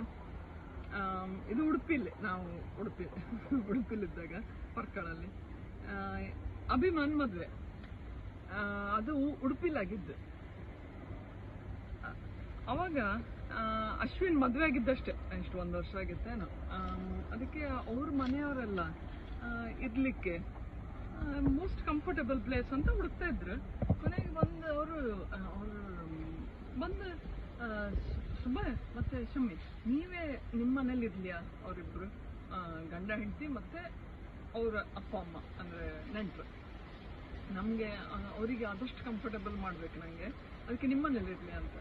ಅದೇ ಒಂದು ದೊಡ್ಡ ಕಾಂಪ್ಲಿಮೆಂಟ್ ಅಂತ ನನಗೆ. ಇಷ್ಟರೊಳಗೆ ಮತ್ತೆ ಯಾರೂ ಹಾಗೆ ಎಣಿಸ್ಕೊಳ್ಳೇ ಇಲ್ಲ ನಮ್ಮನೆ ಅಷ್ಟು ಕಂಫರ್ಟಬಲ್ ಆಗುತ್ತೆ ಅಂತ. ನಮಗೂ ನಾವು ಏನು ಮಾಡಿದ್ದೇವೆ ಅಂತ ನಮ್ಗೆ ಗೊತ್ತಿಲ್ಲ, ಅದು ನಮ್ಗೆ ಆದಷ್ಟು ನಾವು ಮಾಡಿದ್ದೇವೆ. ಅದಾದ್ಮೇಲೆ ಎಷ್ಟೋ ವರ್ಷ ಆದ್ಮೇಲೆ ಈಗ ನಾವು ಇಲ್ಲಿ ಬಂದು ಸೆಟಲ್ ಆಯ್ತು. ಇಲ್ಲಿ 2 ಸಲ ಬಂದಿದ್ರು ಅವರು. ಒಂದ್ಸಲ ನನ್ನ ಅಪ್ಪ ಅಮ್ಮ ಮತ್ತೆ ಅವರಿಬ್ರು. ನನ್ನ ಅಪ್ಪ ಯಾವಾಗ್ಲೂ ಹೇಳೋದು ಆ ಟೈಮ್ ಇಲ್ಲಿ ಗ್ರ್ಯಾಂಡಲ್ಲಿ ಅವ್ರಿಗೆ ತುಂಬಾ ಫಾಸ್ಟ್ ಹೋಯ್ತಂತೆ. ಯಾಕಂದ್ರೆ ಅವರಿಗೆ ದಿವಸ ಮಾತಾಡ್ಲಿಕ್ಕೆ ಒಂದು ಜನ, ವಾಕಿಂಗ್ ಹೋಗ್ಲಿಕ್ಕೆ ಒಬ್ರು ಕಂಪನಿ, ಅವ್ರ ನ್ಯೂಸ್ ಇದ್ದು ಚರ್ಚೆ ಅಥವಾ ಇದ್ರದ್ದು ಮಾತಾಡ್ಲಿಕ್ಕೆ ಅವರಿಗೆ ಹೇಳಿಕೊಡೋದೇ ಬೇಡ, ಎಷ್ಟೊತ್ತು ಬೇಕಾದ್ರೆ ಟೈಮ್ ಸ್ಪೆಂಡ್ ಮಾಡ್ತಾರೆ. ನನ್ನ ಅಪ್ಪನಿಗೂ ಹಾಗೆ ಅವರಿಗೂ ಹಾಗೆ ಒಳ್ಳೆ ರಿಲೇಷನ್ ಇತ್ತು ಅವರಿಬ್ಬರಿಗೂ. ಒಳ್ಳೆ discussions about anything in the world, ಏನ್ ಬೇಕಾದ್ರೂ ಮಾತಾಡ್ತಿದ್ರು ಅವರಿಬ್ರು. ನಾನು ಇವರು ಆಶ್ಚರ್ಯ ಆಗೋದು ನಮ್ಗೆ, ಇದು ಹೇಗೆ ಇವರು ಇಷ್ಟು ಟೈಮ್ ಸ್ಪೆಂಡ್ ಮಾಡ್ತಾರೆ ಮಾತಾಡ್ಕೊಂಡು ಅಂತಂದು. ಅದಾದ್ಮೇಲೆ ನೆಕ್ಸ್ಟ್ ಟೈಮ್ ಬಂದಿದ್ದವರು ಮಾವ ಇಲ್ಲಿದ್ದಾಗ, ಅವಾಗ ಮಾವನಿಗೆ ಅವರು ಆದಷ್ಟು ಹೇಳ್ತಿದ್ರು, ಅಲ್ಲ ನೀನು ಇಲ್ಲಿ ಇದ್ರಾಗೆ ನೀನು ಆದಷ್ಟು ಇಲ್ಲಿ ಸೆಟ್ಲ್ ಆಗ. ಅವರು ಆಕ್ಚುಲಿ ನಾವು ಕರ್ಕೊಂಡ್ ಬಂದಿದ್ದು ವಿಮಲತ್ತಿಗೆ ಇದ್ರೆ ಮಾವನಿಗೆ ಒಂಚೂರು ಮನೆ ತರ ಆಗುತ್ತೆ, ಇಡೀ ದಿವಸ ಇರ್ತಾರೆ, ಮಾತಾಡ್ತಾರೆ, ಮಗಳ ತರ ಮಾತಾಡ್ತಾರೆ ಅಂತ. ಅದು ಬಾವಣ್ಣಂದಿರು ಒಳ್ಳೆ ಕಂಪನಿ. ಮಾವನಿಗೆ ಏನಾದ್ರೂ ಒಂದು ಮಣ ಅವ್ರು ಹೇಳೋದು ಹಾಗೆ ಮಣ ಮಾಡ್ತೀವಿ, ಏನಾದ್ರು ಒಂದು ಮಣ ಮಾಡ್ತಾ ಇರ್ತೇವೆ ಅಂತ. ಹಾಗೆ ನಮ್ಗೆ ಮರೀಲಿಕ್ಕೆ ಆಗದಿರುವಂತ ನೆನಪು. ವಿಮಲಕ್ಕ, ಅಶ್ವಿನ್, ಅಭಿಮಾನ್, ಆರವಿ ಎಲ್ಲರಿಗೂ ಈ ಮಾತುಗಳು. ಮತ್ತು ಹಂದೆಯವರ ಬಗ್ಗೆ ಮಾತಾಡೋದಂದರೆ ಒಂಥರ ಮುಜುಗರವೇ ಆಗ್ತದೆ ನನಗೆ. ಯಾಕಂದರೆ ಬಹಳ ತುಂಬ ನಾಲೆಜೇಬಲ್ ಪರ್ಸನ್ ಅವರು. ಅವರು ಏನು ಮಾತಾಡಿದರೂ ಕೂಡ ನಮಗೆ ಒಳ್ಳೆಯ ರೀತಿಯಲ್ಲಿ ಕನ್ವಿನ್ಸ್ ಮಾಡ್ತಾಯಿದ್ರು ಅವರ ಮಾತುಗಳನ್ನು. ಭಾಳ ತೂಕದ ಮಾತುಗಳು, ಡೀಟೇಲ್ ಆಗಿ ಹೇಳ್ತಾಯಿದ್ರು. ಅವೆಲ್ಲ ಎಣಿಸುವಾಗ ಮನಸ್ಸಿಗೆ ಬೇಸರ ಆಗ್ತದೆ. ಅವರ ಆದರ್ಶ, ಅವರ ಗೈಡೆನ್ಸು ಎಲ್ಲ ನಮ್ಮ ಜೀವನದಲ್ಲಿ ಅಳವಡಿಸಿಕೊಂಡಿದ್ದೇವೆ. ನನಗೆ ಅವರು ತುಂಬ ಅಂದರೆ ತುಂಬ ಹೆಲ್ಪ್ ಮಾಡಿದ್ದಾರೆ. ನಾನು ಯಾವತ್ತೂ ಈ ಜನ್ಮದಲ್ಲಿ ಮರೀಲಿಕ್ಕಿಲ್ಲ. ನಾನು ನರ್ಸಿಂಗಿಗೆ ಜಾಯ್ನ್ ಆಗುವಾಗ ಸಹ ಅವರೇ ಇದ್ದರು, ನಮಗೆ ಕರ್ಕೊಂಡು ಹೋದದ್ದು ಎಲ್ಲ ಕಡೆ. ಅದರ ನಂತರ ತುಂಬ ಸರ್ತಿ ನಾನು ಫಾರಿನ್ಗೆ ಹೋಗುವಾಗ ವಿಮಲಕ್ಕ ಬಾಬಣ್ಣನ ಮನೆಯಿಂದವೇ ಅವರು ನನಗೆ ಇಬ್ಬರು ತುಂಬ ಹೆಲ್ಪ್ ಮಾಡಿದ್ದಾರೆ. ಅಲ್ಲೇ ನಾನು ತಿಂಗಳಗಟ್ಟಲೆ ಸಹ ಇದ್ದೆ. ಹಾಗಾಗಿ ನಾನು ಆ ವಿಷಯದಲ್ಲಿ ತುಂಬ ಆಭಾರಿಯಾಗಿದ್ದೇನೆ. ಇನ್ನು ಅಪ್ಪಯ್ಯನ ನಂತರ ನಮ್ಮ ಎಲ್ಲದಕ್ಕೂ ನಮ್ಮ ಮನೆಯಲ್ಲಿ ಅವರೇ ನಮಗೆ ದೊಡ್ಡವರ ಹಾಗೆ ಎಲ್ಲದಕ್ಕೂ ಗೈಡೆನ್ಸ್ ಕೊಡ್ತಾ ಇದ್ದವರು, ಸಜೆಷನ್ಸ್ ಎಲ್ಲ. ಅವರು ಈಗ ಇಲ್ಲ ಅಂತ ಇನ್ನೂ 1 ವರ್ಷ ಆಯ್ತು ಅಂತ ನಮ್ಗೆ ಇನ್ನೂ ಅದನ್ನು ಕರಗಿಸಿಕೊಳ್ಳಲಿಕ್ಕೆ ಅನಿಸೋದೇ ಇಲ್ಲ. ಹಾಗೆ ನಮಗೆ ಆಗಿರುವಾಗ ಇನ್ನು ನಿಮಗೆ ಎಷ್ಟು ಕಷ್ಟ ಆಗ್ಬೋದು ಅಂತ ಗೊತ್ತುಂಟು. ದೇವರೇ ನಿಮಗೆ ಅದೆಲ್ಲ ಶಕ್ತಿ ಕೊಡಲಿ ಅಂತ ಈ ಸಮಯ. ತುಂಬ ಕಾನ್ಫಿಡೆಂಟ್ ಆಗಿ ಮಾತಾಡ್ತಾ ಇದ್ರು ಅವರು ಎಲ್ಲ ವಿಷಯನೂ ಕೂಡ. ಭಾಳ ಹಾಗೆ ಅವರು ಕ್ಯಾಶುವಲ್ ಆಗಿ ಮಾತಾಡ್ತಾ ಇದ್ರು ಅವರು ಎಲ್ಲ ವಿಷಯನೂ ಕೂಡ, ತಮಾಷೆ ರೀತಿಯಲ್ಲಿ. ಭಾಳ ಎಲ್ಲರೂ ಬಂದಾಗ ಒಂಥರ ಏನೋ ರೇಕೊಂಡು ಮಾತಾಡುವಂಥದ್ದು ಅಥವಾ ಸಿಟ್ಟು ಬರುವಂಥದ್ದು ಹಾಗೇನಿಲ್ಲ. ಎಲ್ಲ ವಿಷಯವನ್ನು ತಿಳಿಸಿ ಹೇಳ್ತಾ ಇದ್ರು. ಮತ್ತು ಅವರಲ್ಲಿ ಅಷ್ಟು ಕಾನ್ಫಿಡೆನ್ಸ್ ಇದ್ದ ಕಾರಣ ಹಾಗೆ ಅವರು ಮಾತಾಡ್ತಾ ಇದ್ದದ್ದು. ಅವರು ಎಲ್ರಿಗೂ ಆ ಥರ ಮಾತಾಡ್ಲಿಕ್ಕೆ ಆಗ್ತದಂತ ಏನಲ್ಲ, ಭಾಳ ಕಷ್ಟ. ಬರೆಯುವಂಥದ್ದು ಬೇರೆ, ಮಾತನಾಡುವಂಥದ್ದು ಬೇರೆ. ಬರೀಲಿಕ್ಕೆ ನೀವು ಕೂತ್ಕೊಂಡು ಗಂಟೆಗಟ್ಟಲೆ ಬರಿಬೋದು, ಅದು ಮಾತನಾಡಲಿಕ್ಕೆ ಸಾಧ್ಯ ಇಲ್ಲ. ಅವರು ಹಾಗೆ ಒಳ್ಳೆ ರೀತಿಯಲ್ಲಿ ಎಲ್ರಿಗೂ ಹೇಳ್ತಾ ಇದ್ದಾರೆ. ನಮ್ಮ ಮನೆಗೆ ಎಷ್ಟೋ ಸಲ ಬಂದಾಗ ಮನೆಗೆ ಬಂದಾಗ ಹೌದು ಎಲ್ಲರನ್ನು ವಿಚಾರಿಸೋದು, ಕೇಳೋದು, ಏನು ಮಾಡ್ತೀರಿ ಅಂತ. ಆ ವಿಚಾರ ಮಾಡುವಂಥ ಒಂದು ವಿಷಯ ಅದು ಹೆಚ್ಚಿನವರಲ್ಲಿ ಇರುವುದಿಲ್ಲ. ಸುಮ್ಮನೆ ಏನೋ ಒಂದು ಇದರಲ್ಲಿ ಒಂದು ರಿಸರ್ವ್ ಆಗಿ ಒಂದ್ಸಲ ಮಾತಾಡ್ತಾರೆ ಎಲ್ಲರೂ. ಇವರು ಹಾಗೆ ಅಲ್ಲ, ಎಲ್ಲ ವಿಷಯ ಏನು ಮುಜುಗರ ಇಲ್ಲದೆ ಎಲ್ಲ ವಿಷಯ ಕೇಳುವಂಥದ್ದು. ಇಂಥ ಒಂದು ಪರ್ಸನಾಲಿಟಿ ನಾನು ನನ್ನ ಜೀವನದಲ್ಲಿ ಆ ಥರ ನಾನು ಕಂಡದ್ದಿಲ್ಲ ಈ ಮಟ್ಟಿಗೆ ಹೇಳೋದಾದರೆ. ಹೌದು, ದೇವರು ಅವರ ಆತ್ಮಕ್ಕೆ ಚಿರಶಾಂತಿಯನ್ನು ಕೊಡಲಿ. ಉಡುಪಿ ಶ್ರೀಕೃಷ್ಣ ಮುಖ್ಯ ಪ್ರಾಣ ಅವರಿಗೆ ಯಾವತ್ತೂ ಒಳ್ಳೆಯ ರೀತಿಯ ಒಂದು ಇನ್ನೊಂದು ಪುನರ್ಜನ್ಮ ಬರಲಿ ಅವರಿಗೆ. ಹಾಗೆ ನಿಮಗೆಲ್ಲ ಅವರ ಆಶೀರ್ವಾದ ಇರಲಿ ಅಂತೇಳಿ ನಾನು ಭಗವಂತನಲ್ಲಿ ಪ್ರಾರ್ಥನೆ ಮಾಡ್ತೇನೆ. Hello everyone. ಹಂದೇರ ಮೇಲೆ ಏನಾದರೂ ಹೇಳೋದಂದ್ರೆ ಅದು ಅಷ್ಟು ಸುಲಭ ಅಲ್ಲ. ನಾನು ಹಂದೇರನ್ನು ಫಸ್ಟ್ ಕಂಡದ್ದು ನಮ್ಮೂರವರಾದರೂ, ನಾನು ಸುಮಿತ್ರನ ಮಗನ ನಾಮಕರಣದಲ್ಲಿ ಅವ್ರನ್ನ ಫಸ್ಟ್ ಕಂಡದ್ದು. ಸೊ ಆಗ ನಮ್ಗೆ ಸಿಕ್ಕಿದ್ರು, ಮಾತಾಡಿದ್ರು. ನಿಮ್ಮನೆಗೆ ಬರ್ತೆ ಅಂತ ಹೇಳಿದ್ರು. ಆಗ ಅವರು ವಿಕ್ರೋಲಲ್ಲೇ ಇದ್ರು. ನಾನು ಇಷ್ಟೇ ಅವರೆಲ್ಲಿ ಬರ್ತಾರೆ ಅಂತ ಹೇಳಿ ಅವ್ರ ಗಂಡ ಹೆಂಡತಿ ಬಂದರು ನಮ್ಮ ಮನೆಯಲ್ಲಿ. ಮತ್ತು ನಾವು ಒಪ್ಪದು ಅವ್ರು ಒಪ್ಪದು ಎರಡೂ ಆತ ಇತ್ತು. ಈ ಕಡೆಗೆ ನಾವು ತುಂಬ ಕ್ಲೋಸ್ ಆಯ್ತು ನಾವೆಲ್ಲ. ಸೊ ಎಷ್ಟು ಕ್ಲೋಸ್ ಅಂದ್ರೆ ನಾನು ಅವ್ರಿಗೆ ಒಂಥರ ಫ್ರೆಂಡ್ ತರ ತಮಾಷೆ ಮಾಡ್ತಿದ್ದೆ. ಅವರೇನು ತುಂಬಾ ಲೈಟ್ ಆಗಿ ತಕೊಂತಿದ್ರು, ಅದೇನು ನಾನು ಭಾರಿ ಸೀರಿಯಸ್ ಆಗಿ ತಕೊಂತಿದ್ದಿಲ್ಲ. ನಾವು ತುಂಬಾ ಒಳ್ಳೆ ಇದಾಗಿ ನಮ್ಮಿಬ್ಬರೊಳಗೆ ಒಳ್ಳೆ ಮ್ಯಾಚ್ ಆಗ್ತಿದ್ವಿ. ಸೊ ಎಲ್ಲಕ್ಕಿಂತ ಹೆಚ್ಚು ಅವ್ರು ಗುಡ್ ಕ್ರಿಟಿಕ್. ಅವ್ರು ಏನಾದ್ರೆ ಹೇಳಿದ್ರು ತಪ್ಪಾದ್ರೆ ಹೇಳಿದೆ, ಎಂತ ಅರ್ಧತಿ ಎಂತ ಮಾಡಿದೆ ನೀನು ಅಂತ ಹೇಳ್ತಿದ್ವಿ. ಅಕಸ್ಮಾತ್ ಏನಾದ್ರು ಒಳ್ಳೆ ಸಣ್ಣದೇನಾದ್ರು ಒಳ್ಳೇದು ಮಾಡಿದ್ರು ಸಹ ಅದನ್ನೊಂದು ಹೊಗಳದು ಭಾರಿ ಚಂದ. ಅವ್ರು ಭಾರಿ ಲಾಯ್ಕನ್ನು ಹೊಗಳ್ತಾ ಇದ್ರು, ಅಪ್ರಿಷಿಯೇಟ್ ಮಾಡೋದು ಭಾರಿ ಚಂದ. ನಂದು ಅವ್ರದ್ದು ಸಂಬಂಧ ಎಂತಂದ್ರೆ ಯಾವ ತರದ್ದು ನಮ್ಮೊಬ್ಬರಲ್ಲಿ ಸಂಬಂಧ ಇದ್ದಿದ್ರು ಸಹ ನಾವಿಬ್ರು ತುಂಬಾ ಅಂದ್ರೆ ಅದು ಬೇರೆ ತರ ಸಂಬಂಧ ಇರ್ತದೆ. ಎಂತ ಅಂತ ಹೇಳೋಕ್ ಬರ್ತಿಲ್ಲ. ಅವ್ರ ಹೆಂಡತಿಗೂ ನಮ್ಗೂ ಎಲ್ಲರಿಗೂ ಅದೊಂದು ಬೇರೆ ತರ ಸಂಬಂಧ ಇತ್ತು. ನಾವು ಸ್ನೇಹ ಅಂದ್ರೆ ಫ್ರೆಂಡ್ಸ್ ತರ ಸಹ ಇದ್ದಿತ್ತು, ಏನೋ ಒಂಥರ ಬೇರೆ ತರ ಸಂಬಂಧ ಇದ್ದಿತ್ತು. ನಮ್ಮಿಬ್ರಲ್ಲಿ ಒಳ್ಳೆ ಬಾಂಡ್ ಸಹ ಇದ್ದಿತ್ತು. ಅವ್ರು ಫಸ್ಟ್ ಟೈಮ್ ಇದಕ್ಕೆ ಅಮೆರಿಕಕ್ಕೆ ಹೋಗ್ತೀನಿ ನಾನು ಹೇಳಿದೆ ಅರಬಿ ನಮ್ಮನೇಲಿ ಬಿಟ್ಟು ಅಂತ ಹೇಳಿ. ಅವರು ಎಷ್ಟು ನನ್ನ ಮೇಲೆ ಎಷ್ಟು ನಂಬಿಕೆ ಇತ್ತಂದ್ರೆ ಅರಬಿ ನಮ್ಮನೇಲಿ ಬಿಟ್ಟು ಹೋದ್ರು. ಸೊ ನಂಗೆ ಹಾಗೆ ಅನ್ಸುತ್ತೆ, ಅವರು ನನ್ನ ಮೇಲೆ ಅವ್ರಿಗೆ ಒಳ್ಳೆ ವಿಶ್ವಾಸ ಇದ್ದಿತ್ತು, ಎಲ್ಲ ಇದ್ದಿತ್ತು. ಸೊ ನಂಗೆ ಕಡೆಯವರೆಗೂ ತುಂಬ ಖುಷಿ ಆಯ್ತಂದ್ರೆ ಲಾಕ್ಡೌನ್ ಆಯ್ತಾ ಸ್ವಲ್ಪ ಮೊದಲು ಮಾರ್ಚ್ ಫಸ್ಟ್ ವೀಕಲ್ಲಿ ನಾನು ಅವರನ್ನು ಕಾಂಪ್ ಹೋದೆ. ಯಾಕೆ ಕಾಂಪ್ ಹೋದ್ರೆ ನಾನು ಅವ್ರ ಮತ್ತೆ ಅಮೆರಿಕಕ್ಕೆ ಹೋದ್ರೆ ಅಂತೇಳಿ ಅಂತ ಆಯ್ತು ಎಂಥದೋ ಗೊತ್ತಿಲ್ಲ. ನಂಗೆ ಅದೊಂದು ಭಾರಿ ಖುಷಿ. ಅಂದರೆ ಲಾಸ್ಟಲ್ಲಿ ನಾನು ಅವ್ರನ್ನ ಕಂಡಿದ್ದೆ, ಮಾತಾಡಿದ್ದೆ, ಸ್ವಲ್ಪ ಹೊತ್ತು ಅವ್ರ ಜೊತೆ ಕೂತಿದ್ದೆ. ಅದೇಳಿ ನಂಗೆ ತುಂಬ ಖುಷಿ. ಈಗ ಸಹ ನಾನು ಅವ್ರನ್ನ ಆಲೋಚನೆ ಮಾಡೋ ಸಮಯಕ್ಕೆ ಅವರು ಇಲ್ಲ ಅಂತೇಳಿ ನಾನು ಆಲೋಚನೆ ಮಾಡೋದೇ ಇಲ್ಲ. ನಾನು ಅವರು ಇದ್ದಾಗಿತ್ತು ನನ್ನ ಗುಡ್ ಮೆಮರೀಸನ್ನ ನಾನು ಅದ್ರ ಬಗ್ಗೆ ಥಿಂಕ್ ಮಾಡ್ತೇನೆ. ನನಗೂ ಮತ್ತು ವಿಮಲಕ್ಕನಿಗೂ ಅದು ಬೇರೆ ಥರದ್ದು, ಅದೊಂದು ಬೇರೆ ಥರದ್ದು ಸಂಬಂಧ. ಆದರೆ ಹಂದೇರದ್ದು ಸಂಬಂಧ ಅದು ಅವರೇ ತುಂಬಕ್ಕಷ್ಟೇ, ಅದು ಬೇರೆಯವ್ರನ್ನ ತುಂಬ ಸಾಧ್ಯ. So thank you. ಎಲ್ಲರಿಗೂ ನಮಸ್ಕಾರ. ನಾನು ಸುಮಿತ್ರ. ಹಂದೇರ ಬಗ್ಗೆ 2 ಮಾತಾಡ್ಕಂತೇಳಿ ಅವ್ರ ಮಕ್ಕಳದ್ದು ಆಸೆ. ಎಂತ ಮಾತಾಡೋದು, ಹೆಂಗೆ ಮಾತಾಡೋದು ಅಂತ ನಂಗೆ ಗೊತ್ತಿಲ್ಲ. 1982 ಅವ್ರದ್ದು ಪರಿಚಯ ನಮಗಾಯ್ತು. ಅದು ಹೆಂಗಾಯ್ತು, ಎಲ್ಲಾಯ್ತು ಅಂತ ಹೇಳೋಕೆ ಹೋದ್ರೆ ಇಷ್ಟು ಉದ್ದಾಯ್ತು. ಹಂಗೆ ಅದು ನಾನು ಹೇಳೋಕ್ಕಿಲ್ಲ. ಅವ್ರು ನಮ್ಮ ಮನೆಗೆ ಬಂದರು, ನಾವು ಅವ್ರ ಮನೆಗೆ ಹೋಯ್ತು. ಹೀಗೆ ಬಪ್ಪುದು ಹೋಗುದು ಮಾತುಕತೆ ಫೋನ್ ಒಳಗೆ ಎಲ್ಲ ಆಗಿ ಕ್ಲೋಸ್ ಆಯಿತು. ಅಮೇರಿಕದಿಂದ ಅವರು ಬಂದರು ಕೂಡಲೇ ಒಂದು ಸರ್ತಿ ಬೇಕಪ್ಪ ಅವ್ರ ಮನೆಗೆ ಒಂದು ವಿಸಿಟ್ ಮಾಡೋ ಕ್ರಮ. ಹಾಗೆ ನಮ್ಮ ಮನೆಗೆ ಸಹ ಬರ್ತಿತ್ತು. ಕೆಲಸ ಎಲ್ಲ ಏನಾಗ್ತಿತ್ತು, ಅವರು ನಾವು ಬಪ್ಪಗೆ ಆಗ್ತಿಲ್ಲ ಮಾರತ್ಯ, ನೀನೇ ಬಾ ಮಧ್ಯಾಹ್ನ ಊಟಕ್ಕೆ ಬಾ, ಊಟ ಮಾಡ್ಕೊಂಡು ಎಲ್ಲ ಮಾತಾಡ್ಕೊಂಡು ಹೋಯ್ಲಕ್ಕಂತ ಹೇಳೋರು. ಹಾಗಾಗಿ ನಾನು ಖುಷಿಯಲ್ಲಿ ಓದ್ತಿದ್ದೆ. ಮತ್ತು ಅವರದ್ದು ಗುಣ ಅಂದರೆ ಒಳಗೊಂದು ಹೊರಗೊಂದಿಲ್ಲ, ಏನಿದ್ರು ಸೀದಾ ಫ್ರೀಯಾಗಿ ಹೇಳುವರು. ಈಗ ಯಾರದವರು ಸರಿ ಕಾಣಲಿಲ್ಲ ಅಂತ ಆಯ್ತಂತಾದರೆ ಹಿಂದೆ ಮುಂದೆ ಸಹ ಕಾಣದಿರೋ ಬೈಕು ಸಹ ಅವರು ತಯಾರಿ. ಇದೆಲ್ಲ ನಮಗೆ ಖುಷಿ ಆಗ್ತಿತ್ತು.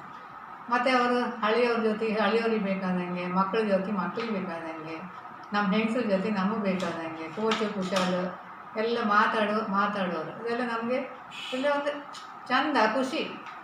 ಮತ್ತು ಕೆಲಸ ಎಲ್ಲ ಏನಾಗ್ತದೆ, ನಾವೀಗ ನಮಗಂತೂ ಹೆಂಗಸ್ರಿಗೆ ಮಾತಾಡ್ತಲ್ಲ, ಏನಾದರೂ ಯಾರ್ದಾರು ಸುದ್ದಿ ಹೇಳ್ತಾ ಇಕೊಂಡು ಅಂದ್ರೆ ಲಾಯ್ಕ್ ಹೋಗ್ಕೊಂಡು ಕೇಂಬ್ರು ಅಡಿಗೆ ಹೇಳೋರು, ಅಯ್ಯೋ ಮಾರತ್ತೆ ನಿಂಗೆ ಬೇರೆ ಕೆಲಸ ಇಲ್ಲ, ಎಲ್ಲ ಹೆಂಗಸ್ರದ್ದು ಹೋಯ್ ಮಾರಿ, ನೀ ಅದನ್ನೆಲ್ಲ ಕಟ್ಕೊಂಡು ಕೂತ್ರೆ ಹೋಗ್ತದೆ ಎಲ್ಲ ಬಿಟ್ಬಿಡಿ ಅಂತ ಹೇಳಿ ಸಹ ಹೇಳೋರು. ಎಲ್ಲಕ್ಕಿಂತ ಹೆಚ್ಚು ಅವ್ರದ್ದು ನಂಗೆ ಖುಷಿ ಹಾಕೋದು ಅವ್ರದ್ದೊಂದು ನೆಗಿ ಭಾರಿ ಲಾಯ್ಕು. ಆ ನೆಗಿನೇ ಕಾಣ್ತಾಯಿ ಕಾಣು. ಮತ್ತು ಅವ್ರಿಗೆ ಅವರ ಮಕ್ಕಳ ಬಗ್ಗೆ ತುಂಬ ಖುಷಿ, ಹೆಮ್ಮೆ, ಸಂತೋಷ. ಚಿನ್ನದಂಥ 3 ಮಕ್ಕಳು, ಅಶ್ವಿನ, ಅಭಿಮಾನ, ಆರಭಿ. ತುಂಬ ಸಮಯದಾರರು, ತಿಳುವಳಿಕೆ ಉಳ್ಳವರು, ಹುಷಾರು ಸಾಮರ್ಥ್ಯ. ಹಾಗೆ ವಿಮಲ ಅವಳಿಗೂ ಸಹ ಸ್ವಲ್ಪ ಧೈರ್ಯ ಎಲ್ಲ ಜಾಸ್ತಿಯೇ. ಹಾಗೆ ಇವರೆಲ್ಲ ಅಂಡರ್ಸ್ಟ್ಯಾಂಡಿಂಗ್ ಇದ್ದವರು. ಹಾಗೆ ಹೆಚ್ಚು ಅವರಿಗೆ ಏನಾದ್ರು ಹೇಳ್ಕೊ ಅಂತೇಳಿ ಏನೋ ನಂಗೆ ಅಷ್ಟು ಅನಿಸುತ್ತಿಲ್ಲ. ನಾನು ಹೇಳೋದಿಷ್ಟೇ, ಹಂದೇರು ನೆನಪು ಮಾಡ್ಕೊಂಡು ಖುಷಿಲೇ ಎಲ್ಲರೂ ಇರೀನಿ ಅಂಥೇಳಿ, ದೇವರೆಲ್ಲರಿಗೂ ಒಳ್ಳೇದು ಮಾಡಲಿ ಅಂಥೇಳಿ. ಮತ್ತು ಈ ಅವ್ರ ಹಂದೇರ ಬಗ್ಗೆ ಮಾತಾಡೋದು ಅವಕಾಶ ಮಾಡಿಕೊಟ್ರಲ್ಲ ಮಕ್ಕಳು, ಅವರಿಗೆಲ್ಲ ತುಂಬ ಥ್ಯಾಂಕ್ಸ್ ಹೇಳಿ ನಾನು 2 ಮಾತು ನಾನಿಲ್ಲಿ ಮುಗಿಸ್ತೇನೆ. Hello there, Babana Handir, the way we call him, had called me just few days before he got infected with the COVID. He was so happy on that day. He had just got the reports that he is free from cancer. He was talking to me, and as I said, he was so happy he wouldn't keep the phone down. We thought that he's going to live for many more years, but the COVID had the final say.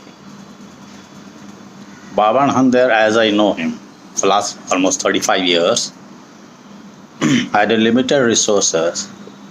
With that resources, he gave fantastic education to the children. He was very disciplined, strict, tough. He was like an angry young man. But once the children are settled, he was a totally changed person. So much of energy, loving, caring. It was, we always enjoyed his company. How I wish he lived for many more years. We really miss him. May his soul rest in peace. Thank you.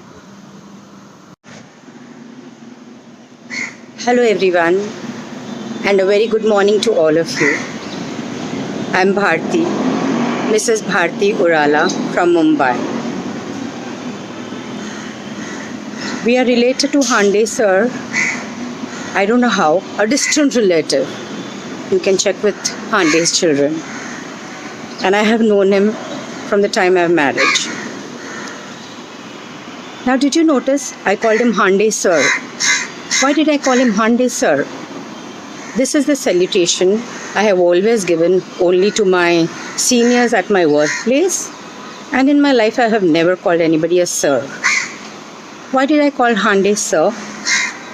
I think that personality he exuded demanded and commanded that kind of salutation. Hande sir and Vimla were very, very close to us. I mean, he is the only relative whom I would really enjoy going and spending time in India, in Mumbai. Be it at their house at Vikhroli, at that Godrej colony when the children were small and studying, and when all the children were married and left for US.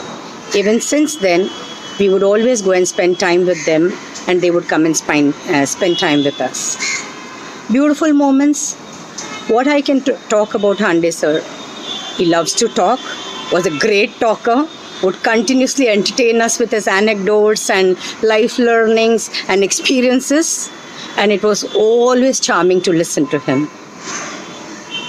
I will never say rest in peace, because Hande is not the person who's going to rest in peace. A very volatile, a very aggressive, a very exuberant person who enthused life in people. He was very enigmatic, very charming, very loving, and a real family man. And I know wherever he is smiling and is always there with the family. People like Hande sir don't go away. They live with us forever and forever and forever. Love you, Hande sir. Greetings to the family and friends. When we think of late Mr. Anantakrishna Hande, his memories flood our mind, and his versatile personality speaks a lot to us. He was goodness personified and a kind-hearted man. He made lot of friends in India and US, nurtured them with helping hand and smiling face. He was very friendly, and his rapport with others was admirable. He had tireless energy, and nothing ever seemed to slow him down. He was hardworking, disciplined, and put up a royal look wearing nice ironed clothes whenever he went for functions and parties. He was a happy-go-lucky man and had lot of enthusiasm and zeal for life. Amidst difficulties he encountered with his health, he never let down his strong spirit and made staunch effort to face life. His love for literature, music, drama, and Yakshagana was immense. We miss his wisdom and great stories and articles he wrote for magazines of time gone by. I really miss chats and discussions I had with him and his dear wife, Mrs. Vimala Hande, during our stay in US. Mr. Hande was a good Samaritan, a true gentleman who put others before himself. As a father, his greatest legacy was his wonderful children whom he raised and educated them, and each of them is a gem. He was very proud of all of them and loved his grandchildren to his heart's core, and loved the pet dog too of the family. We really owe our gratitude for bonding friendly relationship with us. His memory will remain green in our mind, and we pray that his soul rests in peace. You have just heard about the noble qualities of Mr. Ananta Krishna Hande from my wife. I must mention here a few things, though our saying goes a bit lengthy. It is my humble duty to offer gratitude to the great help he did during our green card processing affair. He invited us to come to Bombay and asked us to stay with him. He and Mrs. Vimalaji looked after us very well, nicely, treated excellently, took great care, and that we were comfortable. And in every step of processing the green card, he assisted so that it was a smooth process. Without his help, I think we would not have been able to process the project so well. Even while we lived in USA with him altogether, we had a pleasant time, and we are grateful to all the burden they took for elderly persons like us. Once we happened to pass through states via Bombay. As a matter of abundant precaution, I telephoned to Mr. Hande to come to airport and help us. He was available on time and on spot and ensured that there was no hitch and that our flight was safe and pleasant. He was always helpful at any point of time with a smiling face. We pray God to give strength to the family to bear the irreparable loss. Shrimati Vimala Hande ಅವರಿಗೆ ನನ್ನ ನಮಸ್ಕಾರ ಮತ್ತು ಎಲ್ಲ ಹಂದೆ ಮಕ್ಕಳು ಮತ್ತು ಮೊಮ್ಮಕ್ಕಳಿಗೆ ನನ್ನ ಆಶೀರ್ವಾದ. ನನಗೂ ಮತ್ತು ನನ್ನ ಕುಟುಂಬದವರಿಗೆ ಮಿಸ್ಟರ್ ಹಂಡೆ ತೀರಿ ಹೋಗಿ ಕೇಳಿ ತುಂಬ ಕಷ್ಟವಾಯಿತು. ಅವರು ಎಲ್ಲರ ಜೊತೆಗೂ ಸಹಜವಾಗಿ ಹೊಂದಿಕೊಂಡು ಹೋಗುವ ಜನ ಆಗಿದ್ದರು. ಅವರು ತೀರಿ ಹೋಗಿ 1 ವರ್ಷ ಆದರೂ ಅವರು ನಮ್ಮ ಜೊತೆಗೆ ಇದ್ದ ಹಾಗೆ ಕಾಣುತ್ತದೆ. ಅವರ ಆತ್ಮಕ್ಕೆ ಶಾಂತಿ ಆಗಲಿ ಎಂದು ನಾನು ದೇವರ ಹತ್ರ ಬೇಡಿಕೊಳ್ಳುತ್ತೇನೆ. Krishna Hande avaru, he was more a friend to me than a sambandhi. The first time he came to Bangalore for the alliance with RB and Raghu, he was so homely, and we never felt that he was an outsider talking to me, and we became so close, and we became contemporaries. He shared all his thoughts and whatever life he went through, and I was so happy that I was with him for a long time. Even when I was in Dallas with him, we used to enjoy the rapport very nicely, and I miss him very much. His visit to Bangalore was the last I remember. He spent the whole day with us, and he was full of enthusiasm and promised to come and stay with us. Alas, we lost him. May God bless his soul. ಹಂಡೇಜಿ ಅವರು ತುಂಬ ಇಷ್ಟ ನಮಗೆಲ್ಲ. ಯಾವಾಗ ಬಂದಿದ್ರು, ಬೆಂಗಳೂರು ಬಂದರು, he use to come home, spend some time with us, and every time he comes, he use to sit for a longer time and have a nice chat with us. We used to love him so much, and now we miss him a lot. He was a great soul. Last time ಫೆಬ್ರವರಿನಲ್ಲಿ ಬಂದಾಗ ನಮ್ಮ ಮನೆಯಲ್ಲಿ ಊಟಕ್ಕೆ ಕರೆದಿದ್ವಿ. ಬಂದು ತುಂಬ ಹೊತ್ತು ಬೆಳಗ್ಗೆಯಿಂದ ಸಾಯಂಕಾಲ ತನಕ ನಮ್ಮ ಜೊತೆಗೆ ಇದ್ದು ಮಾತಾಡಿ, ಜೋಕ್ಸ್ ಎಲ್ಲ ಕಟ್ ಮಾಡಿ, ಹಳೇದೆಲ್ಲ ಮಾತಾಡಿ ತುಂಬ ಚೆನ್ನಾಗಿತ್ತು. So that time we asked him, why not you stay with us for a day or two? ಅವ್ರು ಹೇಳಿದ್ರು, ಖಂಡಿತ ಬರ್ತೀನಿ, ಈ ಸತಿ ಇಲ್ಲ, ನೆಕ್ಸ್ಟ್ ಟೈಮ್ ಬಂದಾಗ ಇರ್ತೀವಿ, ಖಂಡಿತ ನಿಮ್ಮ ಜೊತೆಗೆ ಇರ್ತೀವಿ ಅಂದರು. It never happened and we lost him forever, which is very very sad. ತುಂಬ ಒಳ್ಳೆ ಮನುಷ್ಯ, ತುಂಬ very great soul he was. We all like him so much. ಅವರು ಹೇಳ್ದಂಗೆ ತುಂಬ ಮದುವೆನಲ್ಲೆಲ್ಲ ತುಂಬ ನಮ್ಮ ಜೊತೆಗೆ ಮಾತಾಡಿಕೊಂಡು ತುಂಬ ಫ್ರೀ ಆಗಿದ್ದರು, ಸಂಬಂಧಿ ಥರನೇ ಇರಲಿಲ್ಲ. We enjoyed the company with him and it was really nice to have him here. Vimalaji ಅವರು ಬಂದಿದ್ದರು, ಅವರಿಬ್ಬರು ಬಂದು ನಮ್ಮ ಜೊತೆಗಿದ್ದು ಹೋದರು. ನಮಗೆಲ್ಲ ತುಂಬ ಇಷ್ಟ ಆಯಿತು. ಇವಾಗ ಅವರು ಬರಲ್ಲ ಅನ್ನೋ ಇದು ಯೋಚನೆ ಮಾಡಿದರೆ ತುಂಬ ದುಃಖ ಆಗುತ್ತೆ. May his soul rest in peace. ನಮಸ್ಕಾರ. ಹಂಡೆ ಅಂಕಲ್ ಮತ್ತು ಆಂಟಿಯವ್ರ ಪರಿಚಯ ನಮಗೆ 2001 ಆಯಿತು. ಅವರು ನಮ್ಗೆ ಬರೀ ನೇಬರ್ಸೇ ಇರಲಿಲ್ಲ, ನಮ್ಮ ಫ್ಯಾಮಿಲಿ ಮೆಂಬರ್ ಥರ ಇದ್ದರು. ಅಂಕಲ್ ಬಗ್ಗೆ ಏನು ಹೇಳೋದಂದರೆ ಗೊತ್ತೇ ಆಗಲ್ಲ. ಈ was a very simple person, always charming and helpful personality ಇದ್ದರು. ಅವರಿಂದ ನಮಗೆ ಕಲೀಲಿಕ್ಕೆ ಬಹಳ ಏನೇನು ಕಲೀಲಿಕ್ಕೆ ಸಿಗ್ತಾಯಿತ್ತು. ಜೀವನ ಯಾವ ಥರ ನಡೆಸಬೇಕು, ಜೀವನದಲ್ಲಿ ಕಷ್ಟಗಳು ಬಂದರೆ ಯಾವ ಥರ ಅದನ್ನು ನಾವು ಹ್ಯಾಂಡಲ್ ಮಾಡಬೇಕು, ಇದನ್ನೆಲ್ಲ ನಮಗೆ ಅವರಿಂದ ಕಲೀಲಿಕ್ಕೆ ಸಿಕ್ತು. ಕ್ಯಾನ್ಸರ್ ಬಂದರೂ ಕೂಡ ಅವರು ಬಹಳ ಅದನ್ನು ಫೈಟ್ ಮಾಡಿದ್ರು. ಅಂಕಲ್ ಈಗ ನಮ್ಮ ಜೊತೆಲಿಲ್ಲ, ಅವ್ರು ಹೋಗಿ ಆಲ್ಮೋಸ್ಟ್ 1 year ಆಗ್ತಾ ಬಂತು. ಆದರೂ ಅವರ ನೆನಪು ಮತ್ತು ಅವ್ರು ಕೊಟ್ಟಿರೋ ಫಾಂಡ್ ಮೆಮೊರೀಸ್ ನಮ್ಮ ಜೊತೆಯಲ್ಲಿದೆ.